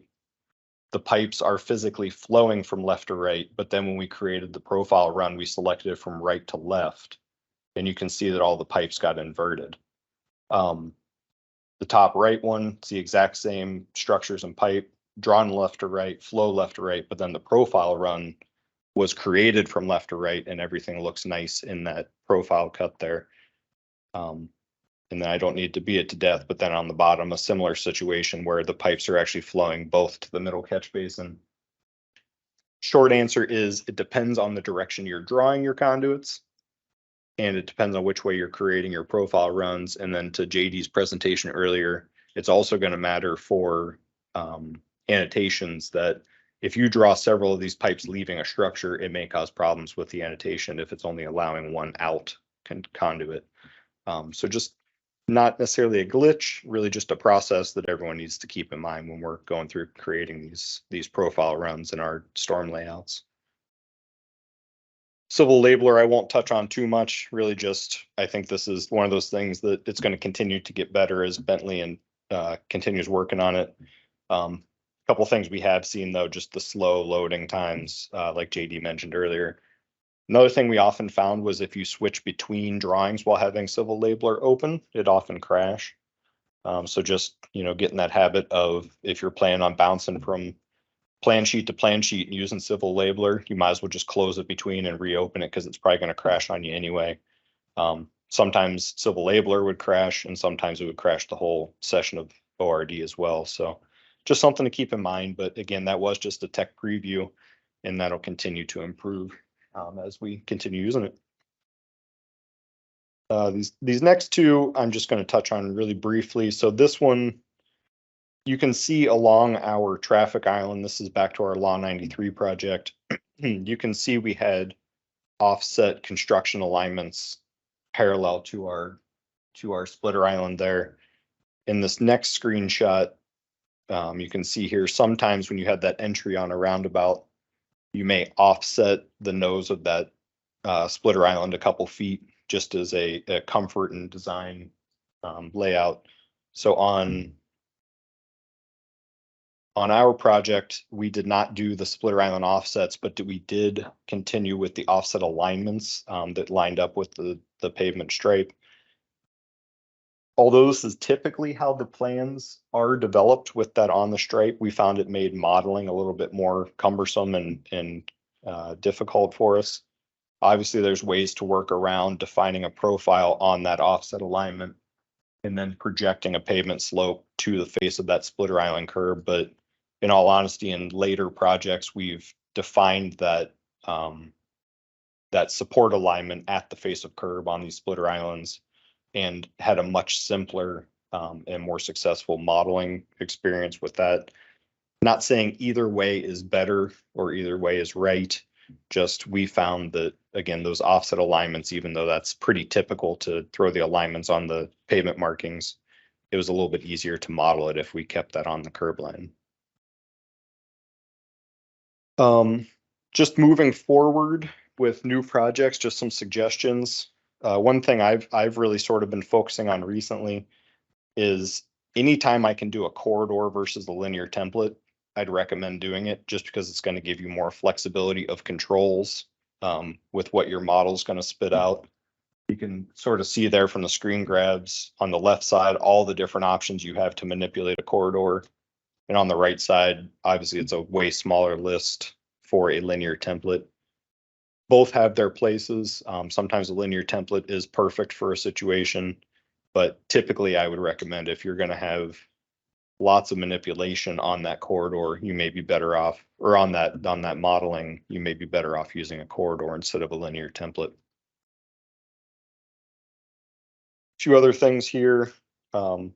Apologies for getting so heavy with text as the presentation came to an end, but the suggestions got sort of came to the point where I was thinking, or difficult to think of a good picture to throw up here. So really just in general, corridors, as they keep getting bigger and more complex and you have a longer project, it's recommended to break your corridor up at logical points, just so that your file sizes and processing are controlled.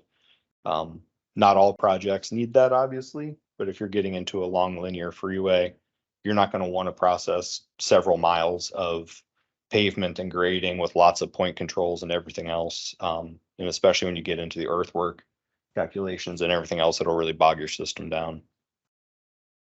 We did also find that having a dedicated BK file for all of our point control geometry was nice. A lot of times you can just throw all of that into your corridor file, but having all of that in one isolated spot, sort of protected it from people accidentally manipulating it and causing problems with the corridor when they weren't, they didn't realize that it was being used for something. A good example would be if you had anything laid out in your BP. But we did find that that worked out really well on the Law 93 project. I mentioned earlier, small projects, there's no reason you can't combine everything into a single base map if you wanted to. But obviously there's the naming convention there if you did want to break everything out by discipline or type. Separating existing and proposed, I've got usually on there. I would say existing pavement model, I'd like to keep separate, but when you come to utilities, it may make more sense to keep existing and proposed storm together if you might be tying into an existing structure. So sometimes it makes sense, sometimes it doesn't, but just try to think ahead before you start plowing into a project and doing stuff without thinking about what the end goal and production and everything else will be. The last line on there as well, be careful when you're using persistent snaps. It can be great and it can cause a lot of major issues. We had a project or two that when certain things were laid out, one person had persistent snaps on and didn't realize what they were snapping to. They just thought they were snapping to the correct element. One thing to keep in mind when using tentative snaps, if you sort of hover over the alignment, it'll usually pop up what element you're snapping to with some information. That can be very beneficial, especially if you're in a corridor or some other file that may have 3D elements stacked on top of each other. The intention is to snap to one thing and you're snapping to something else and you don't realize that it can cause problems. But persistent snaps, if someone moves one thing and they don't realize there's something snapped to it, it may go with it. That can be intended sometimes and that can cause problems sometimes. So just be cautious and think about what you're doing when you're using that. Next slide, a lot of text, but I won't really talk through it all. But again, just more of the what can we model and what should we model? Model pretty much whatever you want, but doesn't mean you always necessarily need to. As we continue to transition from PDF or 2D plan deliverables to eventually having a 3D model, obviously that setup's going to change. But in the short term, model it if it makes sense, or if there's a tight right-of-way issue or whatever. But say for the bottom one on the sheet, they're grading around a head wall. We can certainly do all the detail grading around a culvert head wall, but as long as you know it's going to work and you know the culvert's long enough and you know your head wall is the correct size, it's probably not worth the time and effort for the tiny bit of that grading is going to show in the plan or the tiny bit of earthwork for all of the time you're going to spend modeling that. So just keep all this in mind. I had to get the dig in there, even though we've already sort of touched on it. We all want volume 3 in the sample planes. Yeah, I know. Yeah, so I mean, obviously everyone wants it, but you know, ODOT, I imagine you guys are probably working on a thing or two other than doing volume 3 for us, but we'll all keep asking. But as far as, you know, you mentioned sample plans looking for completed ORD sets. Every month, more and more sets are being completed. So that would be great if we can start getting some of those that, you know, if you guys review a set of plans and you find one that looks really good, that'd be great if those could start getting updated. But at this point, I think we're all getting pretty good about transitioning into what they should look like, what the intention is with all this stuff. And then the other thing there that we sort of talked about is just whether it's deferring sheet creation until a later submittal, or just waiting as late as possible in your submittal. Obviously, we've all gone through the struggle of, you're right before submittal and then all of a sudden you get a comment, your alignment changes and everything has to get redone. So defer it as late as possible if possible, and having a line grade and typical submittal or something similar is also an opportunity. That's all I had. So again, there's my contact on there. If anybody had any further questions or more detailed questions on anything I showed, or if anybody has any questions in general. Yeah.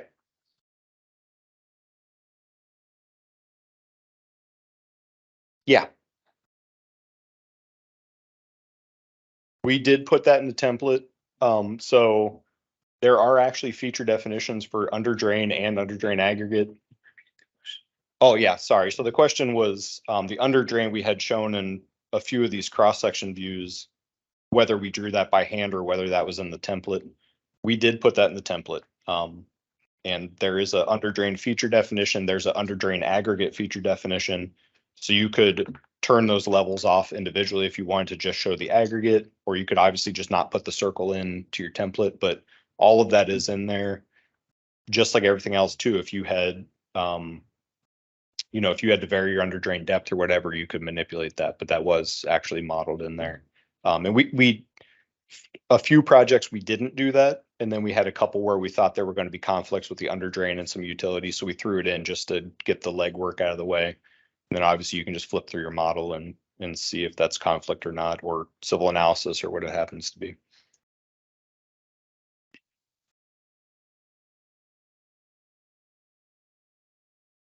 Yeah, that's a good point.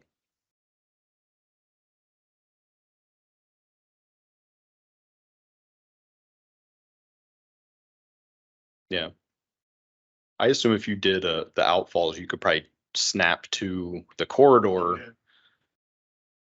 Yeah. So I mean, we certainly didn't model the entire under drain system. We just did, like Matt said, we just did the curb under drain just for the simple linear.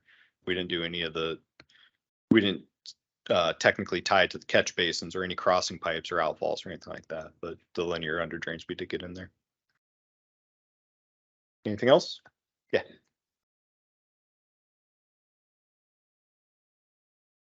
Yeah, so if you open your XREF manager, there's the one column is your logical name for all your references. Anything you put the word gray in, and I think it'll take either spelling, the AY or EY. Is it just AY? Okay. So as long as the logical names are unique, so you can't have them all say gray. You'd have to say like gray FB or whatever. But as long as you put that word into it, the pen table automatically spit that out as a grayed out reference. So again, here it was just to differentiate it from the proposed pavement. And then we also, as you can see on there, threw that dimension on there as well, just to really be it to death. But the gray seemed to help us just keep it clear. What's that? Yes. Yeah. Sorry. So yeah, that's the habit we've always gotten in, is when you're running your cross sections, control all your references in that 3D view. And I've actually run into issues in the multi-view 3D window. Just go to your design 3D, set your levels there, do your logical name there, whatever else, and you'll get pretty good results.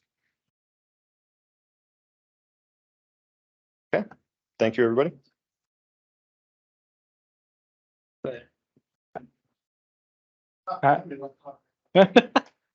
Yeah, well, thanks, Matt. We have another consultant presentation. So Nate Lang from Burgess and Nyepel. It's gonna give kind of more of a visualization side, I think. So I think it'll be another good presentation.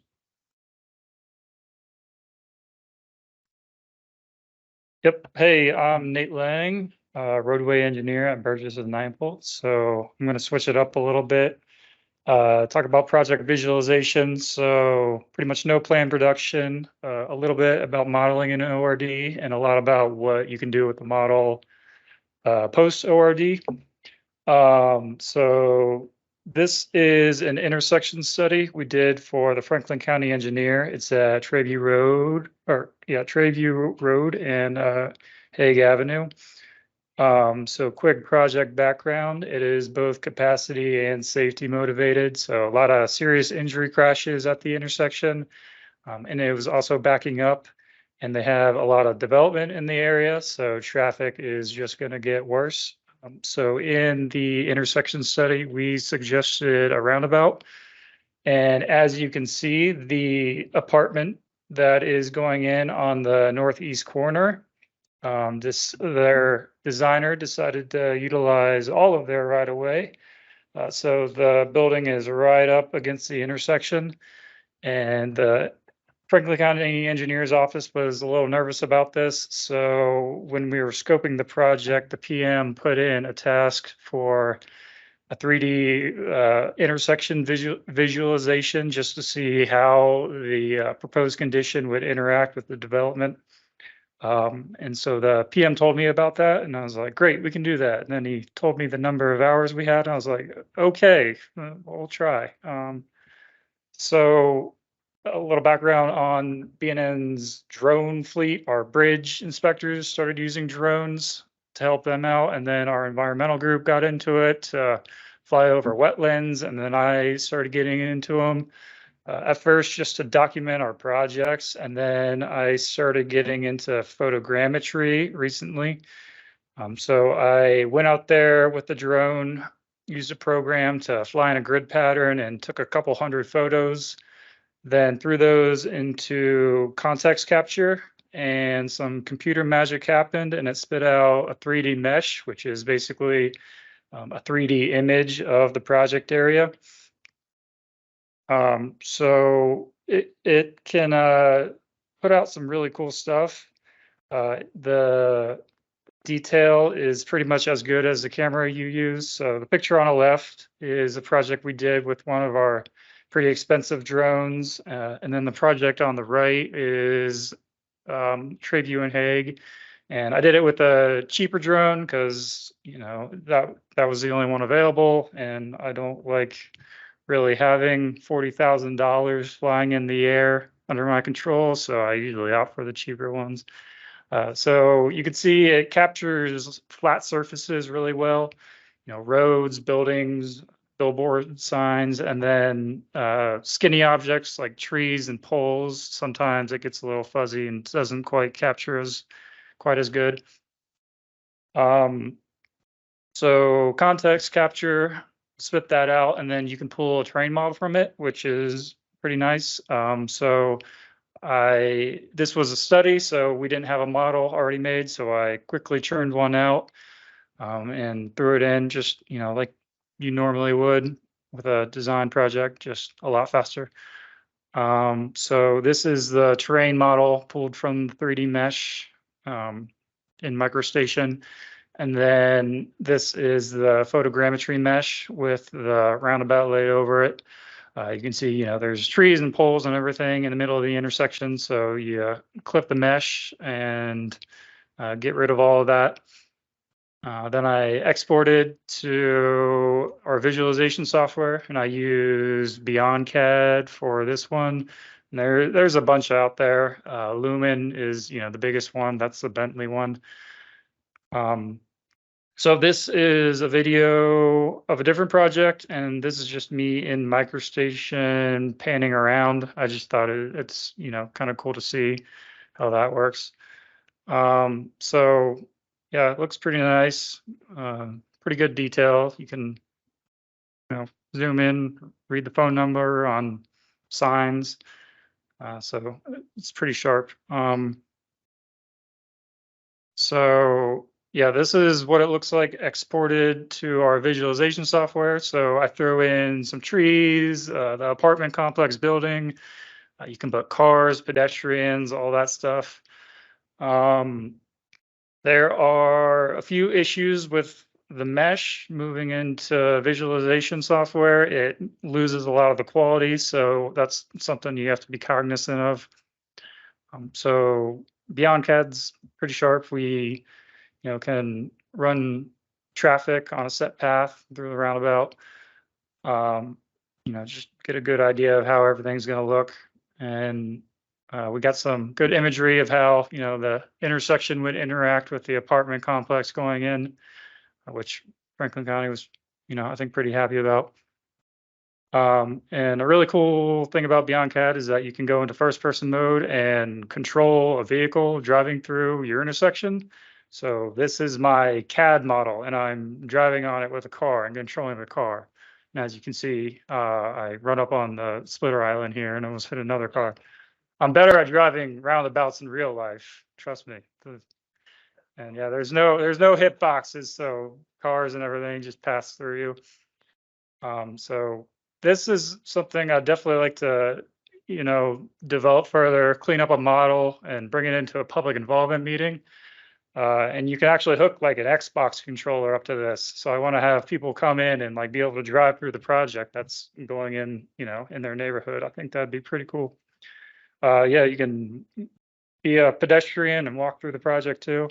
As you can see, like the house on the left is like a Beyond CAD house that I put in. And if you catch some of the 3D mesh, it's a little bit blocky. That's sort of the product of exporting to, visualization software. So working on that, trying to clean that up. But yeah, it's pretty cool. You can run around. I was doing this at work one day and someone was like, "Are you playing a video game? Are you working?" So it's pretty sweet. Yeah, trees, you can put in with your visualization software. You can put some nice landscaping in. Pavement markings are a little tricky. Signs haven't quite gotten down yet, but it's coming along. So I guess just a quick shout out to Lumen. That's the Bentley version, and it looks nice. Still has some problems with the mesh sort of losing quality. The landscaping's nice. You can't really put a lot of cars or pedestrians in, or it slows down and gets all bogged up. So here's just some other Lumen examples. Yeah, trees, still having trouble with that. I'd like to be able to clip them out like early on in the stage. I think in Concept Station or context capture, you might be able to. So working on that. In the right photo, the kind of the blocky stuff in the left, that's like a tree in the winter. That's like a tree branch. Looks like something out of Stranger Things. So I'd like to be able to get rid of that. Another quick shout out to Beyond Typicals. This is the same company that makes Beyond CAD. So they have some pretty cool stuff. Pretty good way to visualize typical sections. That's just a little more, refined, nice looking than what we're used to with like Street Mix or some other software like that. We were talking to the Beyond Typicals creator, and one of our engineers called it Street Mix on steroids, and he got kind of offended. So don't say that to him, but it's pretty sharp. Yeah, you can put the proposed and existing like above and below each other. We didn't do any photo editing for this. So it's pretty nice. And then one of our engineers took a Beyond Typicals image and put it over a real life image. And this is actually something they're putting into the program. So he was doing it, before you're supposed to be able to do it. So shout out to that program. And that's it. So in summary, just a quick way to do a visualization of your project if you don't really have the budget for your marketing team to really get your graphics team to really get involved, or a third party. That's it.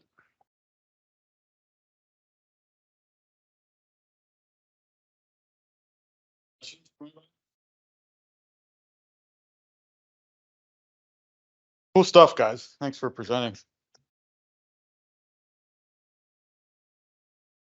Need to just switch presentations real fast.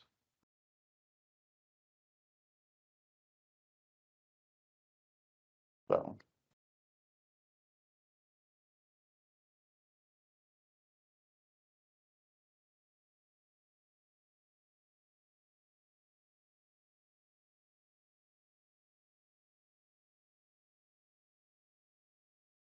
All right, ready for some fun? I've been looking forward to this since yesterday when I put it together. I think Matt was at the top of the leaderboard. I don't remember who else was there. All right, real quick. We're running a little bit over, but we need to fit this in. It's going to be fun to end the day. So wake up, get your phones out. I know you've had them out. I've seen all your heads looking down today. So now you're going to get to use them. All right, so what's the problem? We did this back in September of last year. It kind of came from a Bentley presentation we were part of, where we got to be kind of the support analyst and try and figure things out. So real quick though, I just want to go over, we're just going to cover a little bit of the general CAD support team stuff and how to get in touch with us. And then we'll get into these support questions, make you think outside the box a little bit of what the problem might be. This is our CAD support team. If you were at any of these in the past, a couple of names have been removed. Mark McLeod and Jack Kerstetter have retired, and everyone else got a bump up. So on the left is our CAD side. Kyle Ince is right in the middle there. He kind of floats around with a little bit of everything. You don't really know where to stick him, but jack of all trades there. Brandon Williams, he introduced himself this morning. He has Luke and Arthur work under them on the ProjectWise side of the house. There you go. As far as contacting ODOT's CAD support, we have a couple of web pages that you can go to. One is the Bentley wiki page, or ODOT communities page, I should say. So we have our own little page on the Bentley communities. We post our training guides, a lot of videos, things like that. Recordings of these sessions are there. There's even a forum there, so you can post questions, and hopefully someone else within the Bentley community or the ODOT community will answer that. So if you have questions, how are you guys modeling this kind of thing, and hopefully someone can get you an answer. We do monitor that and we try to respond, but I think if you're reaching out, we kind of hope that other folks might participate as well. In the middle here, feel free to reach out to us directly if you have our contact information. But we do ask that you use this CAD support request form. That when you submit that form, that goes to everybody. That was on the previous slide, so we can get to those quicker. It's not sitting in someone's inbox if you send us an email or on vacation or at events like this or something. The bottom of the link there is just the link to the contacts page, where it does have our email and contact or our phone numbers if you do want to reach out to us directly. So also in ORD on the Ohio DOT workflow, on the links tab, you can get links to everything that I've just presented right within the product. So if you need to go in and submit a support request while you're in there, you can click on it. It'll open up that web page. So that's that part of it. I just want to give some quick stats of what our office does and what you think we might be doing. In total, since July 1st of last year up until last week, so the past 12 months, essentially, over 1,900 support requests. That's including everything, ProjectWise, software installs that come to us outside of IT, custom apps, MicroStation, ORD, printing. Just over 1,000 of those are more CAD related, and as far as MicroStation, Openroads Designer, OpenBridge Modeler. So that works out to about 20 per week, and you might think 4 per day or so doesn't seem like a lot. Sometimes we'll get nailed with 10, 12, 15 in a day, and then other days will be pretty boring. Sometimes might take a couple of days to try and figure something out. So we stop what we're doing, try and solve this problem, and then all the other things that we're doing outside of support get put on hold or vice versa. So that's kind of what we do. And that's sort of how this spurred into, we're figuring that most of you are the subject matter experts at your company. So even if you reach out to us for support, or maybe before you reach out to Bentley for support, you have your users in your own companies coming to you to solve problems. So we feel like ours are filtered out some because of you guys, and then we'll take some of those and we'll filter them out if we can solve it. If we can't, then we'll punt it over to Bentley, and they kind of acknowledge, hey, you guys have your own support group, and then we're not seeing everything that you're running into. So we took this idea again, like I said, and just morphed it into some of the things that we see, and maybe it'll help you just think of alternative ways to kind of investigate or troubleshoot issues that you might run into. So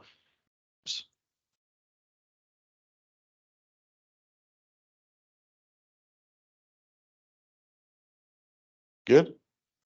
Okay. All right. If you're not already on the ODOT, I meant to say this earlier. If you're not already on the ODOT Wi-Fi, you can get onto it by going to ODOT guest. And the password is Innovate Ohio. The capital O in Ohio is a 0 and not an O. And then we'll go to pollev.com/OhioDOT02.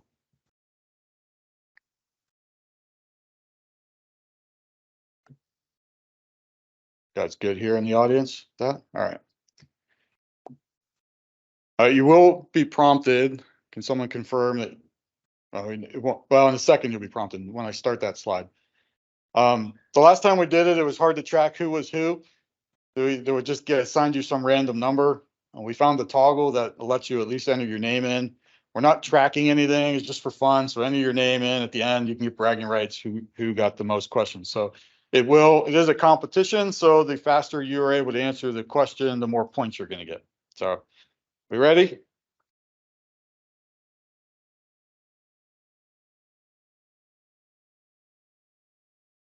I suspect that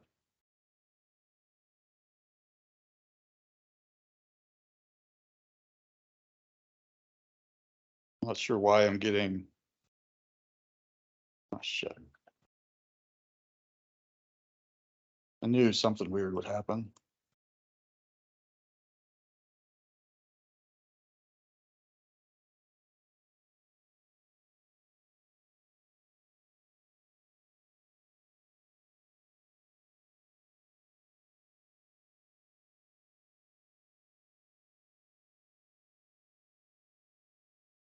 Hang on one second. Here. Oh. Sorry, I'm not logged in for some reason.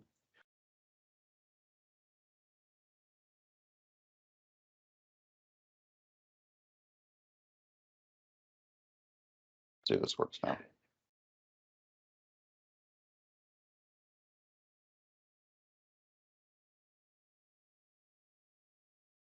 Oh, we should have tested this. We did yesterday. Yeah, what's the problem, huh?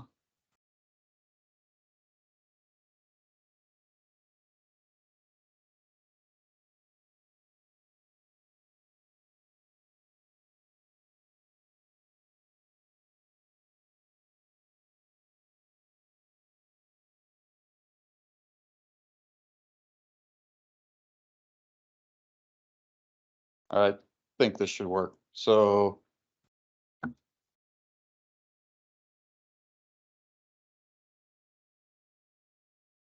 all right. Problem number one. Oh yeah, if you put I did say to put your name in. Put your name in, put your company name in if you want to give whomever you work for a shout out. And if you're not, whatever. We're not putting this on your consultant evaluations or anything. All right, problem number one. Civil labeler will not annotate elevations of profile geometry. So just a little more explanation. Civil labeler, using civil labeler, a user wants to annotate the elevations of a site model geometry with a profile, but all the elevations are annotated as 0.00. So here's just a video of the problem. And it's gonna. So you can see here, I have a profile view of that element that's highlighted in the plan view. So we know that it's profiled, right? Because I have that view active. Now when I go up to the plan view and I activate this view,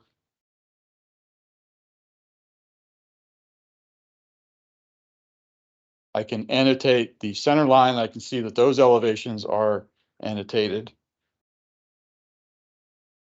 And now I want to annotate the edge of pavement line here. Everything 0, 0, 0.0.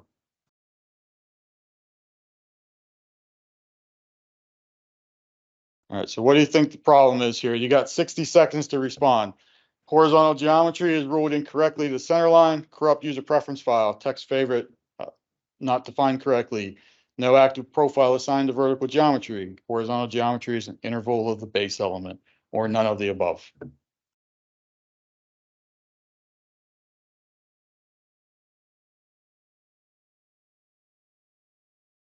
We said we were going to get music the last time. We forgot. Damn it.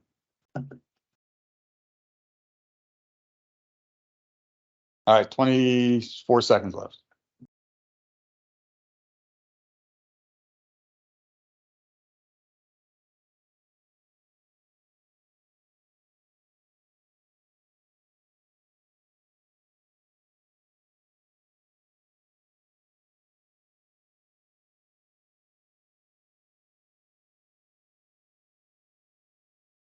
All right, what do you guys think? Here we go.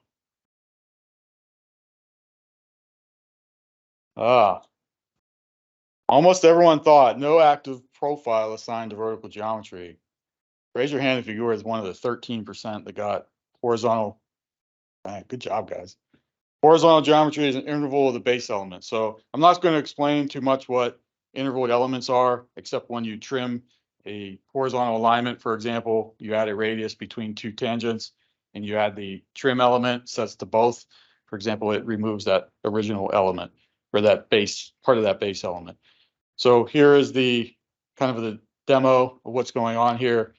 You can see all those are at 0. If I remove these annotations here and I go to place my label again, you'll see as I hover my cursor over it, you can see the original base element extended way out beyond here. So the first time I did it, pointed and accepted that element. What I need to do here is reset with a right click. And I need to select that base element and then data point to accept that one. And it will annotate the correct profiled elevation of that geometry. It does go out and annotate these extra elevations that are along that base element. If you don't want them, you can just use element select or do a selection set or delete them individually, and you're good to go.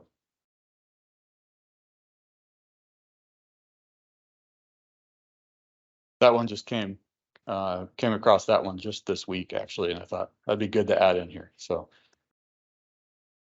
let's see how we did. Like, can't tell who that is. Deborah, maybe? Abracadabra, I guess. Come on, guys.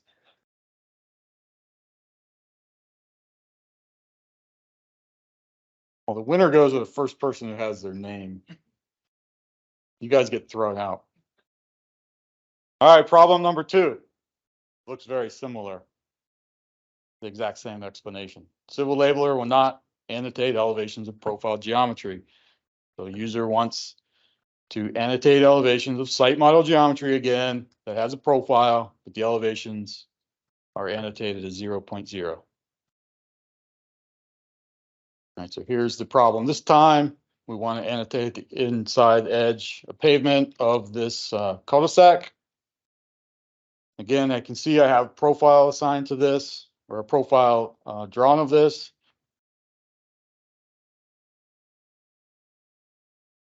And again, you can also see there is a interval element here. So again, I data point, place this. This time I'm resetting and making sure I'm getting that base element. Still get 0.0 here.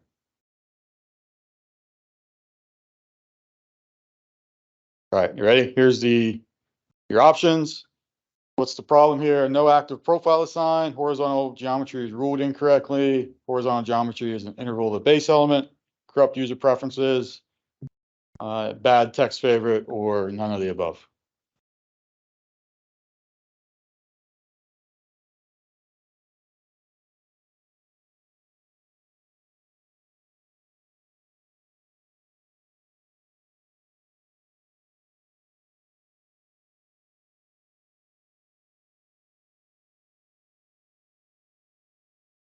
Is abracadabra or abracadabra sitting in here? Is that someone online?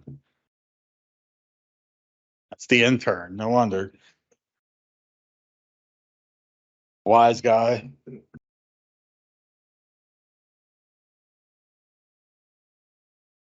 All right, 7 seconds.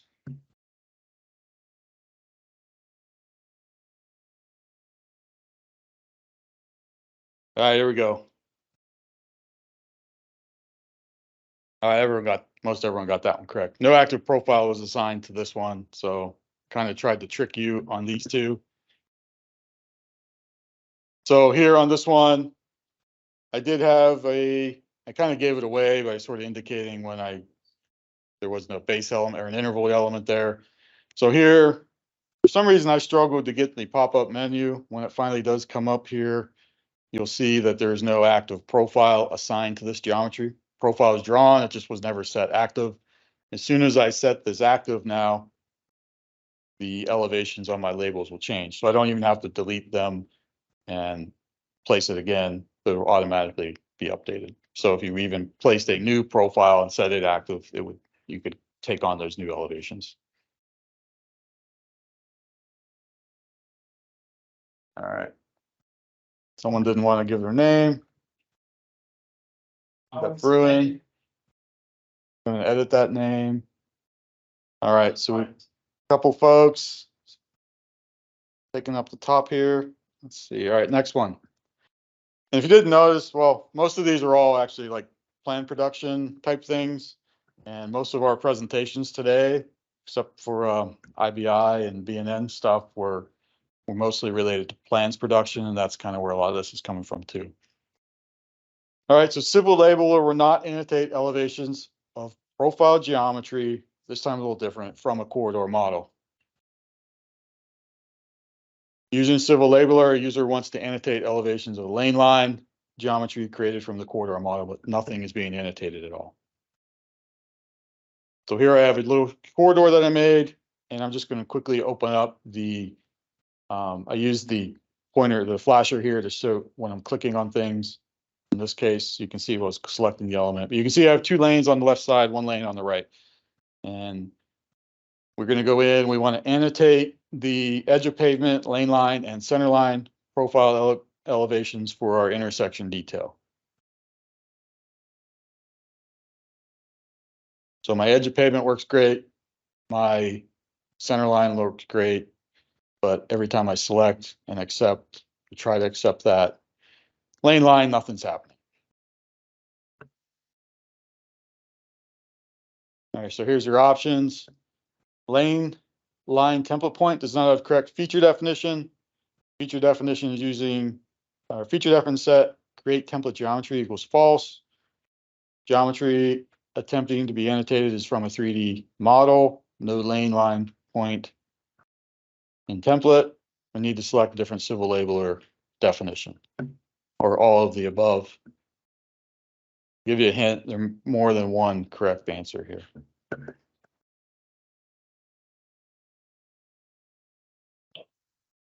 Yeah, that's right. I forgot to mention at the beginning, I wasn't going to tell you which one had multiple answers.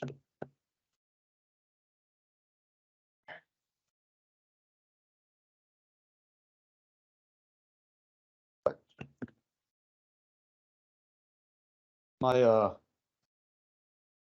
timer stopped. What did I do? All right. Hopefully I didn't end it too soon. All right, so all of the above is not the correct answer. However, the top 3, there were 3 things going on here. And the first part, they're not in order how I'm going to describe it, but the top 3 are part of the problem. So the first part is that I'll just play the video, easier to describe it. So this line that's coming in here is part of the graphics that are created from the 3D model. So that is attached by default as a reference when you create that model. So I'm going to turn the display of that line off. So we cannot use civil labeler to annotate a 3D graphic that's referenced in. It has to be a 2D element that has some profile assigned to it. Okay, so that's part number 1 of that. Now what we need to do is go in and now actually have it place a 2D line here. And I'm going to edit this right in my file. We recommend you edit your template in your template library. I'm going to go in and look at this lane line point here. And This has a feature definition assigned to it as this modeling template point, something asphalt surface, concrete, top, lane. But there's, you could use this feature if you want. I'm going to change it in this example. Either way would be the same workflows, no matter which one you decide to use. I'm going to change it to a painted lane line. And I couldn't read and couldn't find the folder here, so there it is. I'll do a 6-inch lane line here, apply that, and because I edited this right in that active file, it'll process that right away. If you do it in your ITL, you'll have to sync your template up. I still don't get anything here, right? I know I might change that feature, but I still don't see a lane line. So I'm going to go open the Explorer dialog as well as the properties dialog here. And I'm going to navigate in the Openroads standard section. In my feature definitions, I'm going to go to the linear features. And here I'm just showing you the template points that was originally assigned that asphalt surface, concrete, top, lane line. And what I want to point out here is that part of this feature has a setting here called create template geometry, and this is set to false. When that's set to true, that'll actually draw the 2D graphic. So in my case, I changed it to that lane line. So I'm going to go down to that feature, and I'm going to set that to true on my lane line feature. And that doesn't automatically do anything. I do need to reprocess the corridor for that to happen. So I'll select on the corridor graphic here and click on the process corridor. So now I have my lane line drawn. Again, if you change it on that other feature, you can do whatever you want. If you don't need that lane line shown in your plans, you can turn that level off. But the idea here is the user wanted to annotate those elevations there. So we need to get that element in. And now you can see I can select that and my annotations or my elevations are shown.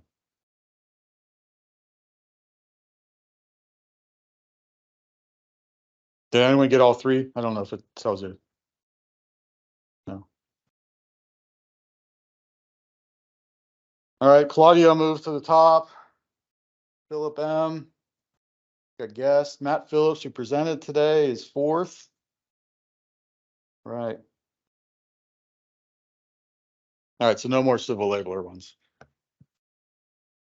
All right, while working in ODOT's Ohio DOT ProjectWise data source, create renditions fails to create a rendition or a PDF print for my sheets.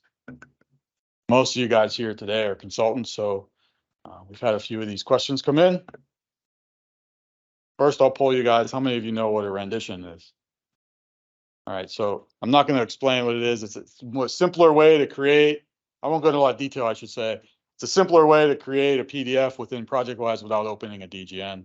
If you know what it is, or if you don't know what it is, you can kind of look it up later. So here are our answers.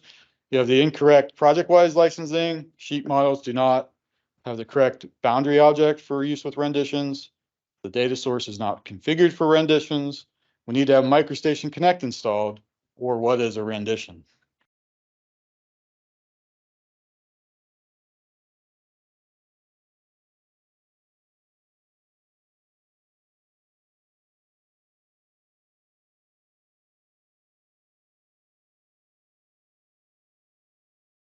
What is it, Sam?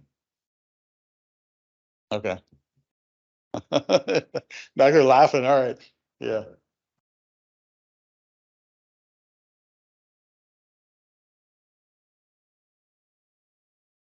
Ten seconds.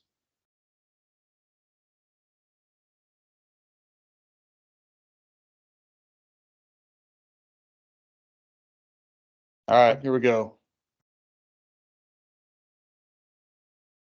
Oh man. Good guesses.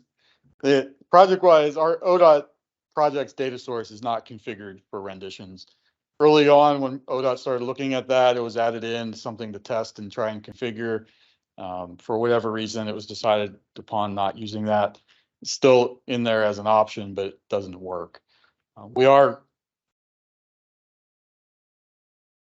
not in our data source.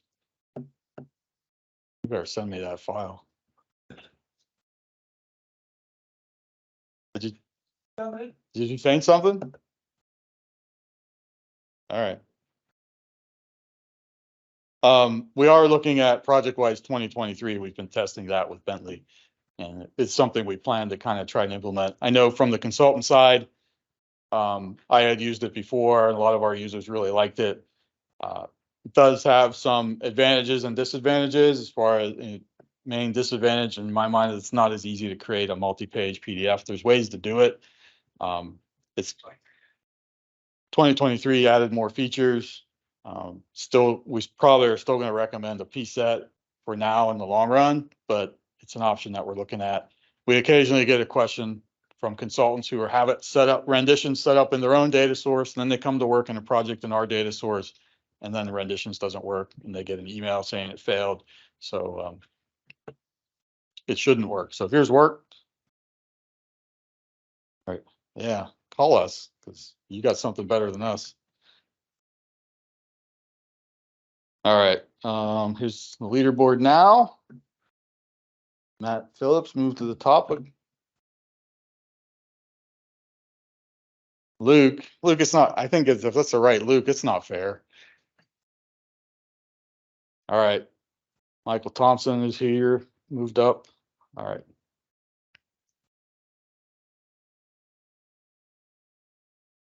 Yeah, two more. All right, so put your thinking caps on.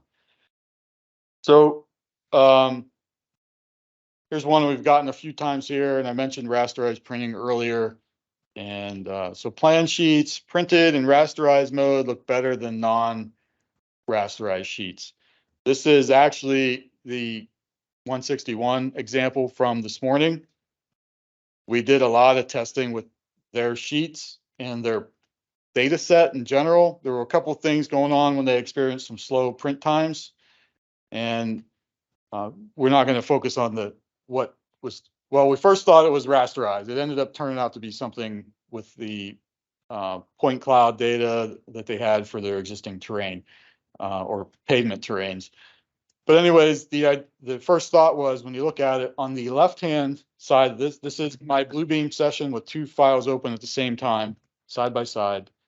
The left side is a rasterized print, which took about an hour to print 10 sheets. The right side is a non-rasterized print, which took about 10 minutes to print these 10 sheets. And again, a lot of that time was because of the terrain that was being used on the pavement.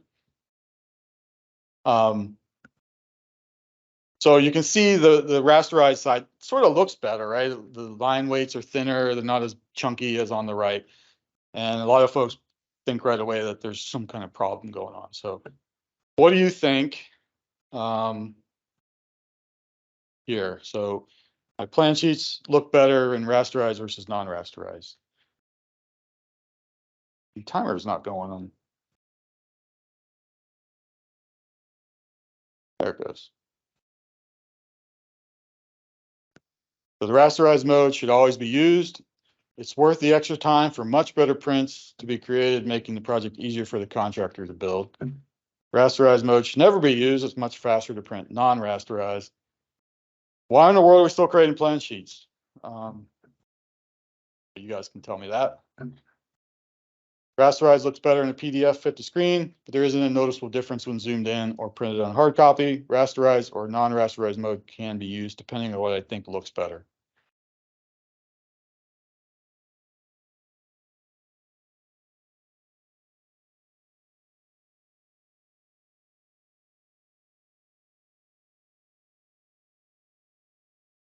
All right, 10 seconds.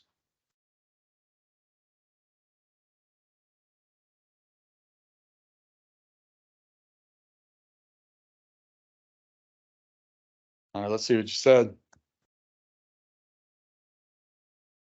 All right, 41% says rasterized looks better in PDF fit to screen, but there isn't a noticeable difference when we zoomed in, print a hard copy. I would have accepted the last one, depending on what you think looks better. If you want, you like the third one? Why? Yeah. How come more people didn't select the third one? Why in the world are we not? Are we still creating plan sheets? But here is side by side, same exact PDF. I zoomed in, exact same zoom level. I stared at this for a while, could not tell a difference between the two when I zoomed in. I printed this in the office. I printed this at home. That's yeah, it's happening on both, but it that's a different issue. I when I was at home, I do have an 11 by 17 printer, and I just printed in that one area, same scale and everything.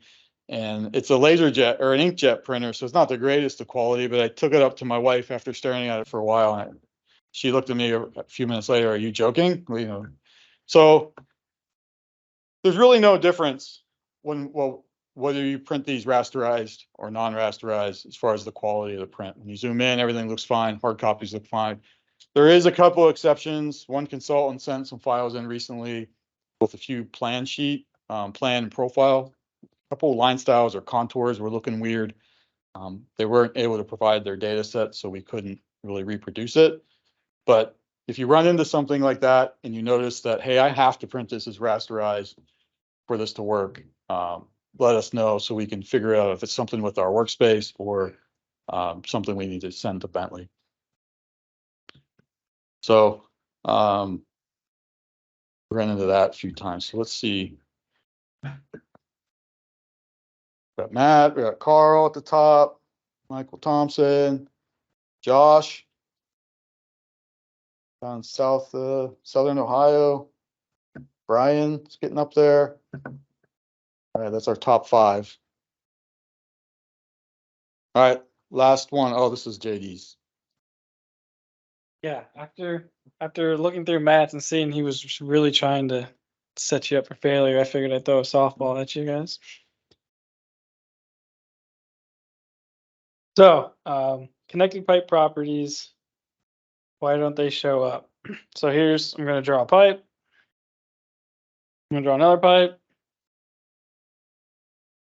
I'm going to take a look at those connected pipe properties. Open up my drainage properties. And I'm going to scroll to the connected pipe information, connected links, and I see that none of my connected links, the outgoing isn't specified. Conduit 1, I can clearly have 2 pipes. Why are they not populating? So, oh, this one didn't come up either. Did you just go backwards? I had to use the arrow here. Oh. Okay, there it goes. There's the timer. So why is it not populating? The 2 pipes have no slope, so the software doesn't know which one is the outlet pipe. Does anyone really know why ORD drainage does what it does? Pipes are both drawn in starting with the same node. Need to refresh the drainage properties by closing and reopening the file.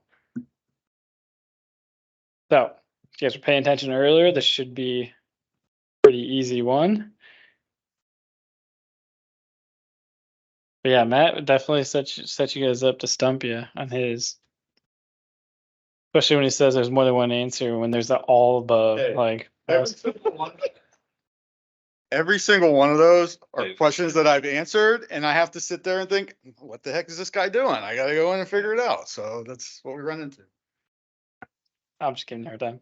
And time is all right, so I think everyone knows the answer is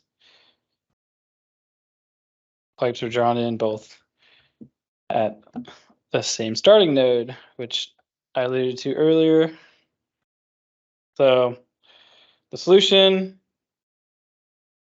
when you draw a pipe, the direction you draw the pipe is how those properties are populated. So if you draw them both going away, both of those pipes in terms of the Bentley connected pipe properties are considered outletting pipes. There's only one property for an outlet pipe, so it's not going to populate any of them.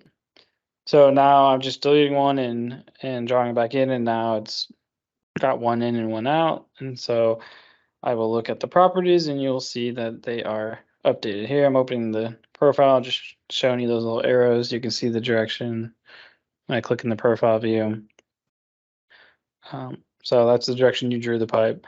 And then I go and open the properties and scroll down. and you see the pipe 1 stuff is filled out and the outgoing stuff is not filled out.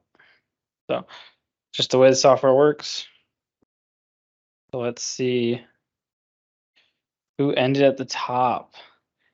So Matt Phillips. Is that 2 times in a row now? Well, that's 2 times in a row. Someone's gonna have to, next time I do this, someone's gonna have to try to beat him. Hey, all you folks online, like all of the 3 in the top, we're all sitting here in the audience, so get your butts in here next time. You see that? You want to be the top, you should probably come in. We did not feed the answers, I promise. We didn't. But I think this is a fun little way to end the meeting. And Andrew. I don't think so. In central office. There he is. All right. Yeah. Oh, hey. So the top 4 were here in the person. So come on, guys. I guess all. Hopefully they didn't hear that in the mic online. But, no.